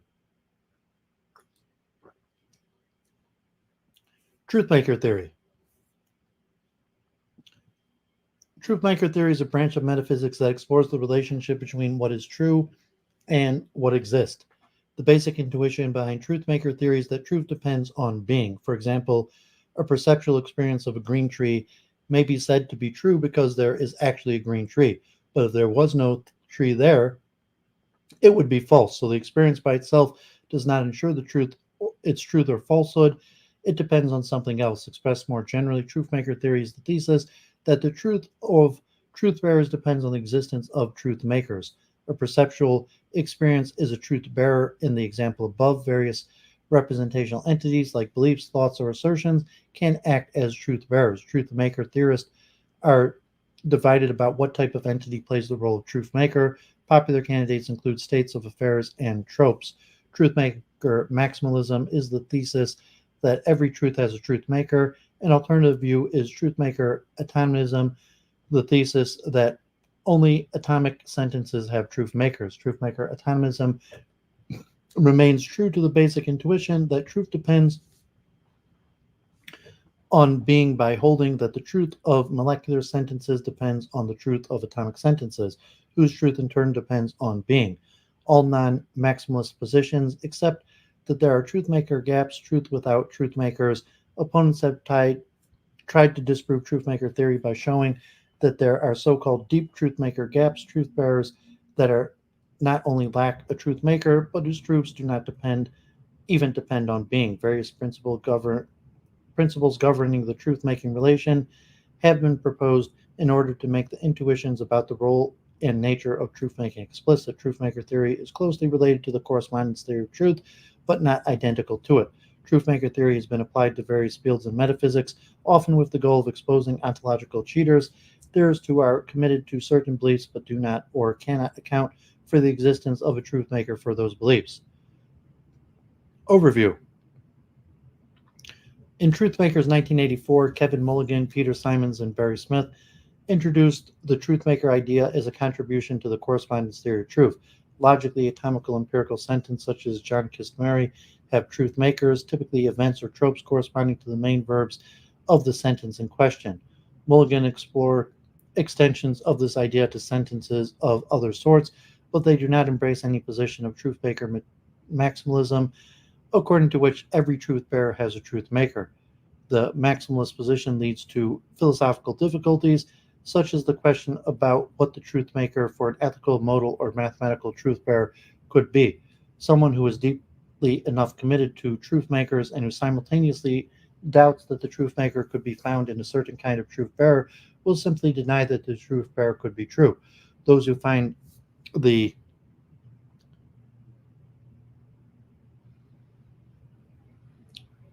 Parmenidean insight sufficiently compelling often take it to be particularly enlightening metaphysical pursuit to search for truth makers of these kinds of proposition. And to say truth bearers is an entity that is said to be either true or false and nothing else. The thesis that some things are true while others are false has led to different theories about the nature of these entities. Since there is divergence of opinion on the matter, the true truth bearer is used to be neutral among the various theories. Truth bearer candidates include propositions, sentences, sentence tokens, statements, beliefs, thoughts, intuitions, utterance, and judgments, but different authors include one or more of these, denying their existence, argue that they are true only in a derivative sense, assert or assume that the terms are synonymous, or seek to avoid addressing their distinction, or do not clarify it. And so this gets more into like language and logic. So the maximalist position leads to philosophical difficulties, such as the question of what the truth. So I cover that. Another difficulty for the claim is that every truth bearer has a truth maker is with negations of existential propositions or equivalently universal propositions. In the example of asking if unicorns exist, proposals include the totality of all things or some worldly state of affairs, such as David Lewis has proposed a more moderate version of the Truthmaker theory, on which truthmakers are only required for positive positions. There must be a truthmaker for the proposition that there are horses, but not the equally true proposition that there are no unicorns. What makes a negative proposition P true is the lack of a false maker for it, the lack of a truth maker for the negation of P. What makes it true that there are no unicorns is the lack of a truth maker for the proposition there are unicorns, the lack of unicorns. Truthmaker theorists differ as to what entities are the truth makers of various truth bearers. Some say that the truth maker of the proposition that Socrates is sitting, assuming he is Socrates being seated, whatever exactly that might turn out to be on the correct ontology. In general, the truth maker of the truth bearers expressed by a sentence S can be denoted by the participial nominalization of S. Others will say that the truth maker of the proposition that Socrates is sitting is just Socrates himself. In any case, the truth maker is supposed to be something concrete, and on the first view is that whose existence is reported by the truth bearer, and on the second view is that which the truth bearer is about. While the existence of truth makers may seem to an abstruse question, concrete instances are at the heart of a number of philosophical issues. Thus, Mackey has argued that truth makers of moral claims would be queer entities, too strange to exist, and hence all moral claims are false. Alternatively, a divine command metaethicist may insist that the only possible candidate for a truth maker of a moral claim is a command from a perfect God, and hence if a moral claim are true and a truth maker theory holds, then God exists. Thus, the disagreement between various metaethical schools is a part of disagreement over what kinds of truth maker moral claims would have if these claims were true, and over whether such truth makers exist. A truth maker gap is a truth that lacks a truth maker. Truth maker maximalists hold that there are no truth maker gaps. Every truth has a truth maker. Truth maker non-maximalists, on the other hand, allow that some truths lack a truth maker. Truth maker non-maximalists still count as a truth maker theorist in the sense that they hold onto the core intuition of truth maker theory that truth depends on being. Atomic truth maker theories, which have their root in logical atomism, are examples of such a position. According to them, only atomic structures have atomic sentences have truth makers. A sentence is atomic or simple if it does not have other sentences as proper parts. For example, the sun is shining is an atomic sentence, while the sun is shining and the wind is blowing is a non-atomic or molecular sentence, since it is made up of two sentences linked by the conjunction and. In propositional calculus, molecular sentences are composed through true functional logical connectives. Molecular sentences lack truth makers according to atomic truth maker theory, and therefore constitute truth maker gaps. But the fact that truth values of molecular sentences depend on the truth values of its constituents, if only true functional connectives are allowed, ensures that truth still depends on being. This type of truth maker gap has been called the shadow truth maker gap. Shallow truth maker gaps are contrasted with deep truth maker gaps. Deep truth maker gaps are truths that do not depend on being. They therefore pose a challenge to any type of truth maker theory. In terms of possible worlds, a deep truth maker gap is a proposition that is true in one possible world and false in another, where there is no difference between these two worlds besides the truth value of the proposition. Critics of truth maker theory have tried to find deep truth maker gaps in order to refute truth maker theory in general. Truth making principles. Various principles governing the truth making relation have been proposed. They aim to make our intuition about the role and nature of truth making explicit. The entailment principle states that if entity E is a truth maker for proposition P and P entails proposition Q, then E is also a truth maker for Q. The conjunction principle states that if entity E is a truth maker for the conjunction of proposition P and proposition Q, then E is also a truth maker for P. The disjunction principle states that the entity E, if entity E is a truth maker for the disjunction of proposition P and proposition Q, then E is either a truth maker of P or truth maker of Q. These principles seem intuitively to be true but it has been shown that they lead to implausible conclusions when combined with other plausible principles. Relationship to the correspondence theory of truth. The correspondence theory of truth states that truth consists of correspondence with reality, or in the words of Thomas Aquinas, a judgment is said to be true when it conforms to the external reality. Truthmaker theory is closely related to the correspondence theory. Some authors see it as a modern version of the correspondence theory. The similarity between the two can be seen in the following example definition. Correspondence theory, David's belief that the sky is blue, is true if and only if this belief stands in correspondence relation to the fact that the sky is blue. Truthmaker theory, David's belief that the sky is blue, is true if and only if this belief stands in a truth-making relation to the fact that the sky is blue. But despite the obvious similarities, there are a few important differences between truthmaker theory and the correspondence theory. For one, correspondence theory aims to give a substantive account or a definition of what truth is. Truthmaker theory, on the other hand, has the goal of determining how truth depends on being. So it presupposes the notion of truth instead of defining it. Well, it seems natural to combine truthmaker theory with a correspondence conception of truth. This is not necessary. Another difference between the two theories is that correspondence is a symmetric relation, while the truth-making relation is asymmetric. Applications. Arguments based on truthmaker theory have been used in various fields to criticize so-called ontological cheaters. An ontological cheater is someone who is committed to a certain belief but does not or cannot account for the existence of a truth-maker for this belief. If such a belief was true, then its truth would be brute or free-floating. It would be disconnected from any underlying reality. This is opposed to the basic intuition behind truthmaker theory that truth depends on being. Defense strategies open to theorists accused of ontological cheating include denying that the proposition in question is true, denying the legitimacy of a truthmaker theory as a whole, or finding so-called proxy or trace within the preferred ontology. A proxy or trace in this context is an entity that can act as a truth maker for the proposition in question, even though it is not obvious that the proposition is about this entity. An example of such a strategy is actualism, is to use actual but abstract objects as proxies for propositions about possible objects whose existence is denied by actualism. Presentism. One such criticism has been leveled against presentism.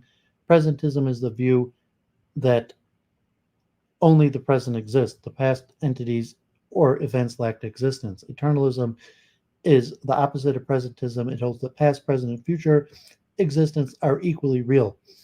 Beliefs about the past and the future are very common.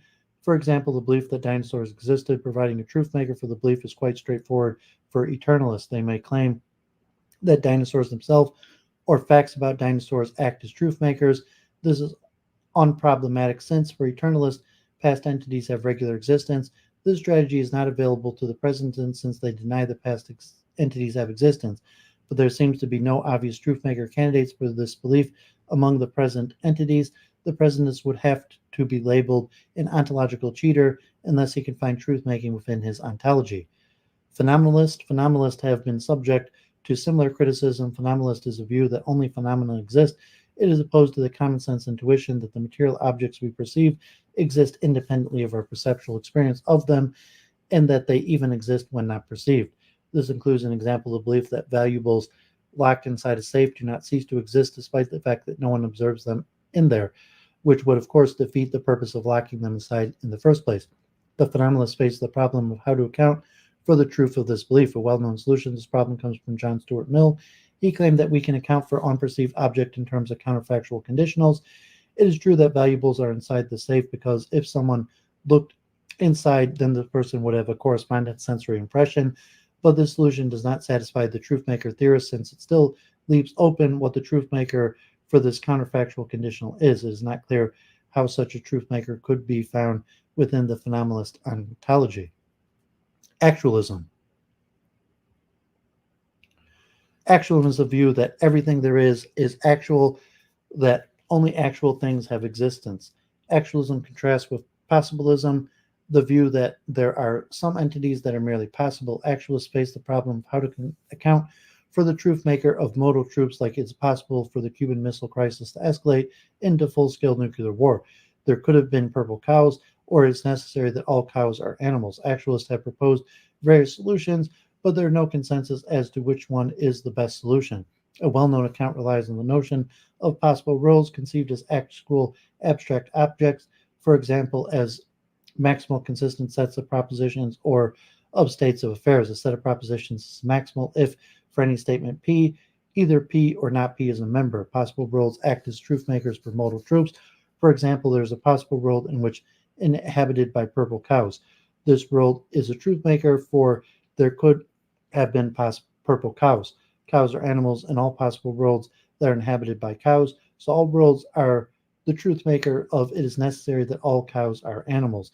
This account relies heavily on a logical notion of modality, since possible and necessity are defined in terms of consistency.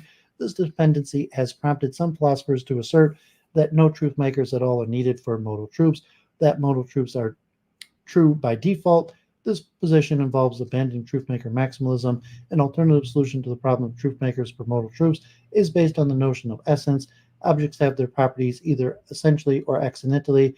The essence of an object involves all of the properties it has essentially. The essence of all things defines its nature, what it fundamentally is. On this type of account, the truth maker for it is necessary that all cows are animals, is that it belongs to the essence of cows to be animals. The truth maker for there could have been purple cows is that color is not essential to cows. Some essentialist theories focus on object essence, that certain properties are essential to a specific object. Other essentialist theories focus on kind essences, that certain properties are essential to the kind of species of the object in question. Okay, so it's been a good few months since I focused on truth theory. So, it's getting a little stuff about truth theory.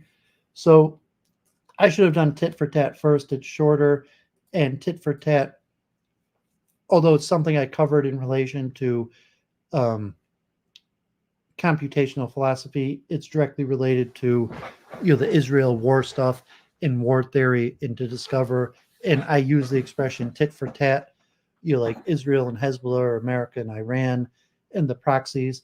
So let's look at tit for tat. I'm not going to go into the technical details, but tit for tat is English meaning equivalent retaliation. It developed from tit for tat, first recorded in 1558. It is also a highly effective strategy in game theory. An agent using this strategy will first cooperate, then subsequently replicate an opponent's previous action. If the opponent previously was cooperative, then the agent is cooperative. If not, the agent is not. This is similar to reciprocal altruism in biology.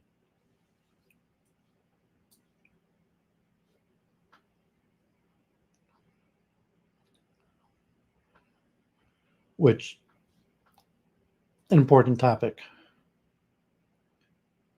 Game theory. Tit for tat has been very successfully used as a strategy for the iterated prisoner's dilemma. This strategy was first introduced by Anatole Rappaport and Robert Axelrod's two tournaments held around 1980. Notably, it was on both occasions both the simplest strategy and the most successful in direct competition, something I covered in this week's Philosophy of Science. History. The term developed most concretely in Northern Ireland to describe increasingly eye for an eye mentality among the Irish Republicans and Ulster Unionists that can be seen with the Red Lion pub bombing by the IRA, followed by the McGurk's bar bombing, both targeting civilians. Specifically, the attacks of massacres would be structured around the mutual killing of Protestant and Catholic communities, both communities being generally uninterested in the violence. This sectarian mentality led to the term tit-for-tat bombings to enter the common lexicon of the Northern Irish society. Implications. The success of the tit-for-tat strategy, which is largely cooperative despite its name emphasized an adversarial nature, took many by surprise. Raised against strategies produced by various teams, it won in two competitions. After the first competition, new strategies formulated specifically to combat tit-for-tat failed due to their negative interactions with each other. A successful strategy other than tit-for-tat would have had to be formulated with both tit-for-tat and itself in mind. This result may give insight into how two groups of animals, and particularly human societies, have come to live in largely or entirely cooperative societies, rather than individualist red and tooth and claw way that might be expected from individuals engaged in a Hobbesian state of nature. This, and particularly its application to human society and politics, is the subject of Robert Axelrod's book, The Evolution of Cooperation.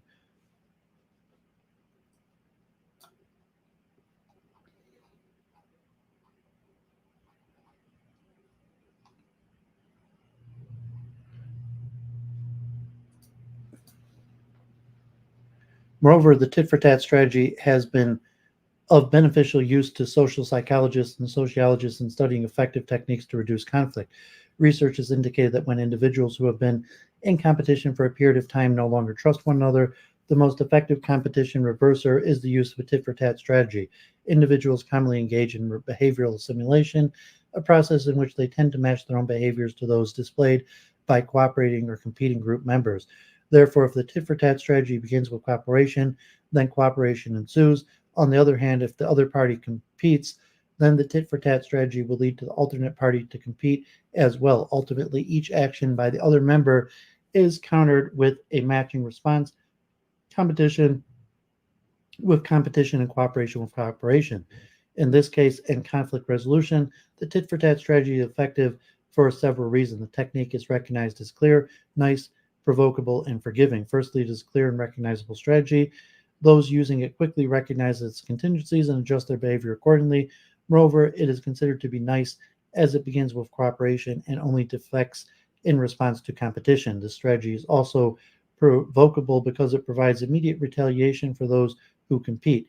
Finally, it is forgiving as it immediately produces cooperation should the competitor make a cooperative move. The implication of this tit-for-tat strategy have been of relevance to conflict research resolution in many aspects of applied social science. So it's going to skip the technical mathematical parts, although, Nash equilibrium. Real world uses.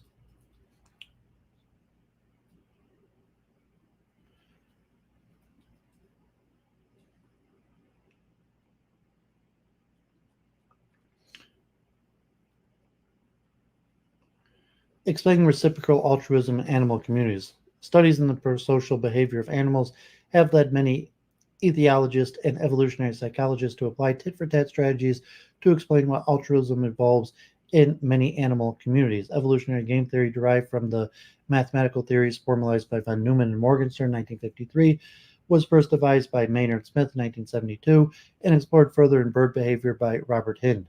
Their application of game theory to the evolution of animal strategies launched an entirely new way of analyzing animal behavior.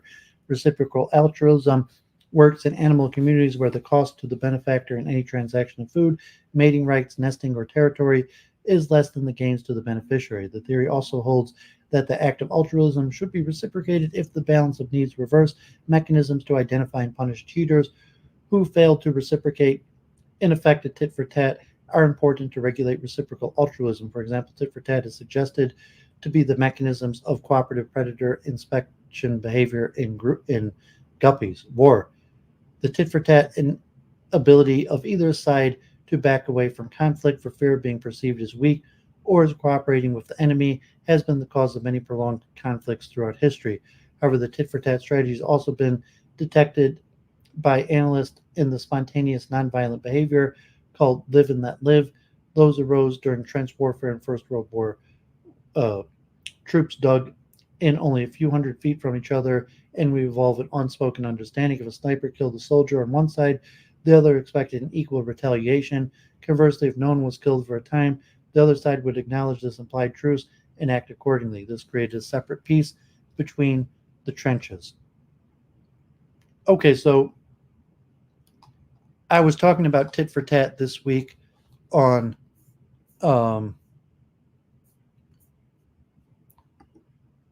the computational philosophy, but it's also directly related to the war in Israel, and you can see the strategy largely of the U.S. and Iran and Israel and Hezbollah has been tit for tat. Yeah, Jenny mentioned the spirulina. Yeah, I was pronouncing that wrong. The spirulina. That's the common algae that I keep on seeing all over the place now. Spirulina is like the acai bowls or shakes. Now, if you go to a lot of health stores, you can add spirulina to your shakes or smoothies or acai bowls. Okay, so I was mentioning in computational philosophy a little bit regarding computers, like Jennifer, ChatGPT, the advancements like alpha geometry and various things.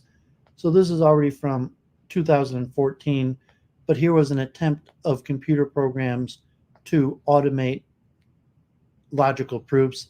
In this case, Gödel's ontological proof of the ontological argument of St. Anselm. So um, this one's a little technical. I'm just going to read the introduction, but just to think about the possibilities here, and like I did with truth makers, likely for the future of my research will become more technical, will include more straightforward, logical notation. Yeah, eating healthy is not that hard. It could be a little bit more expensive.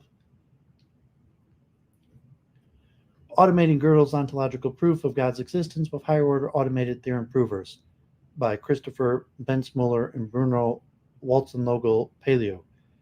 Abstract. Gödel's ontological argument for God's existence has been formalized and automated on a computer with higher order automated theorem provers. From Gödel's premises, the computer proved necessarily there exists God.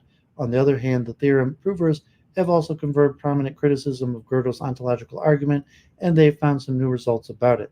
The backstory theory of the work presented here offers a novel perspective towards computational theoretical philosophy. Introduction. Gödel proposed an argumentation formalism to prove the existence of God. Attempts to prove the existence or non-existence of God by means of abstract ontological arguments are an old tradition in Western philosophy. Before Gödel, several prominent philosophers, including St. Anselm of Canterbury, Descartes, and Leibniz, have presented similar arguments. Moreover, there is an impressive body of recent and ongoing works. Ontological arguments for and against the existence of God illustrate well and essential aspects of metaphysics. Some necessary facts for our existence, wood, world, are deduced by purely a priori analytical means for some abstract definitions and axioms. What motivated Gödel as a logician was the question whether it is possible to deduce the existence of God from a small number of foundational but debatable axioms and definitions, with a mathematically precise formal argumentation chain in a well-defined logic. In theoretical philosophy, formal logical confrontations with such ontological arguments had been so far mainly limited to paper and pen. Up to now, the use of computers was prevented because the logics of the available theorem-proving systems were not expressive enough to formalize the abstract concepts adequately. Gödel's proof uses, for example, a complex higher-order modal logic to handle concepts such as possibility and necessity, and to support quantification over individuals and propensity. Current work of the first author and Paulson illustrate that many expressive logics, including quantified multimodal logics, can be embedded into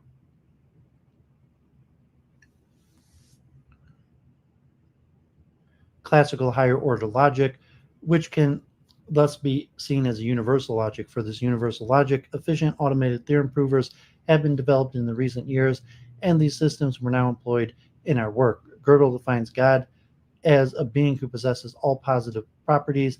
He does not extensively discuss what positive properties are, but instead he states a few reasonable but debatable axioms that they should satisfy. Various slightly different versions of axioms and definitions have been considered by Gödel and by several philosophers who commented on his proof. So here's Scott's version of Gödel's ontological argument, and that would be reduced to a logical notational form, which people could read the article if they want to go more in depth in this. Let me just make sure I shared the article.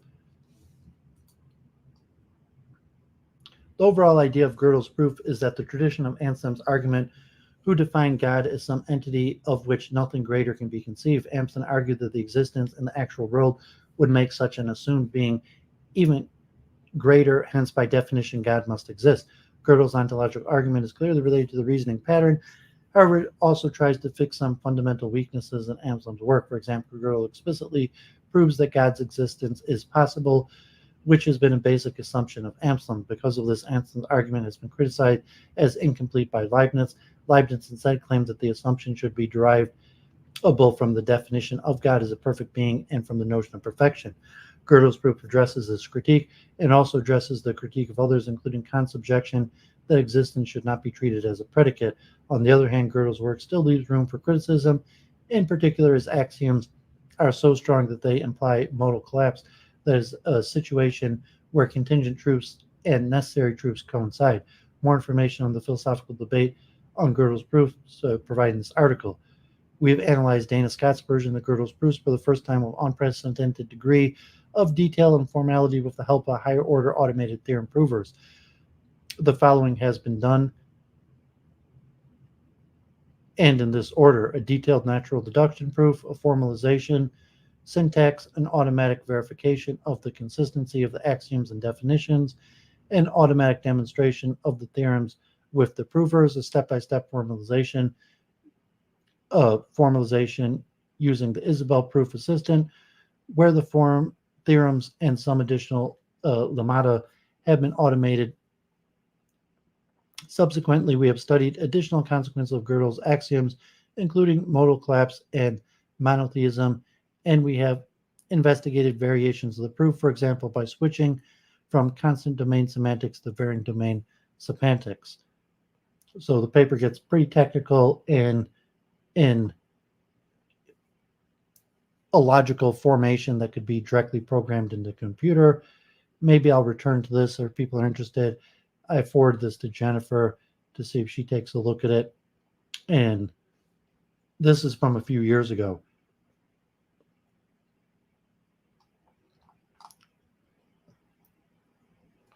So the above findings in particular will well illustrate that the theory framework has great potential towards a flexible support system for computational theoretic philosophy.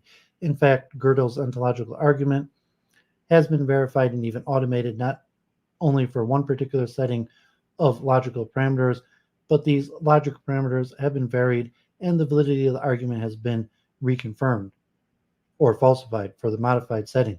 Moreover, our framework is not restricted to a particular theorem proving system, but has been fruitfully employed with some of the most prominent automated and interactive theorem provers available to date.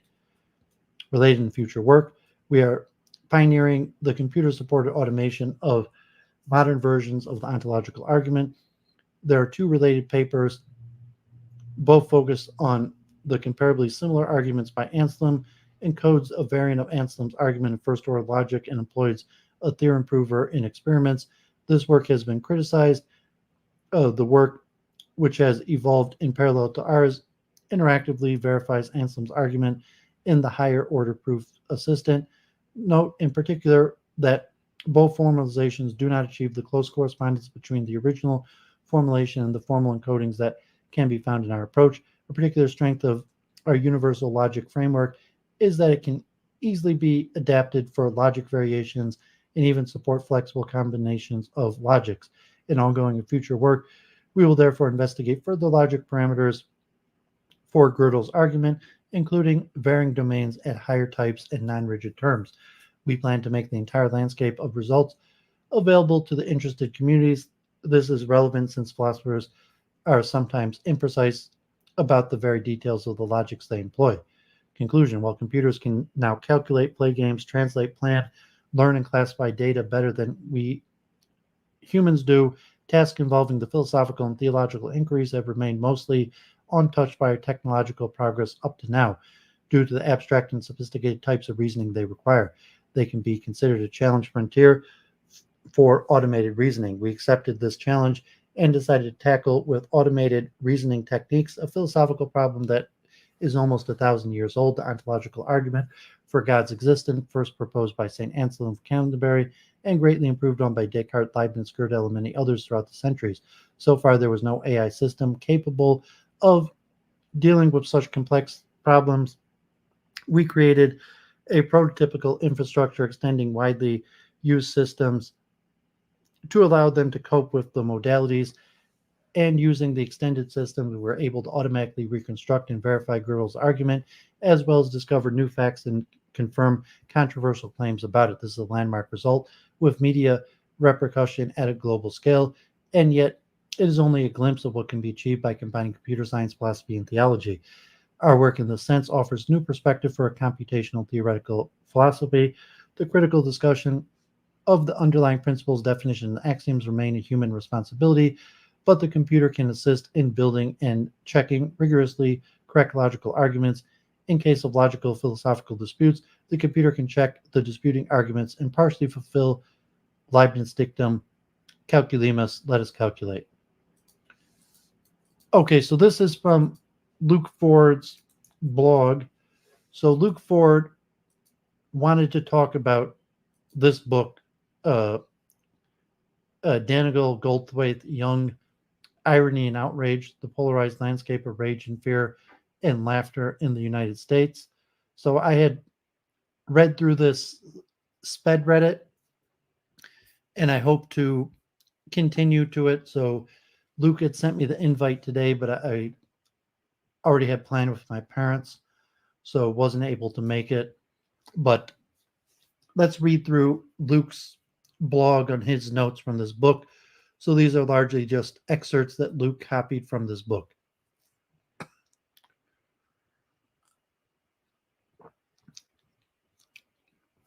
Irony and Outrage, the Polarized Landscape of Rage, Fear, and Laughter in the United States. This was January 21st from Luke Ford. Political scientist Daniel Goldthwait Young writes in this 2019 book. In their 2014 book, The Outrage Industry, Jeffrey Berry and Sarah Soberaj chronicle the growth of a new genre of political programming through the 2000s, programming that places a charismatic host at its center, employs tactics like hyperbole, sensationalism, ad hominem attacks, and extreme language to prove that political opponents are hypocrites and like-minded viewers are morally superior. They write, outrage has been propelled by a synergistic confluence of economic, technological, regulatory, and cultural changes that converged to create a media environment that proved unusually nurturing for outrage-based content. In other words, outrage programming did not just appear out of nowhere in the 1990s. It was made technologically possible by cable and media fragmentation. It was made economically viable by political polarization and a drop in public faith in news, and it was made permissible by regulatory changes that arose during the same era.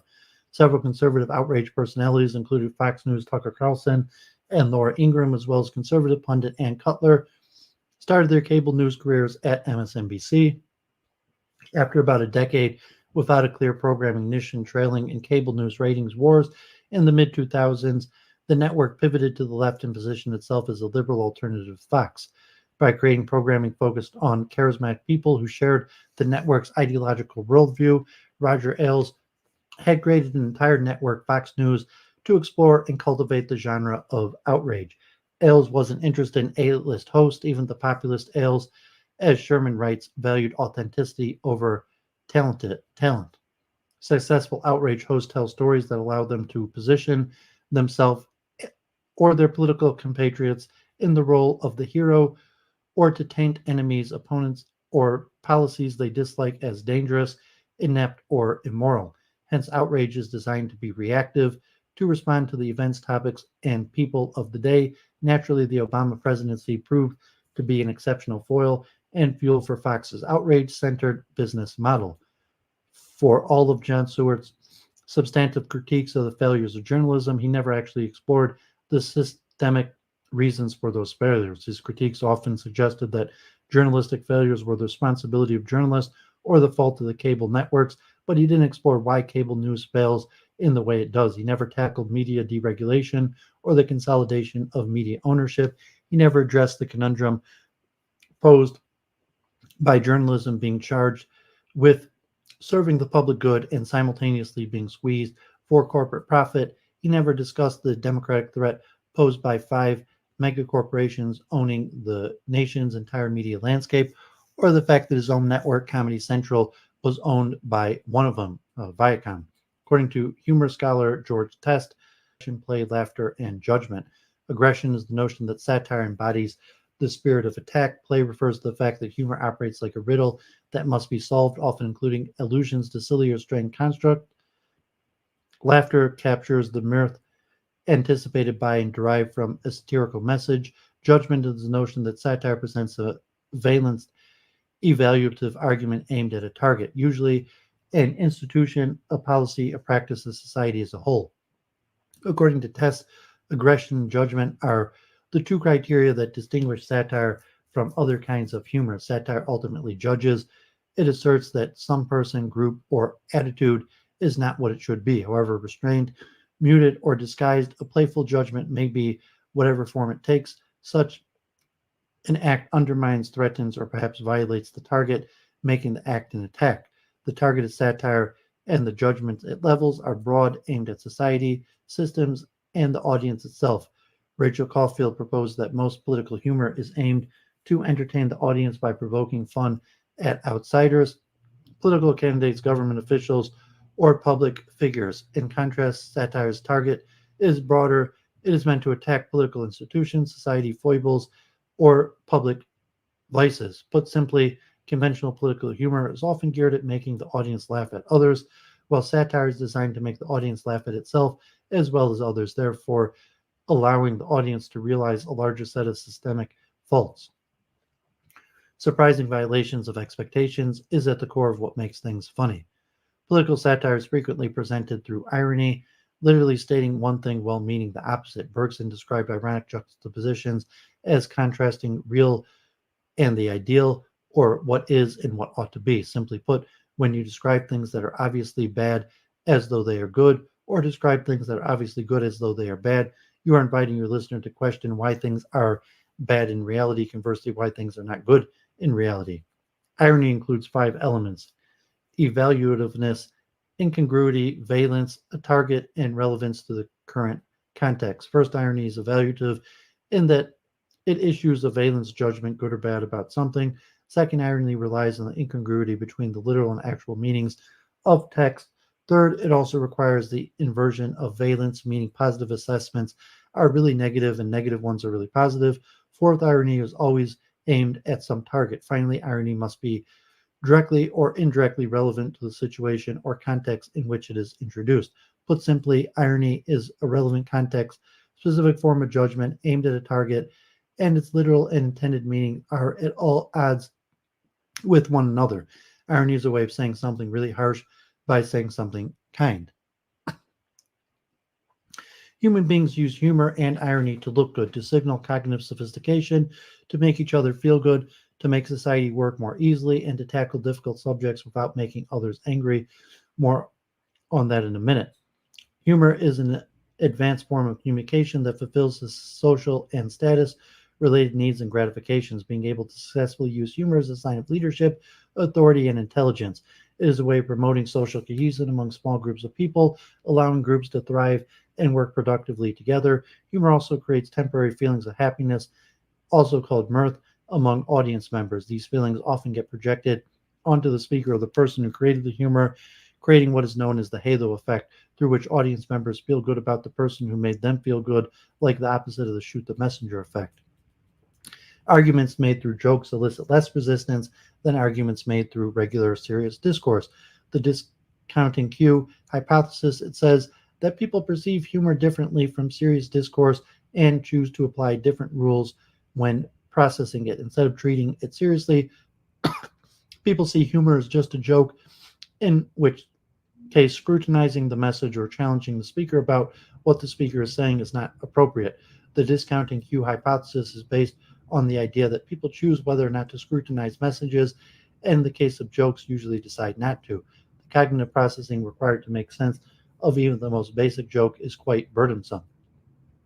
The meaning of a joke is implicit, forcing the listeners to add the appropriate information from long-term memory to make sense of it themselves. If you're spending so much cognitive energy just getting and appreciating a joke, I thought, how on earth are you going to have the mental energy left over to scrutinize or challenge whatever argument the joke is suggesting? When understanding humor, Coulson and Marta Kuta suggest the listener engages in the process of frame shifting, in which the listener activates a new frame from long-term memory to reinterpret information already active in working memory. Their findings highlight the unique and complex brain functioning that occurs in the context of humor. The process of suppressing information that was just activated in working memory and then replacing it with a different schema or frame of reference that the listener has to retrieve from long-term memory is hard work, a contention with which many neuroscientists agree. Jokes presuppose the speaker's ability to interpret language against background knowledge. The resource allocation theory proposes that because humor requires so much work aimed at comprehension and appreciation, people become less able to actively argue against whatever is being proposed by the joke itself. In essence, your cognitive resources have been allocated to getting the joke, so you have few resources left over to scrutinize or critique the argument made in the joke. The premise of the resource allocation theory, like much resource on information processing, are that people are cognitive misers, unlikely to expend more cognitive energy than is absolutely necessary, and the capacity for information processing in working memory is limited. In the context of humor, the anticipation of the reward of mirth from getting a joke, it may seem worth it to expand enough cognitive energy to get the payoff of the punchline, but is unlikely to seem worthwhile to think of it much beyond that. People are both not very motivated to think hard and not particularly able to think about multiple things at the same time. As it turns out, and the multitasking experts can attest, human brains have a limited capacity to process information, which leaves people unable to think about and actively process multiple things simultaneously. There are two tasks that are incompatible with one another: getting and appreciating a joke, processing the funny stuff, and scrutinizing and criticizing the argument presented through the joke, processing the serious stuff. The more interested the audience members are in the funny component of what you are saying, the less likely they are to judge the underlying strength of the argument. Imagine that the more engaged they are with the humorous part of your message, the less likely they are to critique it. Complexity seems to increase the degree of perceived humor, so that if a joke contains several hidden violations and claims for more reasoning efforts, it will be funnier than if fewer are noticed and less intellectual efforts are devoted to the incongruity resolution. But this only works up to a point. Research in the 1960s and 70s concluded that the relationship between humor complexity and humor appreciation could be represented by an inverted U shape. The more difficult the joke, the funnier people find it, until the joke becomes too difficult to comprehend, at which point appreciation decreases. Professional comics cannot afford to tell jokes of such complexity that they leave the audience baffled. The humorous text will be perceived as humorous if the incongruity resolution is non-threatening, not too complex or too simple, based on available scripts knowledge, unexpected, surprising, and occurs in a playful mode. The situation must be framed as humor. People with different levels of need for cognition tend to differ in countless other ways as well. People low in need of cognition are more likely to be dogmatic and more aware of social comparison cues. They are more likely to place a high value on attractiveness or popularity, more likely to engage in processes of selective attention, perception, and avoidance, more likely to be high in need for closure, a psychological trait indicating an aversion to ambiguity and uncertainty, and more likely to prefer order and predictability. People high in need of cognition tend to be more curious, more willing to dedicate long periods of time to a dedicated task, more open to new ideas, and more likely to see social and political issues as affecting them personally. People who enjoy thinking are more likely to appreciate humor than those who don't, given that joke comprehension is akin to playful form of riddle solving. The notion that people who enjoy thinking are more appreciative of jokes makes sense. That the link between need for cognition and humor appreciation works when the humor is predominantly rooted in incongruity resolution, which I've discussed as cognitively taxing. However, when a joke is disparagement oriented, making fun of someone or something, as in the Yo Mama jokes discussed earlier, the effects of need for cognition disappear. It seems that when incongruities are high, as they are in ironic text, need for cognition is an important predictor of enjoyment. Humans encounter the world through various motivational states. Apter suggests that people vacillate between states depending on their personalities, their psychological profiles, and cues their environment. For example, sometimes people operate in a more serious, goal-driven teletelic state, and other times a more playful, spontaneous paratelic state. And it is the paratelic state that people are able to experience and appreciate humor. In order to enter into a state of play, Attardo argues the audience must perceive the environment and the joke itself as non-threatening.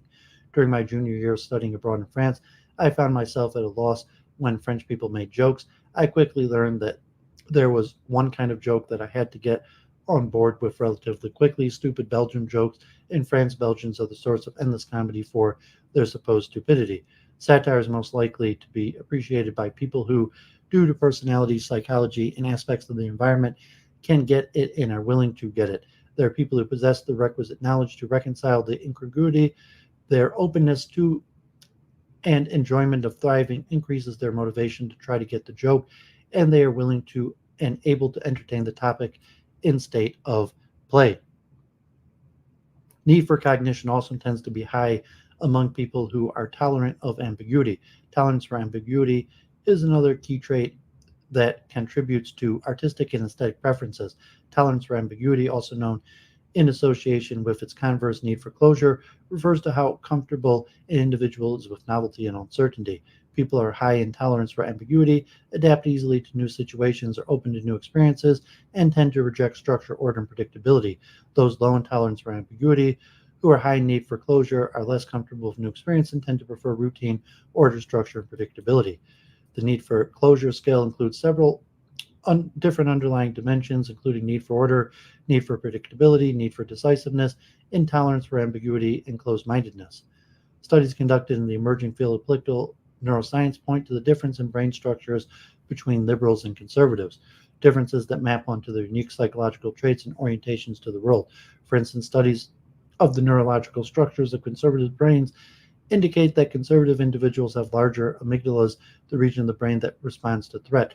The size and activity of your amygdala predicts your likeliness to react to a more emotionally charged way when responding to a threatening situation. This evidence from brain science fits with the finding that conservatives report high mortality salience, that is, they are significantly more cognizant of their own deaths. They also report greater fear of threat and loss than liberals do. In contrast, liberals have bigger anterior cingulate, the region of the brain involved in conflict monitoring. Conflict monitoring is the process through which you determine whether your automatic response matches with the response that would be most appropriate for the situation at hand.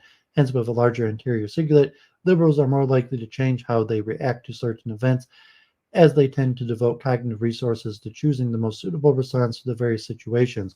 Whereas conservatives are commonly monitoring their environments for threats, liberals are evaluating information and verifying that the data coming in matches their attitudes and judgments. Increasingly, political scientists are acknowledging the role of genetics in shaping people's political ideologies and their individual political beliefs. The more conservative the participants, the higher the likelihood that they would prefer solid edges and lines and pictures in frames. Conservatives were more likely than liberals to agree with the sentiment good solid frames are very important for picture or painting. To extrapolate to today's political reality, it seems that the same people who support the building of a physical boundary, a little wall along the United States southern border to keep out illegal immigrants, probably also want physical boundary or frame to visually separate their artwork from the drywall around it. People who oppose mixed marriage, euthanasia, abortion, and smoking pot showed a preference for readily reconciled jokes over the more incongruous complex one. So if you're a Republican, you not only want frames for your artwork, apparently you also want your jokes to have really clear punchlines, whereas irony requires the listener invert the literal valence on the speaker to infer what the speaker actually means, and hyperbole exaggeration, the listener has much less cognitive work to do. Humor is a deliberately inefficient form of communication. Rather than explicitly communicating information with the goal of being clear and understood, humor transformed the act of communication into a game, a riddle. Daniel Horwigan at the University of Colorado Boulder sought to understand the relationship between general intelligence, personality traits, and humor production. What kinds of people are funny? To a sample of undergraduate participants from 2 colleges in California, Horwigan and his colleague Kevin McDonald administered questionnaires that measured various personality traits, including extrovertedness and openness. These researchers also used a complex measure Raven's progressive matrices test to capture general intelligence. The results showed that general intelligence is a strong predictor of humor production. Smart people are funnier than not smart people. In view of the complexity of humor as a form of implicit and incongruous communication, this makes a lot of sense. The findings also point to an important social dimension that factors into humor production. Extroversion. Extroverts are more adept at the production of funny jokes. Finally, and consistent with other works in this area, Origin and MacDonald did find support for the idea that openness and dimension of tolerance for ambiguity is related to humor production as well. Political scientist Alison Dagnes writes, the poverty-paved road to thespianism is riddled with tricky potholes that serve as obstacles for continuing in a profession with widely uneven work schedules and paychecks. In her book, A Conservative Walks into a Bar, Dagnes explored the political and psychological characteristics of political satirists through qualitative interviews with comedians and comedy writers. Her sense throughout the book is that the liberal nature of satire is a function of the personality of the satirist as unconventional, artsy, free-thinking, and unpredictable, traits that are more prevalent among liberals than conservatives. Being a comic, he argues, is about comfort with ambiguity and chaos. Ashley Black, a writer for Full Frontal with Samantha Bee, agrees with the underlying premise. In order to get good at comedy, you have to be part of a community, and that community is very much centered on hanging out and drinking and not having children. Having children is a huge barrier to entry. A lot of things conservatives want to do, like get married early, have kids, show up early, go to church on Sunday. There's none of that in comedy. Instead, it is getting a shitty job you know is shitty and beneath you so that you can devote every working hour to your jokes, staying up until 3 in the morning. Comics professionals, amateurs, and writers are significantly more open to experience, tolerant, and ambiguity than non-comics. This relationship was particularly noteworthy among comedy writers, among whom openness was the highest of all of the participants in the study. The process of creating humor itself involves complex cognitive processing. As discussed earlier, tolerance for ambiguity, openness to experience, and need for cognition are all correlated with a more liberal ideology, particularly on social and cultural issues. So just as appreciation of complex humor, like satire and irony, ought to be greater among political liberals than among political conservatives, successful humor production ought to be greater among political liberals than political conservatives. The most successful left-wing Facebook posts were those that used humor. The most successful right-wing posts were those that made reference to an explicit outgroup. The scholars conclude these findings therefore suggest that these features of humor and outgroup reference are distinctive to left-wing and right-wing settings respectively. Aesthetics conservative most appreciate should have hard lines both literally and figuratively. One should expect conservative political commentary to say what it means and mean what it says. It should offer clear, explicit, descriptive, and prescriptive arguments about the way the world is and the way the world should be. And it should do this not through ironic implication or subtly, but through direct, unambiguous, emotionally charged argumentation. This would satisfy conservatives' high need for closure and tendency towards heuristic, instinct-based processing. Consider recent conservative calls for celebrities in the entertainment or sports industry to stop speaking out about politics. In February 2019, Fox News host Laura Ingraham criticized the politicized expression of professional athletes like Cleveland Cavaliers LeBron James. It's always unwise to seek political advice from someone who gets paid $100 million a year to bounce a ball, she said. Keep the political comments to yourself, shut up and dribble. In an interview about the Academy Awards, Republican National Committee spokesperson Stephen Guest told Variety in February 2018, Americans aren't interested in Hollywood liberals blabbing about politics to a room full of Hollywood liberals. Undoubtedly, much of this belief that celebrities ought to stay in their lane is a reaction to the fact that athletes, actors, and artists tend to come from the left. But I would also argue that conservatives' discomfort with celebrity political expression is broader than that. It seems to reflect an aversion to hybridity that is consistent with low tolerance for ambiguity. To operate in the world with a high need for certainty requires sharp distinctions between categories, between people, and between concepts. Are you an actor or are you an activist? Are you an athlete or are you a political figure?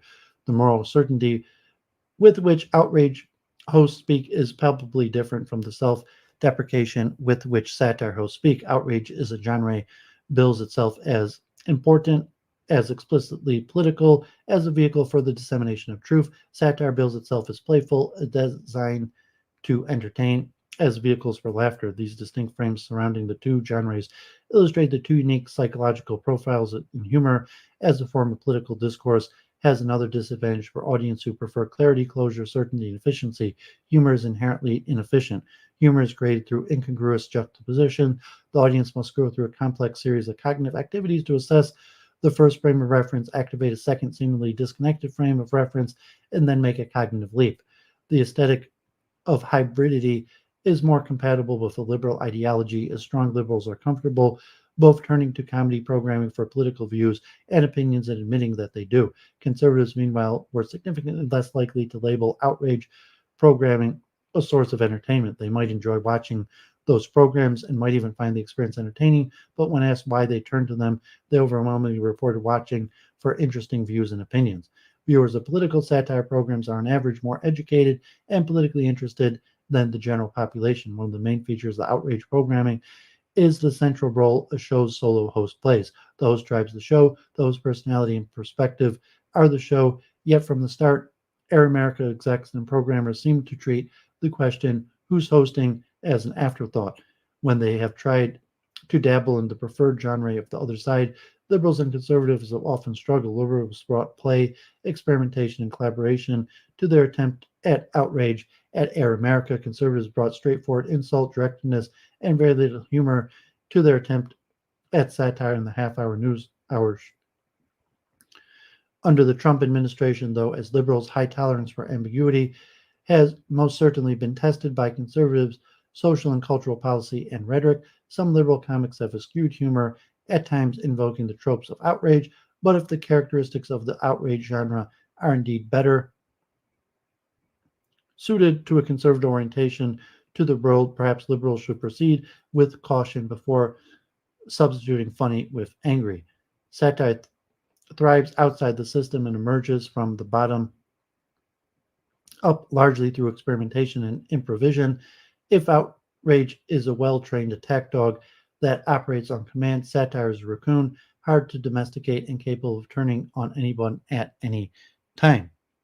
In his work In Progress, Conservative Claims of Cultural Oppression, Ronnie Goldman notes Bill O'Reilly concedes that TV political humor targets the whole ideological spectrum, but the total body count reveals that it's conservatives who bear the brunt of the mockery. The cumulative effect of print and TV commentary that largely denigrates conservative thought and traditional values cannot be overestimated, because the final message is always that liberals are smart and conservatives are dense. Popular culture celebrates liberals as cosmopolitan, debonair, and edgy, while stereotyping conservatives as humorless, uptight, and stiff. Michelle Malcolm described a Democratic fundraiser in Chelsea where one comic attacked President Bush as the piece of living, breathing shit, and others took to savaging Vice President Dick Cheney's family, calling his lesbian daughter a big lessie, yet the media gave this outrage a free pass. Why? It's like an Upper West Side Manhattan left-wing Ku Klux Klan mentality, explains Republican Congressman Peter King of New York. If some Southern redneck talked like this about a liberal, everyone would denounce it. But because it's Upper West Side humor, somehow it's supposed to be chic. Enjoying this Upper West Side privilege, liberal comedians can issue mock death threats against prominent conservatives and expect everyone to take this in stride. Malcolm observes that liberals fantasize about the assassination of George Bush and then pleaded that this was an ironic joke, but conservatives who would turn the tables and wish the same upon prominent liberals cannot expect the same understanding, as they are not members of the culture of irony. Prudes are always the subject of jokes and ridicule. One of the central themes of American motives and television is the glamorization of adultery. Adultery is almost always portrayed sympathetically, so that if a woman cheats on her husband, the husband is generally shown to be vicious, unscrupulous, abusive, impotent, or in some way deserving of the fate that befalls him.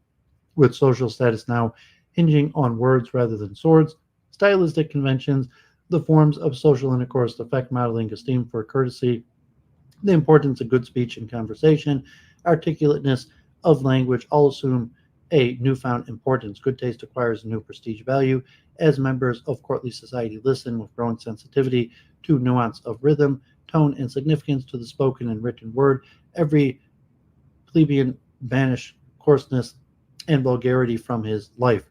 But with the court having become a kind of stock exchange in which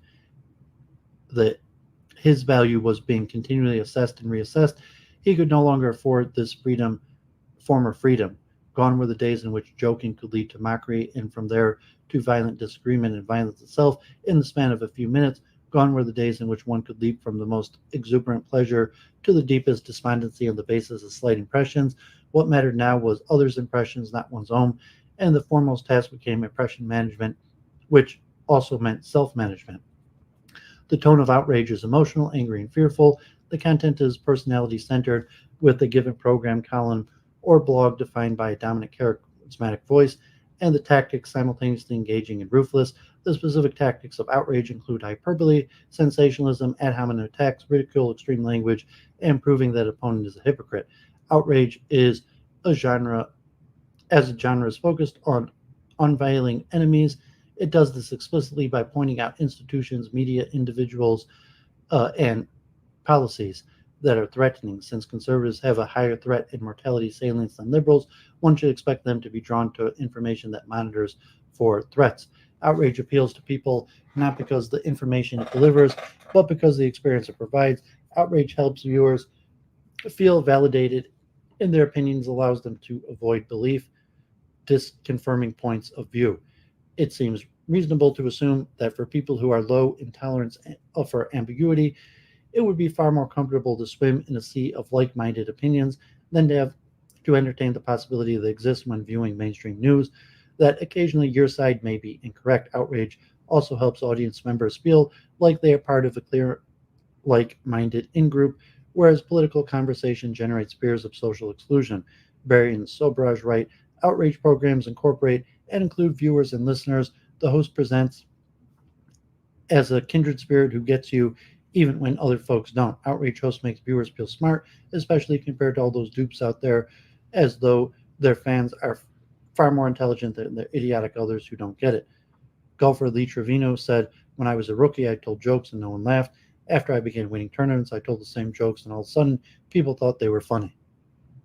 Okay, so props to Luke Ford for writing that. So hopefully I will do some streaming with Luke Ford this week and we will discuss that more.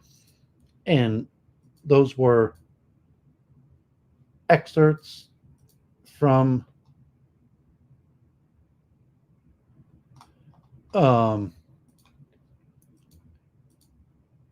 Irony and Outrage. So check out Luke Ford. So I also hope to go back to talking about humor and like a deep dive into humor and humor theories. It's something I've been planning on quite a while, but I haven't got around to. So, hopefully maybe the conversations with Luke Ford will inspire me to get back to some of that research. So appreciate Luke Ford writing that up, and hopefully that I got some good viewership going on, some activity in the chat. So hopefully that was exciting. So now let's return back to the Vienna Circle. And I had 4 articles, but I'm going to try to read 2 of them. So we'll go for another hour. Both of these are like over 10 pages. So this is from the British Psychological Society, and it's on boring in the mind-brain identity theory. So on my philosophy of science episode this week, I talked about the mind-brain identity theory, and this was one of the papers in the bibliography that I thought was interesting, so I'm reading it. Yeah, I don't watch Luke Ford often, but I occasionally, if he's talking about an interesting subject or if he wants me on as a guest. So Luke Ford forwarded me this book. I read through it, and I was going to talk to him today, but it didn't match my schedule, so we'll see the next time. But, so hopefully, me and Luke will have some interesting conversation, and I did some research beforehand. It is on the topic of humor, so we'll see how that goes. So, stay tuned. Okay. Okay, Jenny. Yeah, God bless. Hope you feel better. I'm not sure if you got my text. I did text you if that worked. I got the 917 number. But hope you feel better, and appreciate you being active in the chat. E.G. Boring, the mind-brain identity theory. The physical dimensions of consciousness.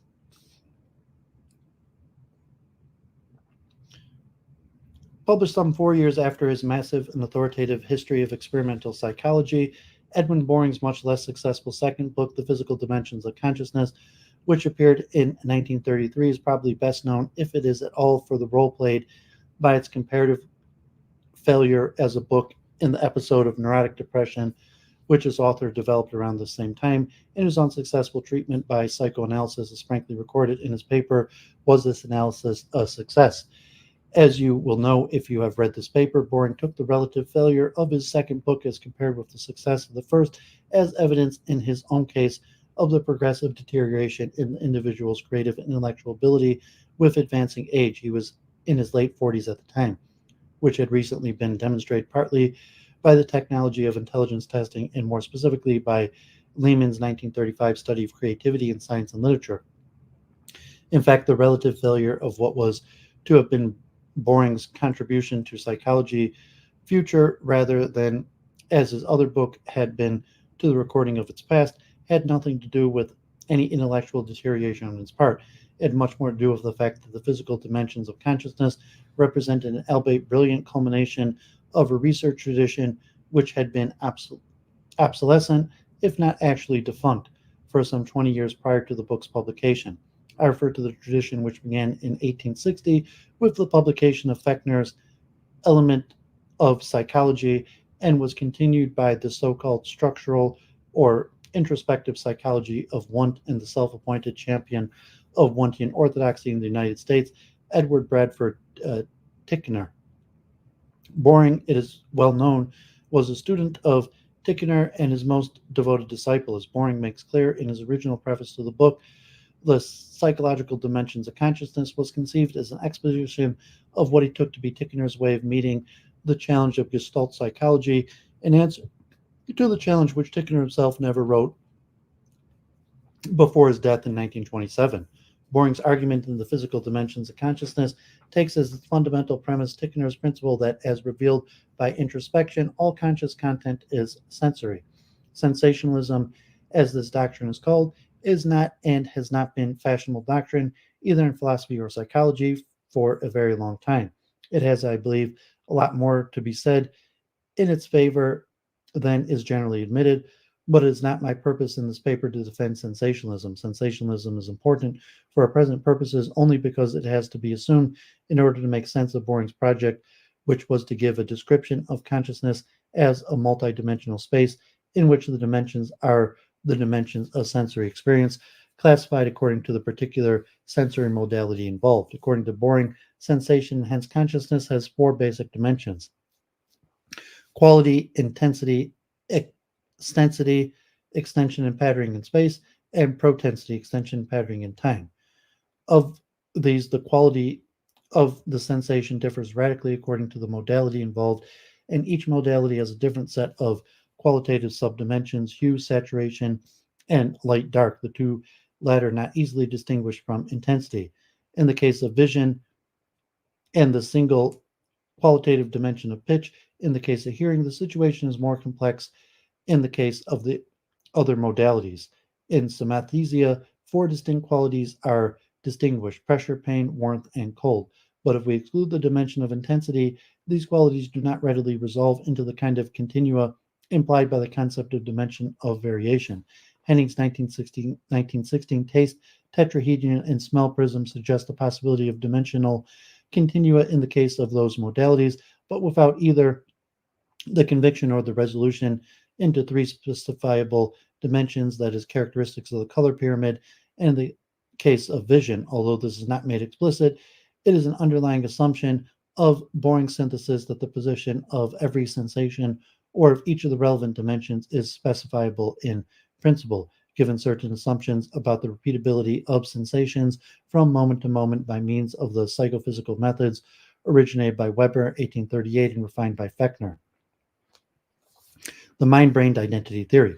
Despite a valiant attempt to bring his account up to date by aligning it with the then new behaviorally oriented physiological psychology pioneered by Lashley, Boring's book represents the final chapter in the tradition of psychological research which had already run out of steam by the time it was written. It represents a culmination of what had gone before rather than a promise for the future. There is, however, one important exception to that judgment.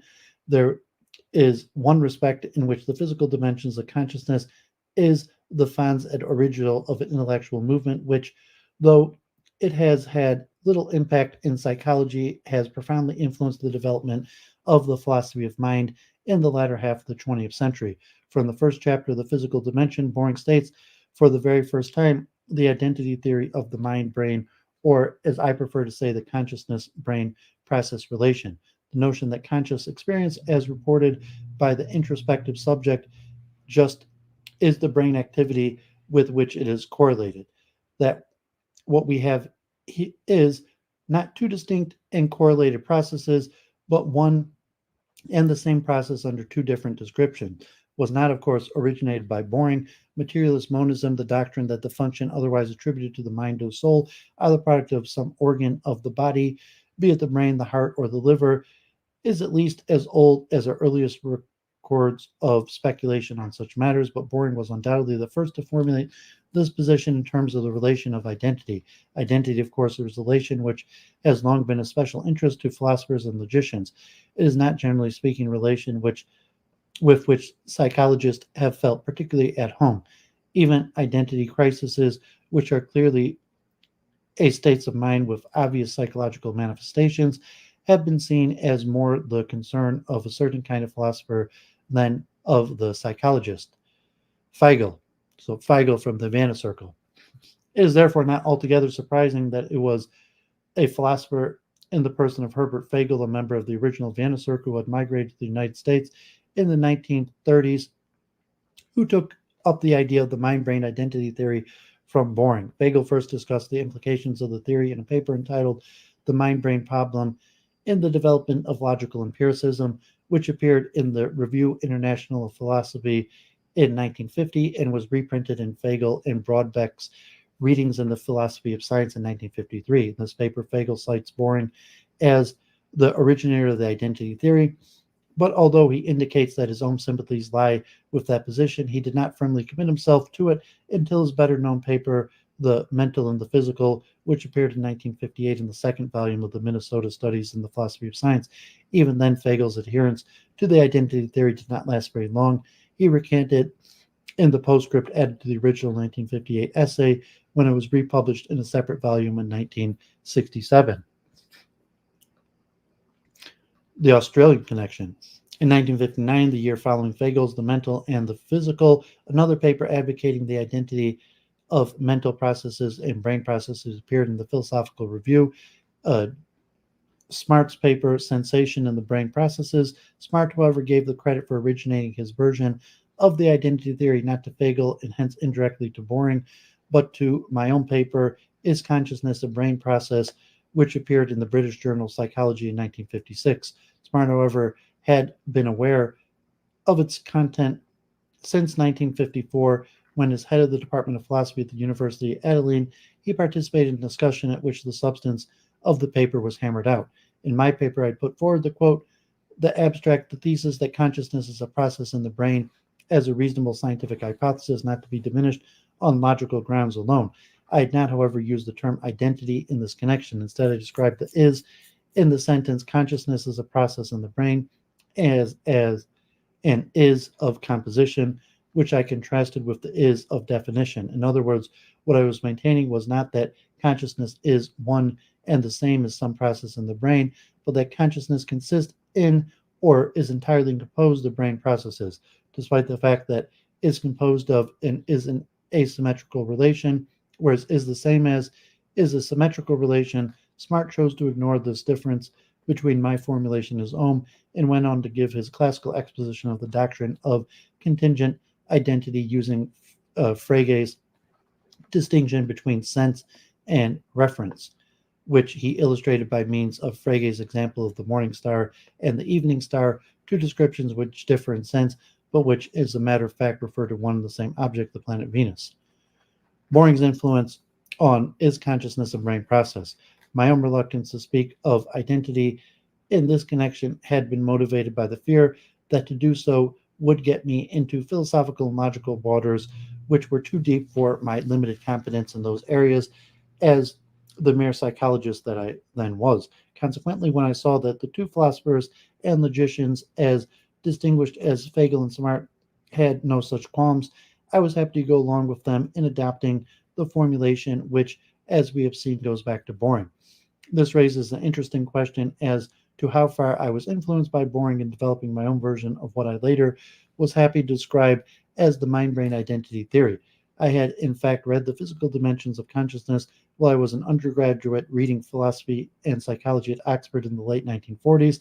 I'd been encouraged to do so by Brian Farrell, the then newly appointed wild reader in mental philosophy, who for a time acted as my tutor in psychology.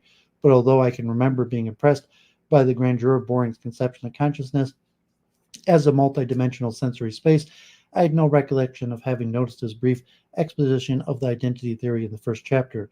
It is significant that when I sailed for Australia in 1951 to take up my appointment as the first full-time lecturer in psychology at the University of Adelaide, I did not find it necessary to include the physical dimension of consciousness in the reasonably extensive stock of books on psychology which I took with me.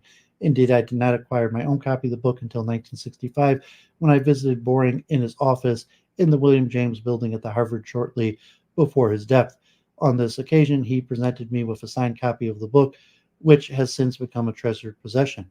My reason for not including the physical dimensions of consciousness in my luggage when I sailed for Australia in 1951, apart from the fact that there probably wasn't a copy on the shelves at Blackwell's when I was stocking up, was that I could see no future for a theoretical position which was inescapably committed to the phenomenalist assumption that sensory qualities, color, pitch, warmth, Galileo's secondary qualities, are properties not of objects and phenomena in the environment, but of the sensory experiences which are produced by the simulation from those objects and the phenomena. That was a view which I had already been persuaded to abandon by John Austin's Sense and Sensibilia lectures of 1962, which I had attended as an undergraduate when they were first given in 1947. Although I have no recollection of having noticed Boring's exposition of the identity theory in the first chapter of his book, since I must have read it, I cannot exclude the possibility or even the probability that I was unconsciously influenced by it when I first announced my intention to defend the thesis that consciousness is a process in the brain in my paper, The Concept of Heed, which appeared in the British Journal of Psychology, General Section 1954. Certainly there are some remarkable similarities between these two expositions of what both of us agreed when we finally met in 1965 was essentially the same view.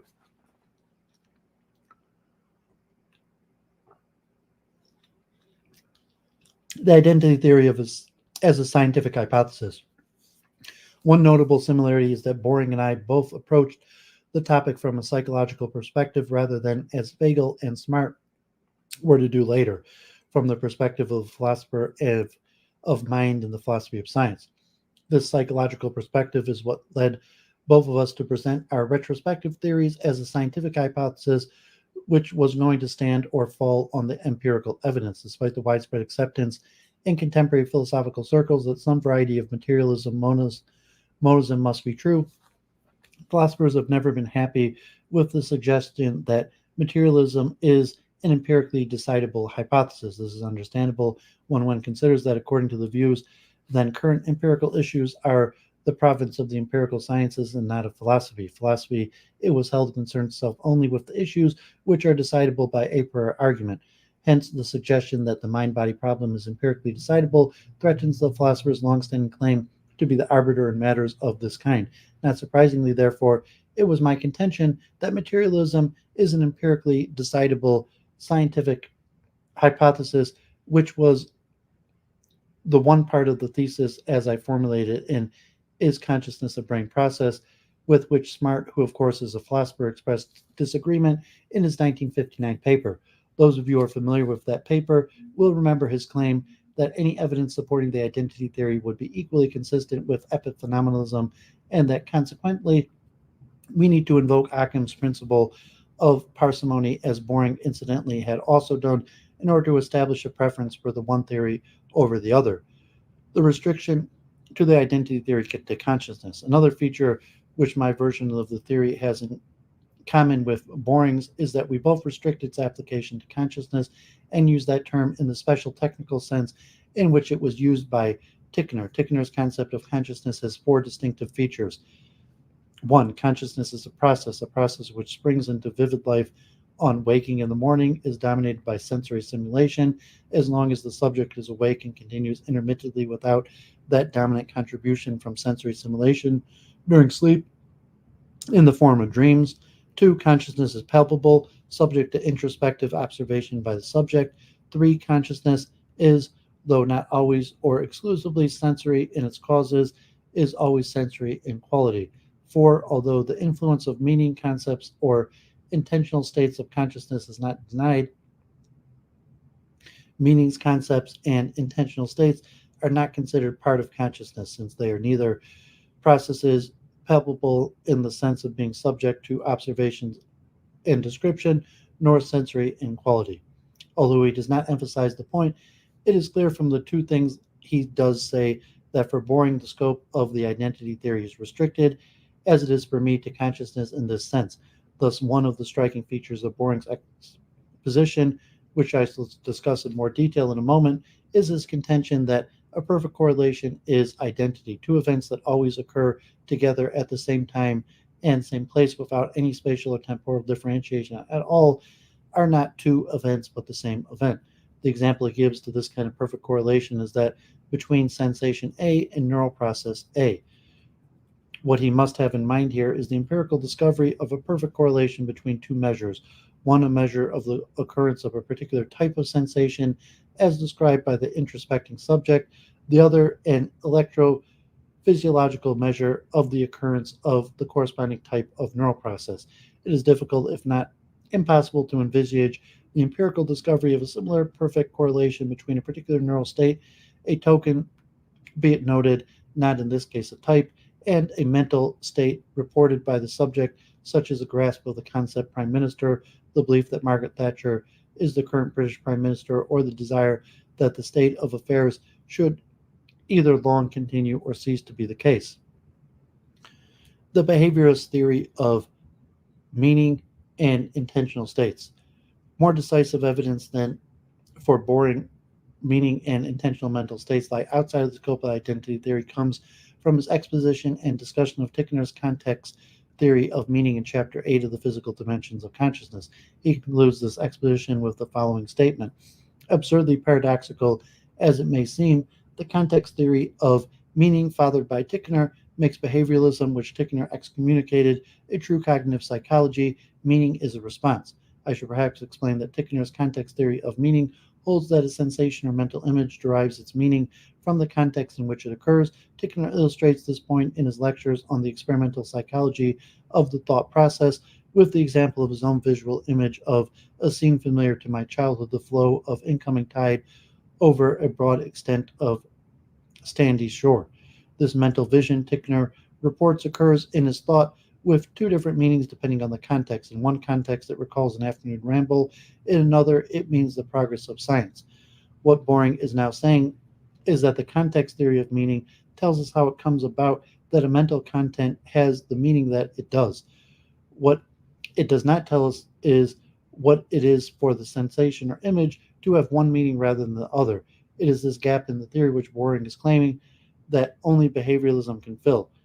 In this, he is anticipating the account of what it means to understand the meaning of something as a matter of knowing how to go on, which Wittgenstein develops in Philosophical Investigations. In 1953, had Boring possibly had the benefit in 1930 of reading Wittgenstein or Ryle, he might have agreed that for something to mean something to someone is a matter of its evoking, not so much a response as a disposition to respond in a variety of broadly specifiable ways, both verbal and nonverbal. Depending on the context, he might then have agreed with the statement I made at the beginning of I consciousness, a brain process, when I said in the case of cognitive concepts like knowing, believing, understanding, remembering, and volitional concepts like wanting and intending, there can be little doubt, I think, that an analysis in terms of dispositions to behave is fundamentally sound. On the other hand, there would seem to be an intractable residue of concepts clustering around the notions of consciousness, experience, sensation, and mental imagery, where some sort of interprocess story is unavoidable. Unfortunately, when we met in 1965, I did not think to check this point with him, but if I am right in thinking that this is the direction that the logic of Boring's position was moving him, He too would have seen no need to invoke the identity theory in the case of cognitive and volitional dispositions.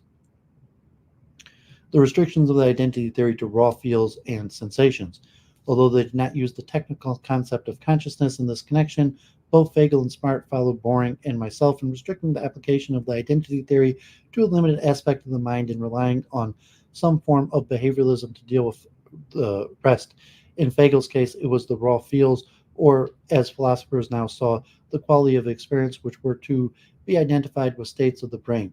The expression the raw feel of consciousness was first used to my knowledge by E.C. Tolman in his 1932 book Purpose Behavior in Animals and Men to refer to an aspect of mental life with which necessarily has scientific behavioralist analysis could not deal. It follows that in borrowing Tolman's term for the aspect of the mental which was to be identified with the states of the brain, Fagel was implicitly conceding Tolman's claim that all other aspects of mentality, the vast majority, are susceptible to the behaviorist analysis. Likewise, Smart, although he abandoned the term consciousness, took as the mental side of the identity one aspect of what Boring and I took that term to embrace, namely sensations. The significance of this fact becomes apparent when it is realized that prior to becoming an advocate of the identity theory, Smart was a Riley and Wittgensteinian behavioralist. Having read The Concept of Mind, he was well aware of the chapter on sensation and observation.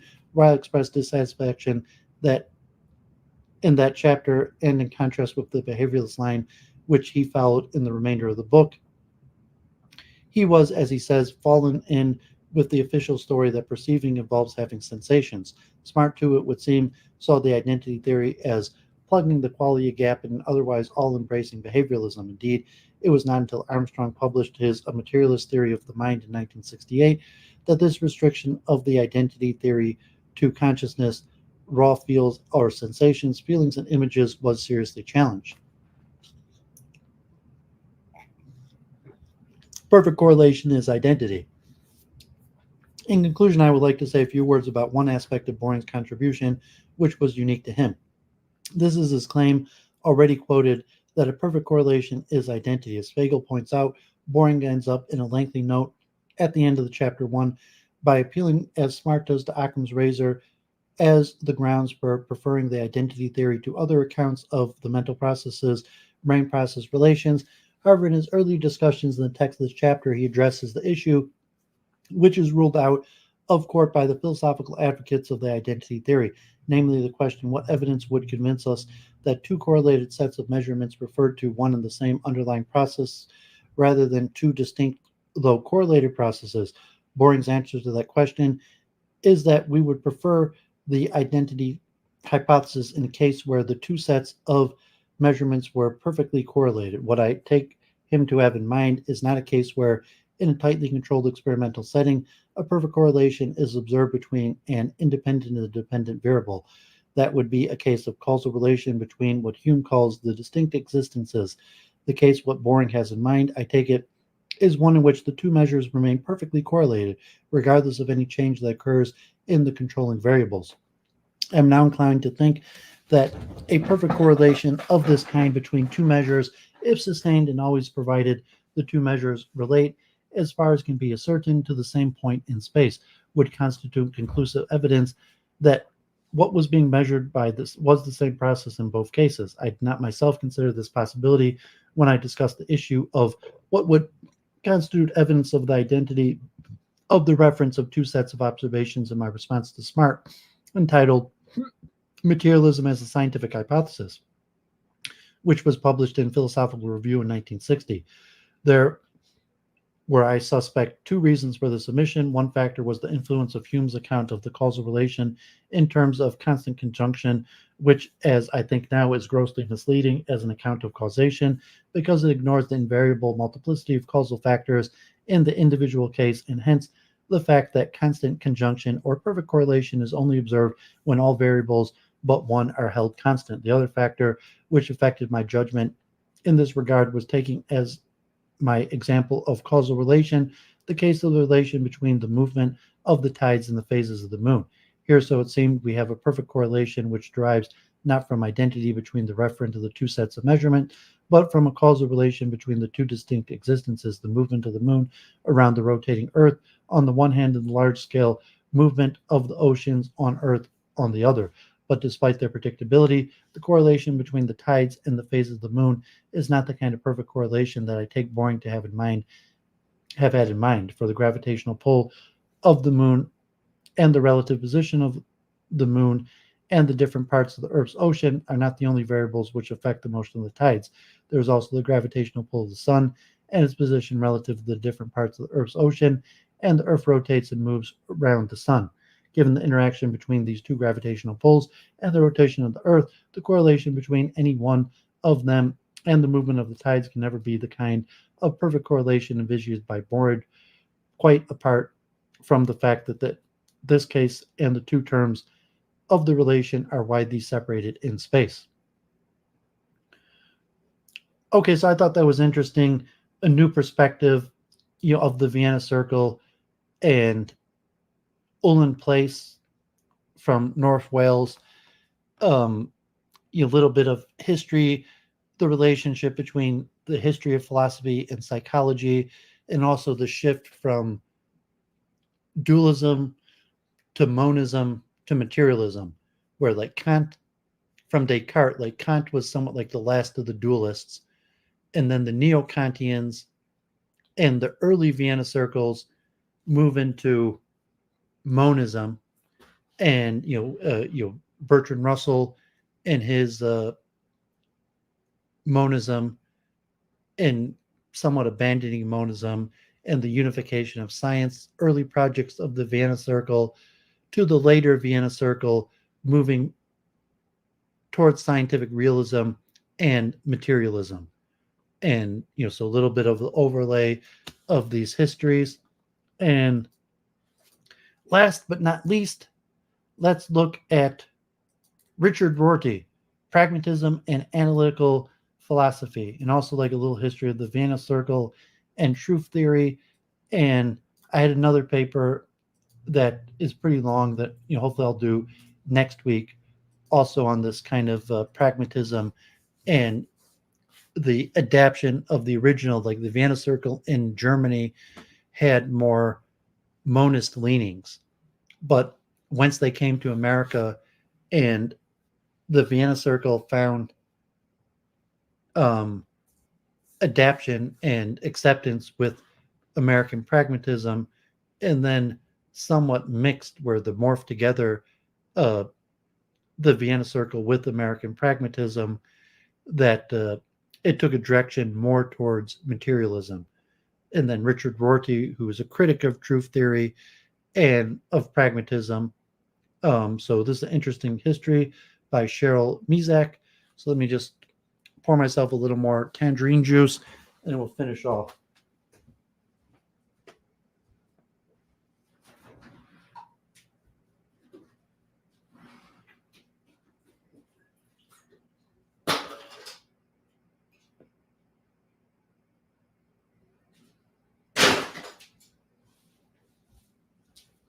Our exciting journey into the history of this philosophy of science and philosophy. And next week, I'll talk about Otto Neurath and a little bit also of the combination of the Vienna Circle and American pragmatism. And then we'll look at metaphysics and the anti-metaphysical stance of the Vienna Circle related to Oswald Spengler. That I've had these papers for a while, so hopefully next week I'll get to those. And then we'll see from there what we move on to. So, Rorty, Pragmatism and Analytical Philosophy. One of Richard Rorty's legacies is had to put a Jamesian version of pragmatism on the contemporary philosophical map. Part of his argument has been that pragmatism and analytical philosophy are set against each other, with pragmatism almost having been killed off by the reigning analytic philosophy. The argument of this paper is that there are better and more interesting reading of both the history of pragmatism and the history of analytic philosophy. Introduction. A complaint has run through pragmatism for the last few decades. The complaint is that analytical philosophy has nearly killed off pragmatism. On this view, which Robert Tallis has called the eclipse view, When Richard Rorty brought his considerable talents to the pragmatist scene in the 1970s, there were very few pragmatists or students of American philosophy in top-tier American universities. Pragmatism was operating on the margin, driven from philosophy departments by the reigning analytic philosophy. Rorty resurrected it from its near death, but in a resolutely anti-analytical version, a version despised by the ruling philosophical class. The idea that pragmatism is set against analytic philosophy and has suffered from challenging the wrong-headed but domineering winner of the philosophical stakes. A sense of persecution has thus hung over certain quarters of American pragmatism. Rorty himself has promoted this view. Along about 1945, American philosophers were, for better or worse, bored with Dewey and thus with pragmatism. They were sick of being told that pragmatism was the philosophy of American democracy, that Dewey was the great American intellectual figure of their century, and the like. They wanted something new, something they could get their philosophical teeth into. What showed up, thanks to Hitler and various other historical contingencies, was logical empiricism, an earlier version of what we now call analytic philosophy. While the young Rorty worked with the analytical mode, by 1970, his uneasiness with analytical philosophy was emerging. He felt that it had become the mainstream and was flooding out genres of philosophy, including the history of philosophy. The 1960s had seen the emergence of a movement of pluralist philosophers who wanted to see more diversity in the kinds of papers presented at the American Philosophical Association meetings, the kind of appointments made at top departments. In 1979, Rorty was president of the Eastern American Philosophical Association, had to deal with an unprecedented alternative nomination for his successor from the floor. The pluralists had packed the business meeting and nominated John Smith, a Yale scholar of American pragmatism and one of Rorty's old teachers. There were questions about the legitimacy of the maneuver and about procedural irregularities. In the end, Rorty declared the election valid and became very publicly identified with the challenge to the dominance of mainstream methods. The episode made the New York Times. When Rorty left his faculty position in Princeton in 1982, it was in large part because he was disillusioned with professional philosophy. He left for an interdisciplinary position as professor of humanities at the University of Virginia, and then went to Stanford in 1998 to be professor of comparative literature. Many of Rorty's followers still believe that to have been his student, or to work on pragmatist topics is to put oneself at risk failure in the academic job market. In preface to his volume on the Library of Living Philosophers, Rich Rorty saw it to completion in the final days of his life. Randy Oxer says Rorty prudently exiled himself from professional philosophy so as not to damage the careers of those who wanted to study with him. In The American Pragmatist, I argue that Rorty's view is misleading of both the history of pragmatism and the history of analytic philosophy, insofar as the distinction between analytic and non-analytic philosophy retains any force. The founders of the pragmatism were pioneers of analytic philosophy. The alternative history I give is rooted very securely in the work of the founders of pragmatism, especially Chauncey Wright and Charles Sanders Peirce, and its tendrils reach into the work of every one of the classical pragmatists and into contemporary philosophy. I will offer a highly condensed version of that argument here. It is necessary the barest sketch, and the interested reader should turn to the American Pragmatists for the requisite detail and nuance.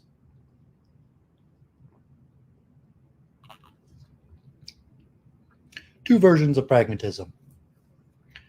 Pragmatism was founded in the late 1960s by Charles Sanders Peirce, William James, and Chauncey Wright. The central insight of pragmatism is that we must start from where we find ourselves as human beings laden with beliefs and practices, trying to make sense of ourselves and our world. As Peirce put it, we must not adopt empty metaphysical theories. We must stay away from vanguard thoughts that tramp the public roads without any human behavior. Rather, we must begin with men and their conversation. This insight, shared by all the founders of pragmatism and their successors, results in a naturalist as opposed to a supernaturalist view. Put nicely by the unjustly neglected Chauncey Wright, he rails against the a priori school of philosophy, aligning himself with a positive mode of thought, which investigates the world by observation, experiment, and verification. When the pragmatist applies these principles to the concept of truth, a set of anti-metaphysical questions immediately arise. How could anybody aim for truth that goes beyond experience or beyond the best that inquiry could do.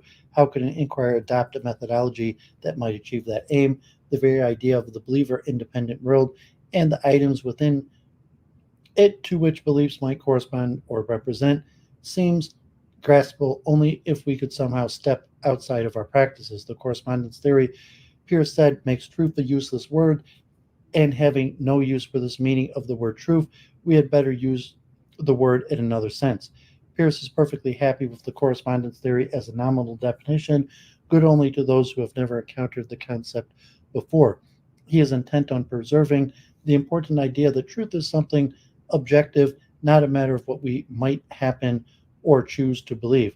But we need to illuminate the basic idea of truth by considering its linkage with inquiry, assertion, belief, and action, for those are the human dealings relevant to truth.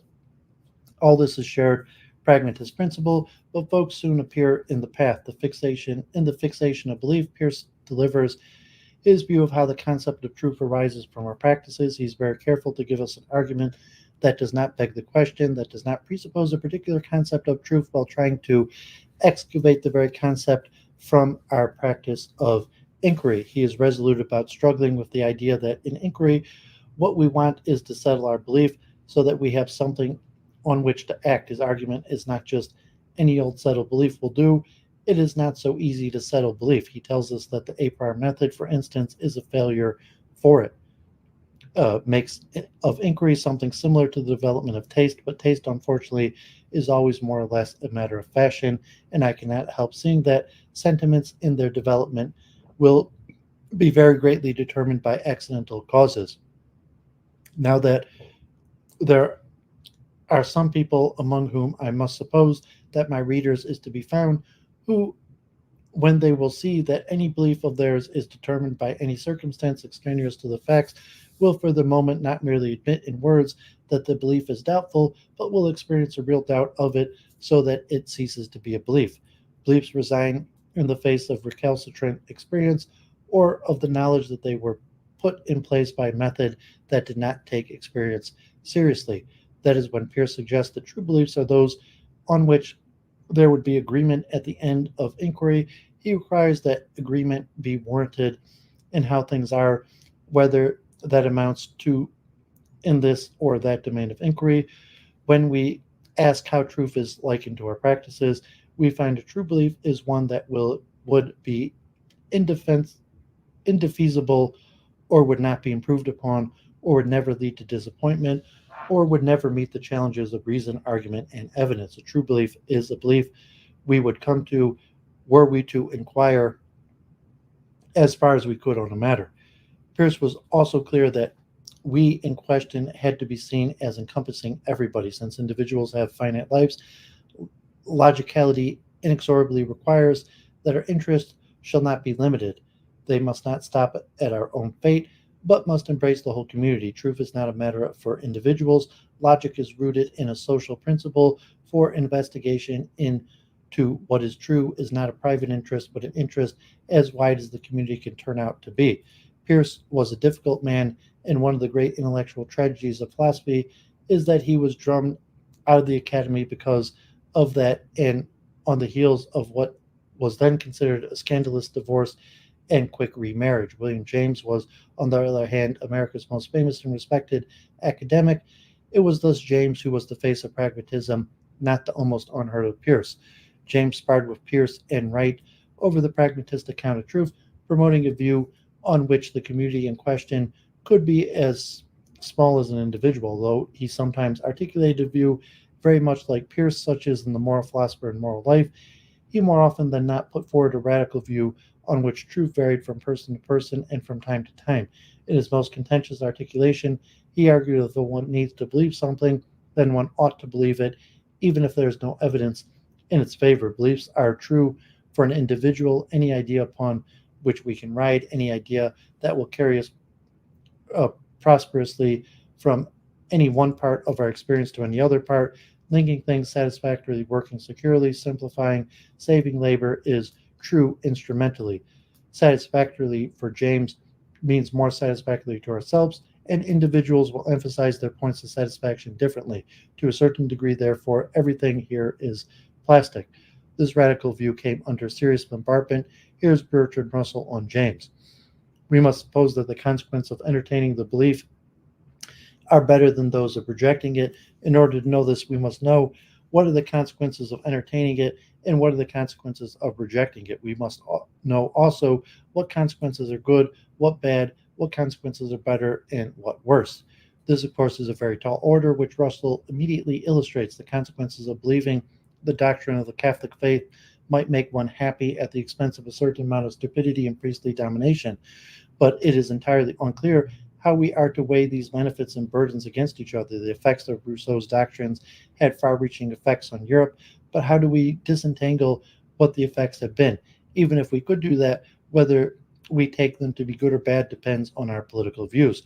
Russell points out that one can take works or pays in two very, very different ways. In science, a hypothesis works if we can deduce a number of verifiable hypotheses from it, but for James, a hypothesis works if the effects of believing it are good, including among the effects, the emotions entailed by it or its perceived consequences, and the actions to which we are prompted by it or its perceived consequences, as Russell goes on to note.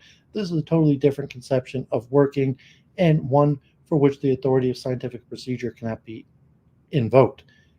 G.E. Moore also interrogates the linkage between the true and the useful. If usefulness is a property that may come and go, then a belief which occurs as several different times may be true at some of the times at which it occurs and yet untrue at others. The truth of a belief, that is, will vary from time to time and from culture to culture. Moore thinks that the idea that truth is not a stable property of belief is an anathema. James' view came under similar stress in America. Pierce was but one who objected. I thought your will to believe was a very exaggerated utterance, such as injures a serious man very much. He said that James' view is, oh, I could not believe so-and-so because I should be wretched if I did. Nevertheless, when John Dewey took over the reins of pragmatism, he succeeded James in being America's most famous and respected academic. Pragmatism that has continued to dominate American philosophy.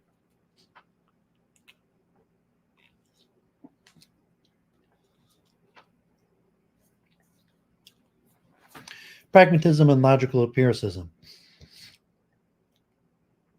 The Eclipse view has it that pragmatism and logical empiricism did battle, with pragmatism quickly finding itself on the bullied end.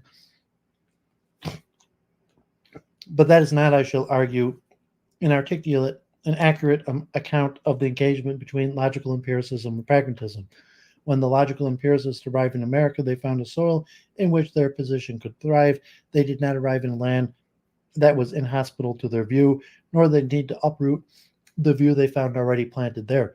Logical empiricism came into being in the mid-1920s when a group of philosophers, physicists, mathematicians, social scientists, and economists in Vienna gathered around Mort Schlick, and around another group in Berlin gathered around Hans Reichenbach. Hitler and the impending Second World War did indeed scatter this talent, much of it to America. The logical empiricists ignited excitement in American philosophy departments. Their position were crisp and clear. Their knowledge of logic and science was unassailable. They were driven by a sense of purpose and a mission to clean up the metaphysical squalor in which they thought philosophy lived, and they thought that progress is possible only if inquiry is scientific. The logical empiricists aimed to unify all inquiry under the umbrella of science. Neurath stated, edited, and nurtured the International Encyclopedia of Unified Science, and this teamed up with a set of influential conferences, was for a long time the official forum for logical empiricism. It organized contemporary expression. The unification of inquiry was to proceed with a new and important resource, the formal or symbolic logic that was developed in the later part of the 19th century by Frege. Peirce was also a pioneer developing a first-order quantified logic independently of, but at the same time as Frege. It was also to proceed along the lines of the verifiable principle, which was a stronger notion than the verification of the pragmatist. All meaningful sentences were to be reducible via deductive logic to statements that are empirically verifiable. Thus, no meaningful question is, in principle, unanswerable by science, and the statements of metaphysics, ethics, and religion are cast into suspicion. It is important to remember that pragmatism from the beginning thought of itself as being in the spirit of positivism. Arthur Lovejoy remarks on it in 1909, speaking of James. Pragmatism, he says, is the modern expression of the positivists of Comte and others, reducing meaning and truth to pointing to particulars in concrete experience. Lovejoy is not quite right. Pragmatism does not seek to reduce meaning and truth to the pointing to particulars. Peirce, at least, was very clear that he was talking about an aspect of meaningfulness, not the whole of it. But Lovejoy is right that Peirce, Wright, and James argued that if you try to divorce philosophical concepts from experience and practice, you lose contact with what is real and you sink into useless metaphysics. The similarity between Peirce and the logical empiricists was noticed by the logical empiricists. Neurath is in the first volume of the encyclopedia, says the following in setting out the history of logical empiricism. The connection between modern logic and empiricism did not arise instantly. A few of the modern logicians, such as Peirce and later on Bertrand Russell, combined the interest of logic with an interest in empiricism. Traditional idealistic philosophers did not discuss carefully or look with favor upon this new combination of logicalization and empiricization. The fact that Peirce was a logician and simultaneously interested in empiricism was in turn important for the preparation of modern scientific empiricism in the United States. The introductory volume of the encyclopedia has the connection between pragmatism and logical empiricism as a theme running throughout it. Peirce was also the subject of a talk at the Fifth International Conference for the Unity of Science, which Charles Morris organized at Harvard in 1940. This was the first of the modern conferences held in the United States. Ernst Nagel gave a masterful paper titled Charles Sanders Peirce, Pioneer of Modern Empiricism. He pointed out the affinities between logical empiricism and pragmatism, the antipathy to metaphysical speculation, the emphasis on cooperative scientific research, and the fact that pragmatic maxim was offered to philosophers in order to bring to an end disputes which no observation of facts could settle because they involve terms with no definite meaning. Nagel, as Andrew Jewett argues, tried to convince all parties that logical empiricism and American pragmatism were made for each other. Of course, Dewey was the pragmatist who reigned when the logical empiricist came to America. And Dewey, more than any other classical pragmatist, had an aim identical to that of the unity of science strain of logical empiricism, to unify all inquiry, physics, ethics, aesthetics, etc., via the experimental method. Russell saw Dewey's pragmatism as marked by a very genuine scientific temper, in contrast to the will to believers. Charles Morris, who was part of Dewey's Chicago School, Sidney Hook, Ernst Nagel, and Otto Neurath, persuaded Dewey to join forces with the logical empiricists. Dewey was at first reluctant, but he was won over, although perhaps only to Neurath, who he considered the most pragmatist of the logical empiricists. He agreed to be on the encyclopedia's advisory committee, and he wrote a section in the introductory first volume alongside Neurath, Carnap, Russell, Morris, and Niels Bohr. His section is titled Unity of Science as a Social Problem, and in it, he is happy to stand with the founders of the mainstays of logical empiricism against numerous and organized enemies of the scientific attitude.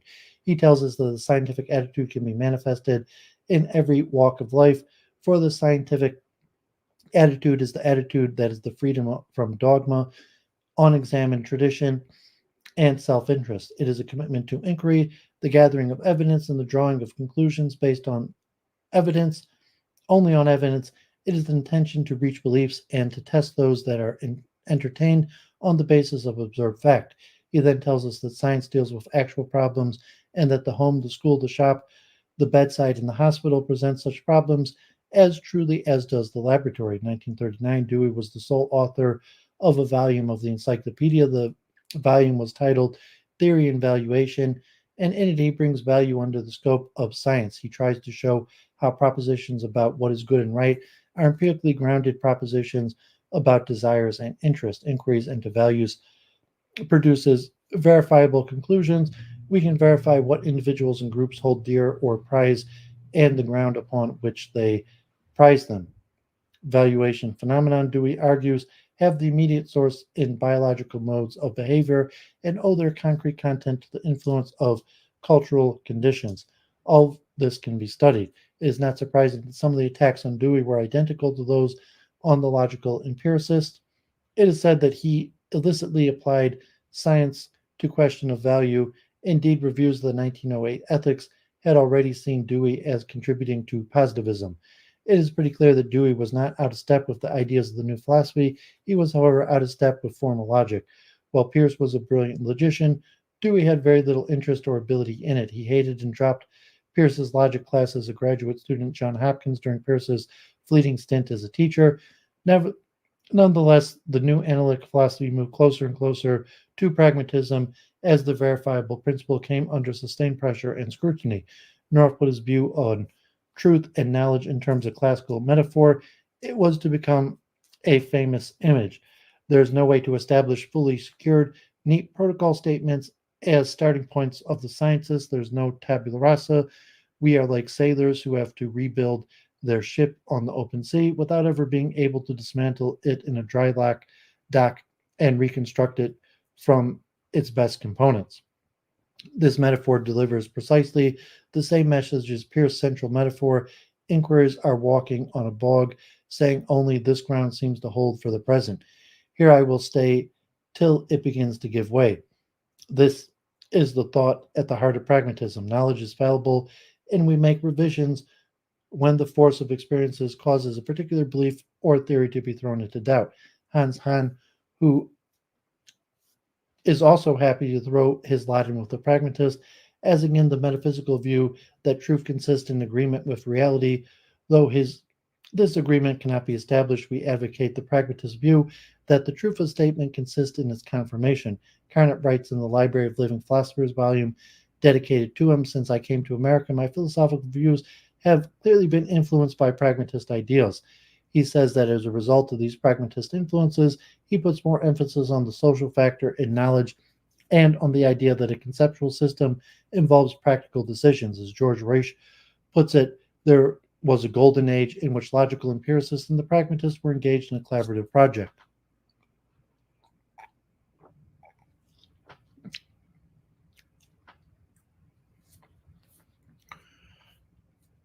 The next generation of analytical pragmatists: Lewis, Goodman, Sellers, and Quine. Charles Morris was right in 1937 to state that the theory of truth held by the logical empiricists has become very similar to the position of Dewey and Lewis. C.I. Lewis, indeed, is a vital, missing, and disrupting piece in the eclipse view.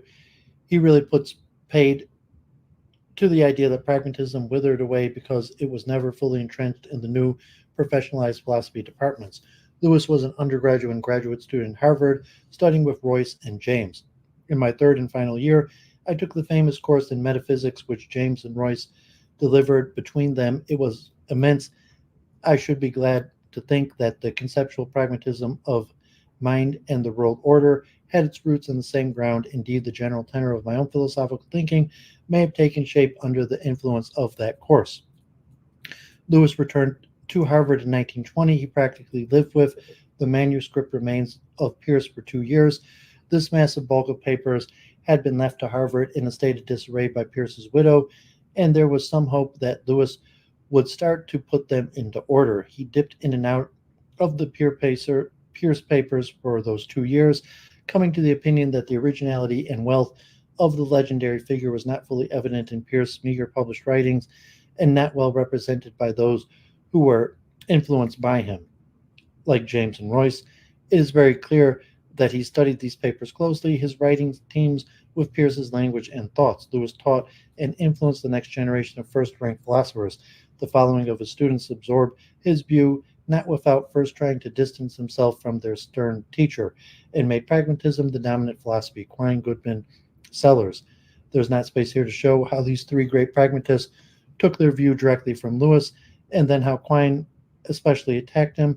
I will confine myself to Sellers, since Rorty says that he spent most of his career extending Sellers, his own teacher's views. Sellers fits beautifully into the pragmatist tradition, yet he was wary of the pragmatists who misconceive their important insights about meaning and truth as analysis of meaning and truth. Sellers, I have argued, was like Peirce in that he was alert to the possibility that the pragmatist needs not define, for instance, truth as successful prediction in the long run. In 1950, before the appearance of the famous essay Empiricism and the Philosophy of Mind, Sellers contributed to Sidney Hook's 19th 90th birthday symposium on and for Dewey. His paper is entitled Language, Rules, and Behavior, and in it he foreshadows what would be his major contribution to philosophy, a naturalist pragmatist position with a coherent and deep account of the normative notions of validity and correctness. In this paper, Sellers tells us that pragmatism has often been characterized as a crude descriptivism on which all meaningful concepts and problems belong to the empirical or descriptive sciences. He is gesturing at Dewey when he says that the pragmatist sometimes offers those descriptivist interpretations of truth and moral obligation, with all of the further of a Dutch boy defending the fertile lands of naturalism against the threatening rationalistic flood. But pragmatism can be more sophisticated than that. He wants to take the pragmatism insights and offer something less fervent and more rationalist. He wants to come to a naturalist position that makes sense of the normative. His aim to is explore the evaluative practices, the way we justify something we have done, and the way we assess an action as right or wrong, an argument as valid or invalid, a belief is well-grounded or ill-grounded. The exploration is to be conducted, he says, by looking at some typical context in which the terms valid and correct appear to be properly, shall we say, correctly employed. We know how to apply normative terms in our language. It is a skill that one can be better or worse at, just as one can be better or worse at applying the rules of bridge. He thus calls for a pragmatic empiricism that will enlighten us about what it is to follow a rule and to justify it in doing so. Sellers sees that he will have to make sense of the idea of really getting something right in the face of the fact that the rules of language, science, and logics can change. Why one set of rules rather than the other? How is an adoption of a set of rules itself to be justified? I should like to be able to say that one justifies the adoption of rules pragmatically. Indeed, this would be at least a first approximation to the truth. The kinship of my views with the more sophisticated forms of pragmatism is obvious. He ends on a note of caution, expressing with Wittgenstein the view that we cannot get to the very bottom of our rules. The real connection of the necessities are merely shadows of our rules and are not able to be seen in a straight-on way. We operate in a framework of living rules, and we cannot grasp them or their justifications by somehow stepping outside of the framework to get a more objective view of them. Sellers went on to great acclaim to develop these pragmatist ideas. He turns his back on the metaphor of foundations for knowledge. Above all, the picture is misleading because of its static character. One seems forced to choose between the picture of an elephant which rests on a tortoise, what supports the tortoise, and the picture of the great Hegelian serpent of knowledge with its tail and its mouth. Where does it begin? Neither will do. For empirical knowledge, like its sophisticated extension, science is rational, not because it has a foundation, but because it is self-correcting enterprise which can put any claim in jeopardy, though not all at once. Sellers mounts a sustained and fatal attack on what he calls the myth of the given, that observation, strictly and properly so called, is constituted by certain self-authenticating nonverbal episodes, the authority of which is transmitted to verbal and quasi-verbal performances. The myth is the very strong idea straight of the early logical empiricist book that epistemic facts can be analyzed without remainder into non-epistemic facts, whether phenomenal or behavioral, public or private. Sellers argues that there are no basic or pure kinds of knowledge. A belief can only be justified by another belief. Moreover, all beliefs have an inescapably conceptual element. To grasp even something as simple as a triangle requires the concept of a triangle so one can classify it as such. To become aware of something in the first place is to respond to it by applying a concept. Awareness, all of it, is a linguistic affair. One can only be said to have a belief if one is able to locate that belief within the logical space of reasons. This very meaning of a sentence and the very act of knowing for Sellers is the function of a role within the game of asking for and accepting reasons or justifying and being able to justify what one says. Because knowledge and understanding are conceptual and inferential, they're open to error. This was a point made very clearly by Pearce in 1868, and with the same clarity by Lewis. Sellers goes on to argue that these practices are fundamentally normative. To have possession of a concept means that one is able to employ it correctly so that one can give or withhold reasons for applying it. The ability to use language lies at the heart of human life, and normativity lies at the heart of using language. While it might seem that the practices of giving and asking for reasons are radically subjective, Sellers in fact wants to defend scientific realism against an empiricism that sees human beings as being stuck within the realm of observation, never having knowledge of the external world. He says, if I reject the framework of traditional empiricism, it is not because I want to say that empirical knowledge has no foundation, for to put it this way is to suggest that it really empirical knowledge, so called, and to put it in a box with rumors and hoaxes. There's clearly some point to the picture of human knowledge as resting on a level of propositions, observation reports, which do not rest on other propositions in the same way as other propositions rest on them. Like Lewis and Peirce, Sellers wants to take experience seriously without making it something mythical, something it cannot be. It cannot be pristine or free of our concepts, but that does not mean that it's not ground knowledge. For Sellers, truth is correct semantic assertability. Correct semantic assertability will look different in different kinds of inquiries, scientific, moral, and mathematical. He says for a proposition to be true is for it to be assertable, where this means not capable of being asserted, which it must be for the proposition at all but correctly assertable.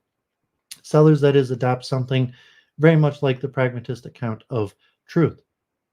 Again, with Peirce, Sellers wants to stay away from the suggestion that the current theories of science are true.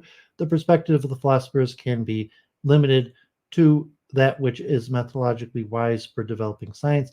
He must also attempt to envisage the world as pictured from the point of view. One hesitates to call it completed science, which is the regulative ideal of the scientific enterprise. On the pragmatism of Peirce, Lewis, and Sellers, we start with what we have, and then with the help of the shock of recalcitrant experience, we reinforce, criticize, and revise where appropriate until we have a belief that really stands up to evidence and arguments, a belief that would continue to be assertable. This was the dominant view, not just in pragmatism circles, but in the top philosophy departments in America when Rorty came on the scene.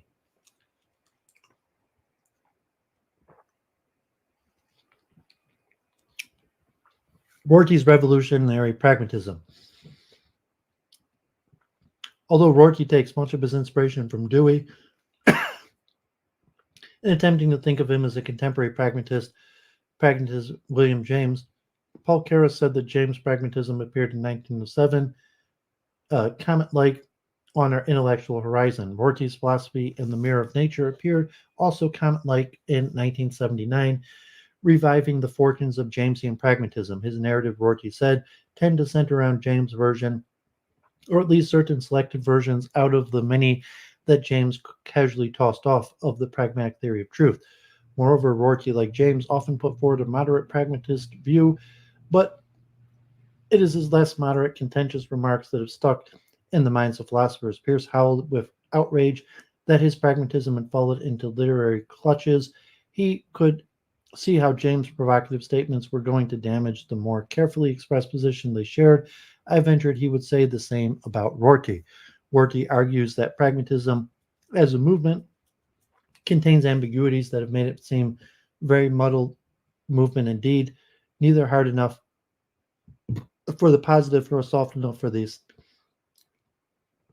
aesthetics. It became crushed between these positions after Dewey's death, and Rorty takes it as his job to extricate it, though he lauds the efforts of Sidney Hook to keep Deweyan philosophy alive. It is telling that he finds Hook's appeal to scientific method mistaken, too close to Quine, as Rorty brings his preferred version of pragmatism into the spotlight. Those who hold science in high esteem recede into the background. In his view, it is not clear why natural science, rather than the arts or politics or religion, should take over as the area left vacant by philosophy. But while this complaint about Quine's holism may be bang on, it leaves no room for the inquiry apart from science and logic. Lewis Goodman and Sellers and Morton White were putting forward analytic pragmatist positions that did not privilege science. Rorty was fighting not just against analytic philosophy, but also against philosophy in general. In his view, philosophy cannot answer important age-old questions. What it does is dissolve philosophical problems. Philosophy is merely a kind of therapy. It is more like poetry than science. Philosophy must replace the idea of knowledge with the idea of hope, and in doing so, the value of philosophy is reduced almost to a vanishing point. Rorty's presidential address at the contentious American Philosophical Association was titled Pragmatism, Relativism, and Irrationalism. In it, he calls on philosophers to revisit Dewey and James. He notes that the pragmatists were acknowledged by analytic philosophy for having made various holistic corrections to the atomistic doctrines of the early logical empiricists. But he argues that what was really going on in Dewey and James is a wholesale rejection of the aims of analytic philosophy, not an attempt to making it better. Philosophy must abandon not just the quest for certainty, something every pragmatist wants to abandon, but the very ideas of truth and objectivity. Rorty reconnects Dewey's linkage of pragmatism with culture and politics and tries to unhook pragmatism from epistemology. Rorty's brand of pragmatism acknowledges that Quine, Sellers, and Davidson ought to be seen as pragmatists, but he wants to extend those lines of thought away from what he takes to be analytic philosophy. He wants to take Quine's holism and Sellers' attack on the given in James' direction, argue that when extended in a certain way, they let us see truth, as in James' phrase, what is better for us to believe, rather than as the accurate representation of reality. His interpretation of Sellers, for instance, has Sellers arguing that knowledge is inseparable from social practice, the practice of justifying one's assertion of one's fellow humans. But Rorty is even more radical than James. The difference between Rorty and his pragmatist predecessors that Rorty thinks that his predecessors focus too much on experience. Experience, he thinks, is a term we should give up. We should replace it with discourse. We should forget for the moment about the external world as well as about the dubious interface between self and world called perceptual experience. Like all pragmatists, Rorty argues that our concept of truth can now outrun our practices. There's nothing deep down inside of us except what we have put there ourselves, no criterion that we have not created in the course of creating a practice, no standard of rationality that is not an appeal to such a criterion, no rigorous argumentation that is not obedience to our own conventions. We must cease thinking of the mind as a great mirror that reflects and represents the world and turn rather to our practices to get leverage on our concept of truth. I've argued elsewhere that where Rorty goes wrong is not in taking seriously enough what those practices in fact include. When Rorty looks at the practices of first order inquiry and or our current and ongoing conversations in which we must form our beliefs, make our decisions, and live our lives, he finds that the notions of truth and objectivity are irrelevant. If one takes the idea of truth and objectivity in their strongest sense, Rorty is still in line with every other pragmatist, yearning for an impossible, indefinable, sublime thing at the price of irrelevance to practice. Inquirers simply cannot aim at that sort of truth and objectivity. But Rorty then takes a step beyond all the other pragmatists. Inquirers aim not at truth, but at solidarity, or what we have come to take as true. In his most extreme moods, he assumes that truth and objectivity are mere labels for what our peers will let us get away with saying. He would like to see a post-philosophical culture in which there are no appeals to authority of any kind, including appeals to truth and rationality. Truth is not the sort of thing one should expect to have an interesting philosophical theory about. We are to substitute the idea of unforced agreement for that of objectivity in every domain of inquiry, science as well as morals and politics. The position adopted by Peirce and Lewis is that when we examine our practices, we find the following. We want to settle belief, but it is not so easy to really settle belief. It is a belief. If a belief is determined by circumstance extraneous to the facts, doubt will be triggered. We will not be satisfied by beliefs that are not produced by a method that does not take experience seriously. As Jeffrey Strout put the point today, getting something right turns out to be among the human interests that need to be taken into account into acceptably anthropocentric conception of inquiry as a social practice. The norms of truth and rightness are interwoven throughout our practices of assertion, belief, and inquiry. Conclusions. Whatever the path pragmatism takes from this point onward, one thing is clear: the epistemology and the view of truth that dominated analytic philosophy in the 1930s, logical empiricism right through the reign of Quine, Goodman, and Sellers in the 1950s and 60s was in fact pragmatism. The stars of modern analytic philosophy were very much in step with pragmatism during the years in which it was supposedly driven out of philosophy departments by analytic philosophers. It was Rorty who broke with the direction of the pragmatist tradition was taken and returned to James, even further radicalizing Jamesian's view. Pragmatism, that is, had a strong and unbroken analytical history until Rorty came along and cast aspersion on that kind of pragmatism. The very categories of analytic philosophy versus some contrasting mode over the last decades has been disintegrating. In Russell's day, analysis has a precise meaning. One term was to reduce by another set of terms rendered clear without residue. In Sellers' memorable words, the big are made small. The characterization of analytic philosophy has already started to dim by the time Rorty was writing. It is no longer clear just what is meant by the term. Perhaps it is now simply means a rigorous way of thinking about philosophical problems. In that case, we should all be analytical philosophers, whether we are pragmatists or not. Okay, so yeah, I'm glad I got through that, and tying some things together with the philosophy of science and truth theory. And next week I want to finally get to this thing about the Vienna Circle and Oswald Spengler relation to metaphysics. Spengler with being a metaphysician, and the Vienna Circle largely being anti-metaphysical, and then Philip Frank, Austro-American logical empiricism, also about the combination of logical empiricism in the Vienna Circle and pragmatism. So a good week in review. Jenny, hope you feel better. Thanks for being active in the chat. Yeah, Effluent, always a pleasure. And Lambie, Mark, everybody else, appreciate you being active in the chat. So I'm about to wrap up, and we'll see you next week. Yeah, thanks, Tink. And my metaphysics series won't start this week. I didn't prepare, but hopefully the next week after I will start my series on metaphysics. So maybe I will join Luke Ford this week to talk about the book Irony and Outrage. And maybe I'll move back around and start getting into theories of humor. So I found that a little bit interesting. And Stephen James wants to stream this Thursday. Should make it happen, though I'm not sure. So I guess with that, I'm going to sign out and call it a night. We got through quite a few, 6.5 hours almost. So a lot of information, a lot of stuff about Israel. Like I read a lot of articles just trying to jam pack the information.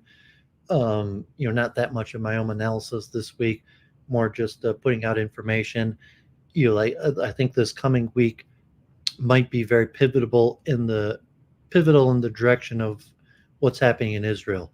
Whether Israel is going to go all in and try to take the Rafah crossing, whether the United States step up, like the bombing with Iran, or whether it de-escalates. And just from the readings today, unfortunately, I think it's more likely that there's escalation because Israel's kind of put itself all in. And you see some of the rhetoric for expulsion that Israel might be now or never in terms of conquering Rafah. But on the flip side, you could also see like a ceasefire and hostage deal coming out this week also. So it's pretty unclear. So I think this week might be pivotal for the direction of the war in Israel. And so we'll keep you posted next week and keep on going with the research. So God bless. Thanks for tuning in. And hope you feel better, Jen.